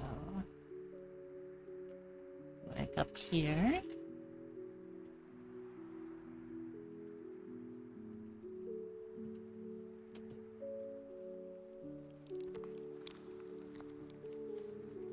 A little small.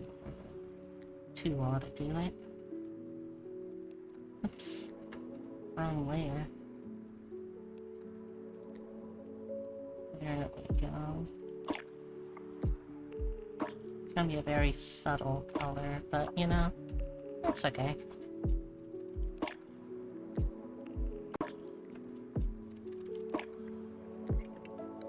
It's a slightly brighter for the button.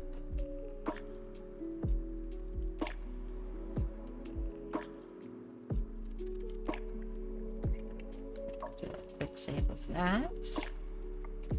Also still need to add his freckles in before I can consider the flat stuff.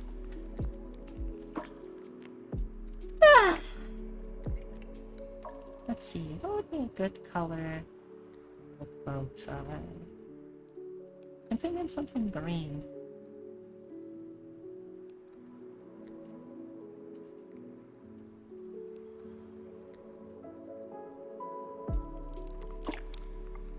Let's see. Well, that could work.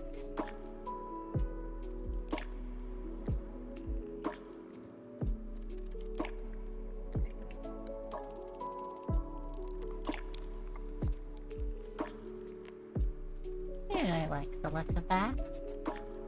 It's cute, I think.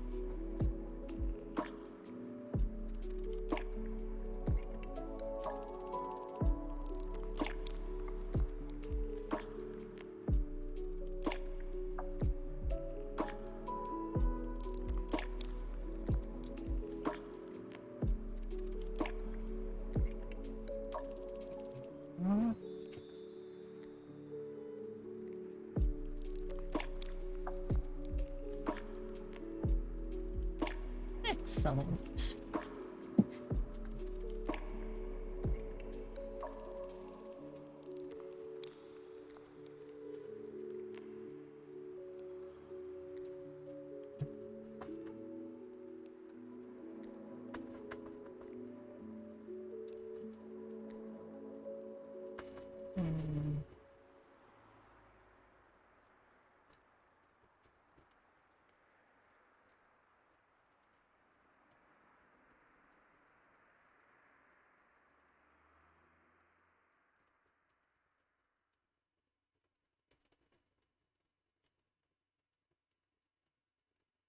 Let's see how it looks.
Yeah, I think it looks okay.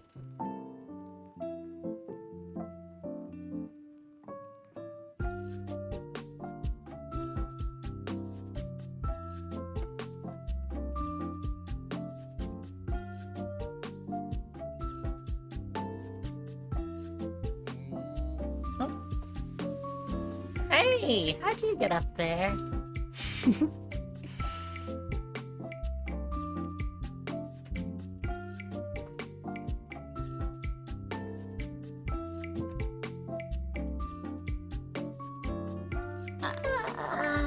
Stretch.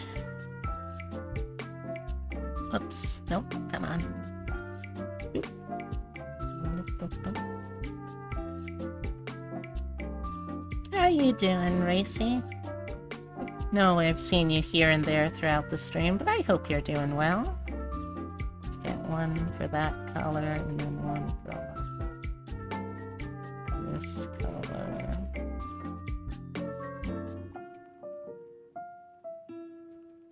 Hello! Hello, hello to you too. You're okay, really hot today and really jacked up your knee. Oh, that doesn't sound good. Are you gonna be okay?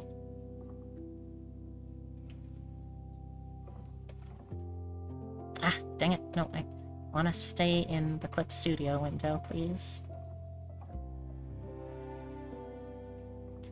Alright, so first things first. Let's grab these areas. Oops. Yeah.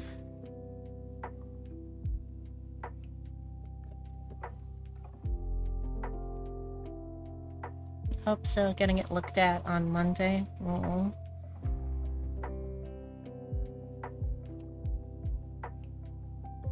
I hope it's okay too.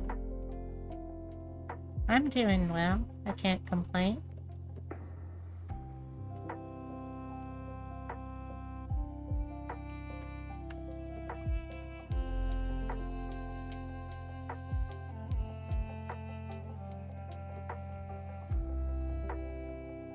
Amen.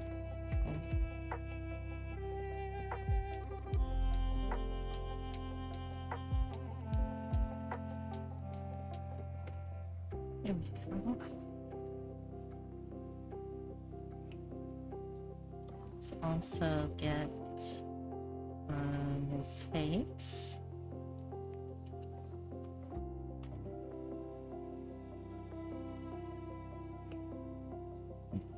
I never understood why the church bells just outside of your forest ring. Excuse me, at 6:26. I don't know either.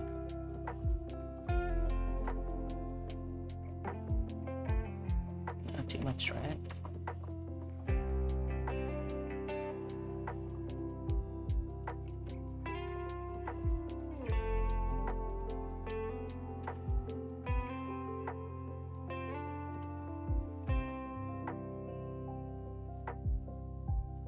You always thought it was supposed to be 6 o'clock. That's what I would think too.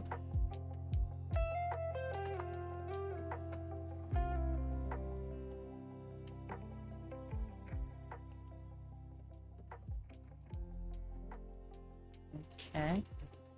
Oh. Okay, now I just need to do the freckles, which I think the droplet brush. Yeah, the droplet brush should do just fine for the freckles.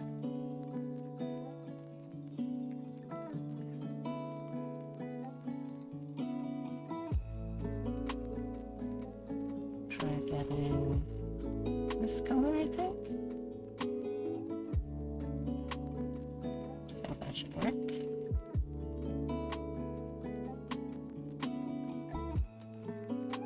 Alright, let's get this and this.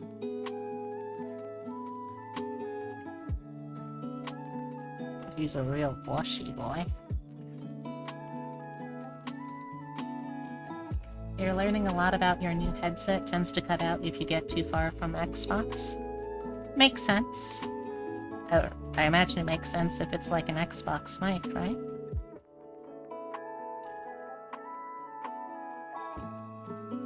Okay, so let's start with the ears, maybe. Oh, what the heck?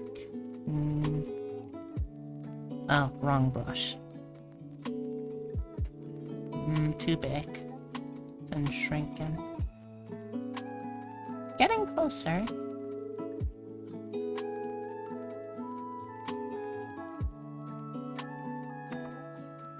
Okay, let's see.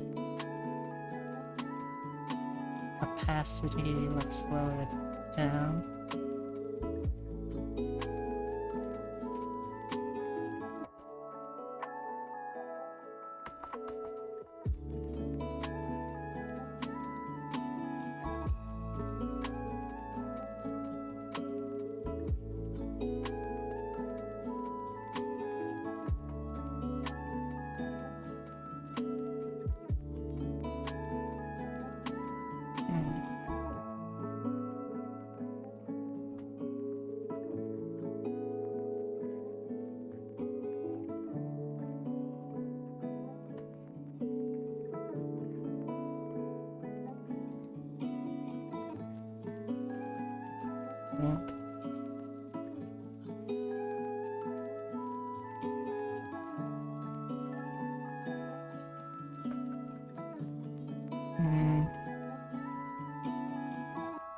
Reset, please. There we go.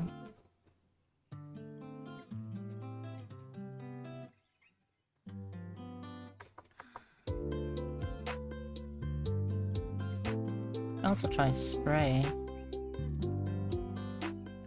Yeah, I think spray might actually be better.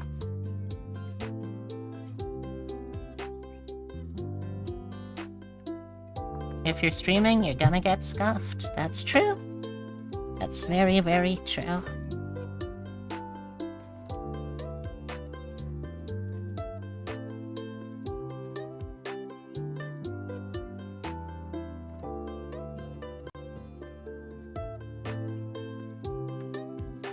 This is our new art program. It's working pretty well so far. I can't really complain at all.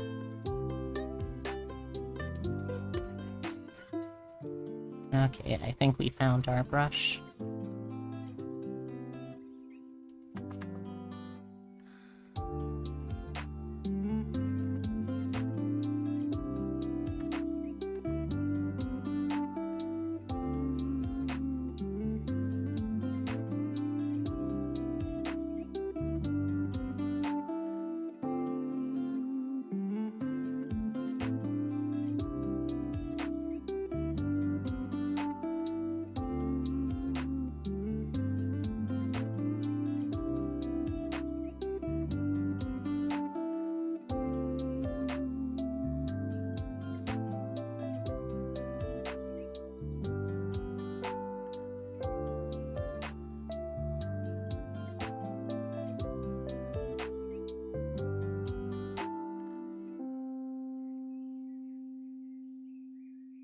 Go.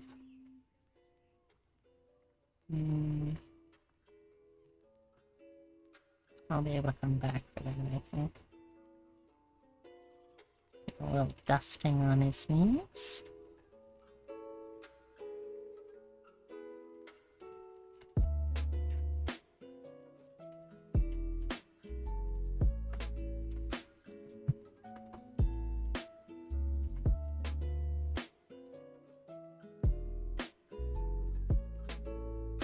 I'm gonna do his cheeks and his back foot next. So let's make sure. I think it's just yeah, there we go. Start with this.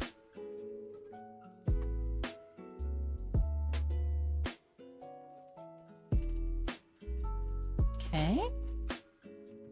And then another one up here. Okay, and they follow like the contour of his cheeks mainly. Alright. I see we already got a little bit up there that I'll probably need to correct for.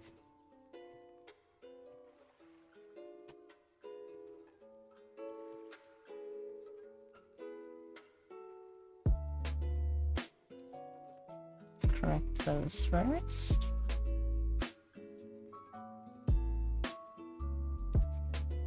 Okay. There we go. Oops, wrong color. Let's use a smaller brush too. Let's try 70 maybe. Yeah, 70 looks pretty good.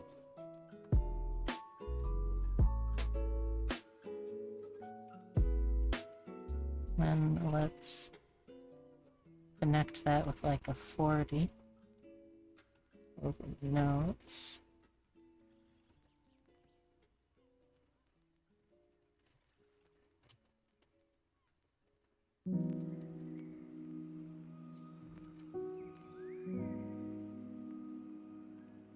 Let's do a little...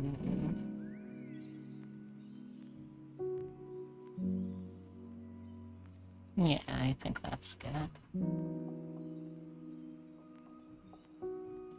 Yeah, I think we got all of the important elements. I'll do a little more freckles around to the back of his palms. Alright, I think we're good. I think we're good. I still gotta do all of the shading for this, but that can wait until later. Now, since we're a little over half an hour over, I want to just make sure that I pass this along to someone. Hey, you're just in time! Here, let me zoom in.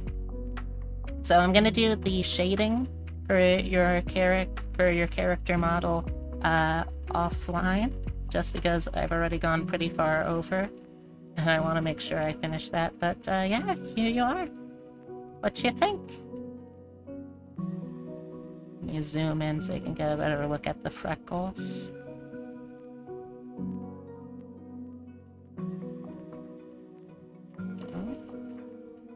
Perfect. Excellent, excellent, excellent. I love to hear it. Alright, so, thank you everyone so much for hanging out with me. Well, thank you! I know that you didn't actually have a choice in me drawing you today, but I still had a lot of fun in doing it. So, it was my pleasure. Well, thank you all for hanging out. I really appreciate you hanging out with me, even if I did end up talking about shit like, Mickey Mouse's Mussy, and the story of how a doctor stole my pee and blood. I hope that y'all had a good time. We've got one more stream this week. It is going to be tomorrow night at 8 p.m. Eastern Daylight. But also, you know, let me switch over real quick to this. Let me just put away my things before I embiggen myself.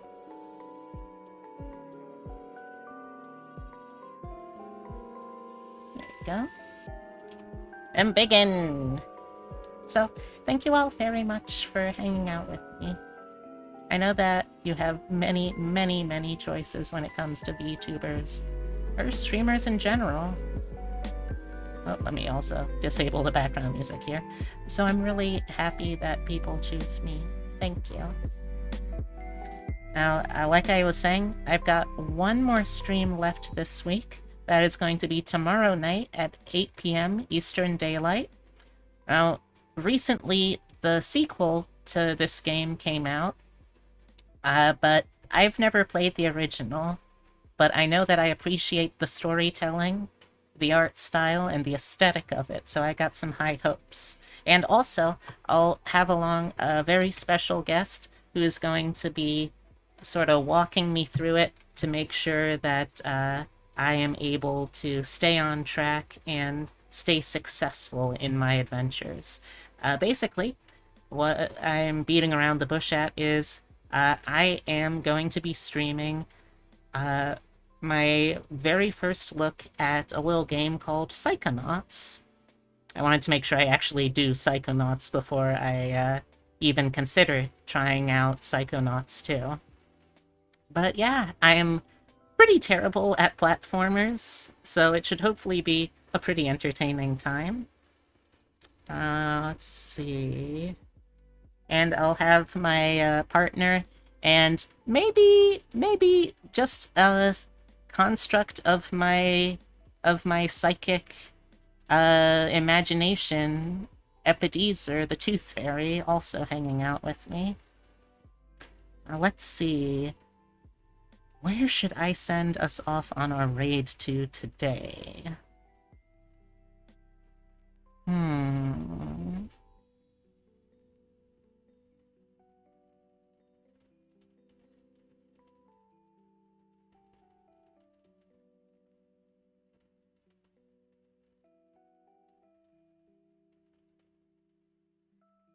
Hmm.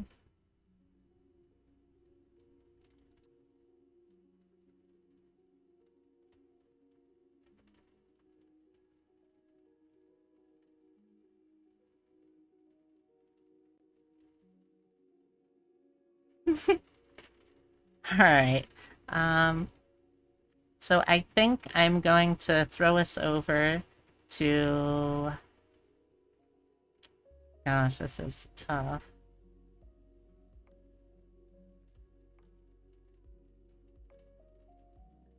There's so many people I want to hang out with.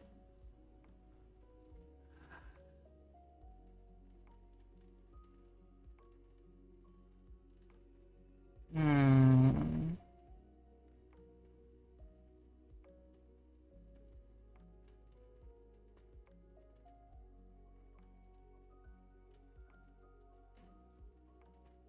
It is rough, yeah. Um... Hmm.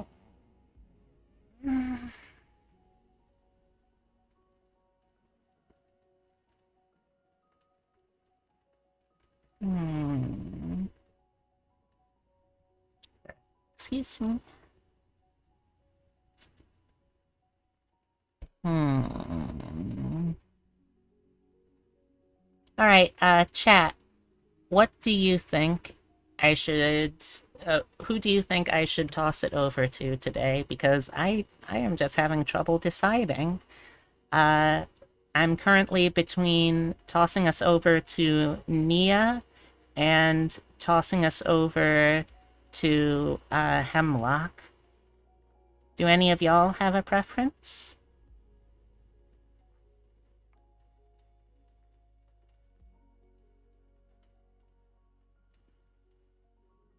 Hmm.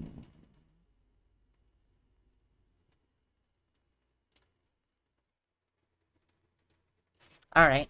In that case, I think I know just the raid message for this.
Okay.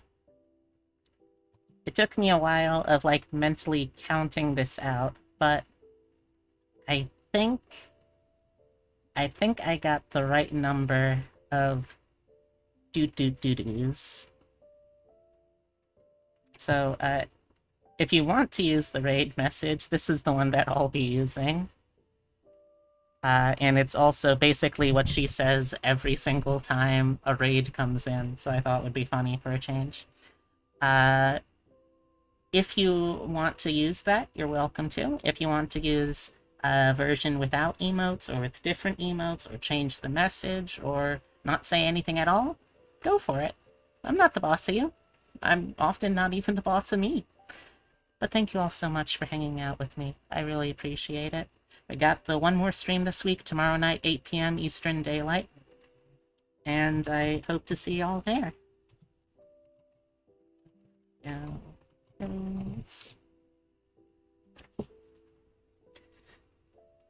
I got a night of hanging out with friends and doodling piggies ahead of me. So thank you all again, and I hope to see you again soon. Here's a little thank you kiss. And now, let's go say hi to Nia. Good night.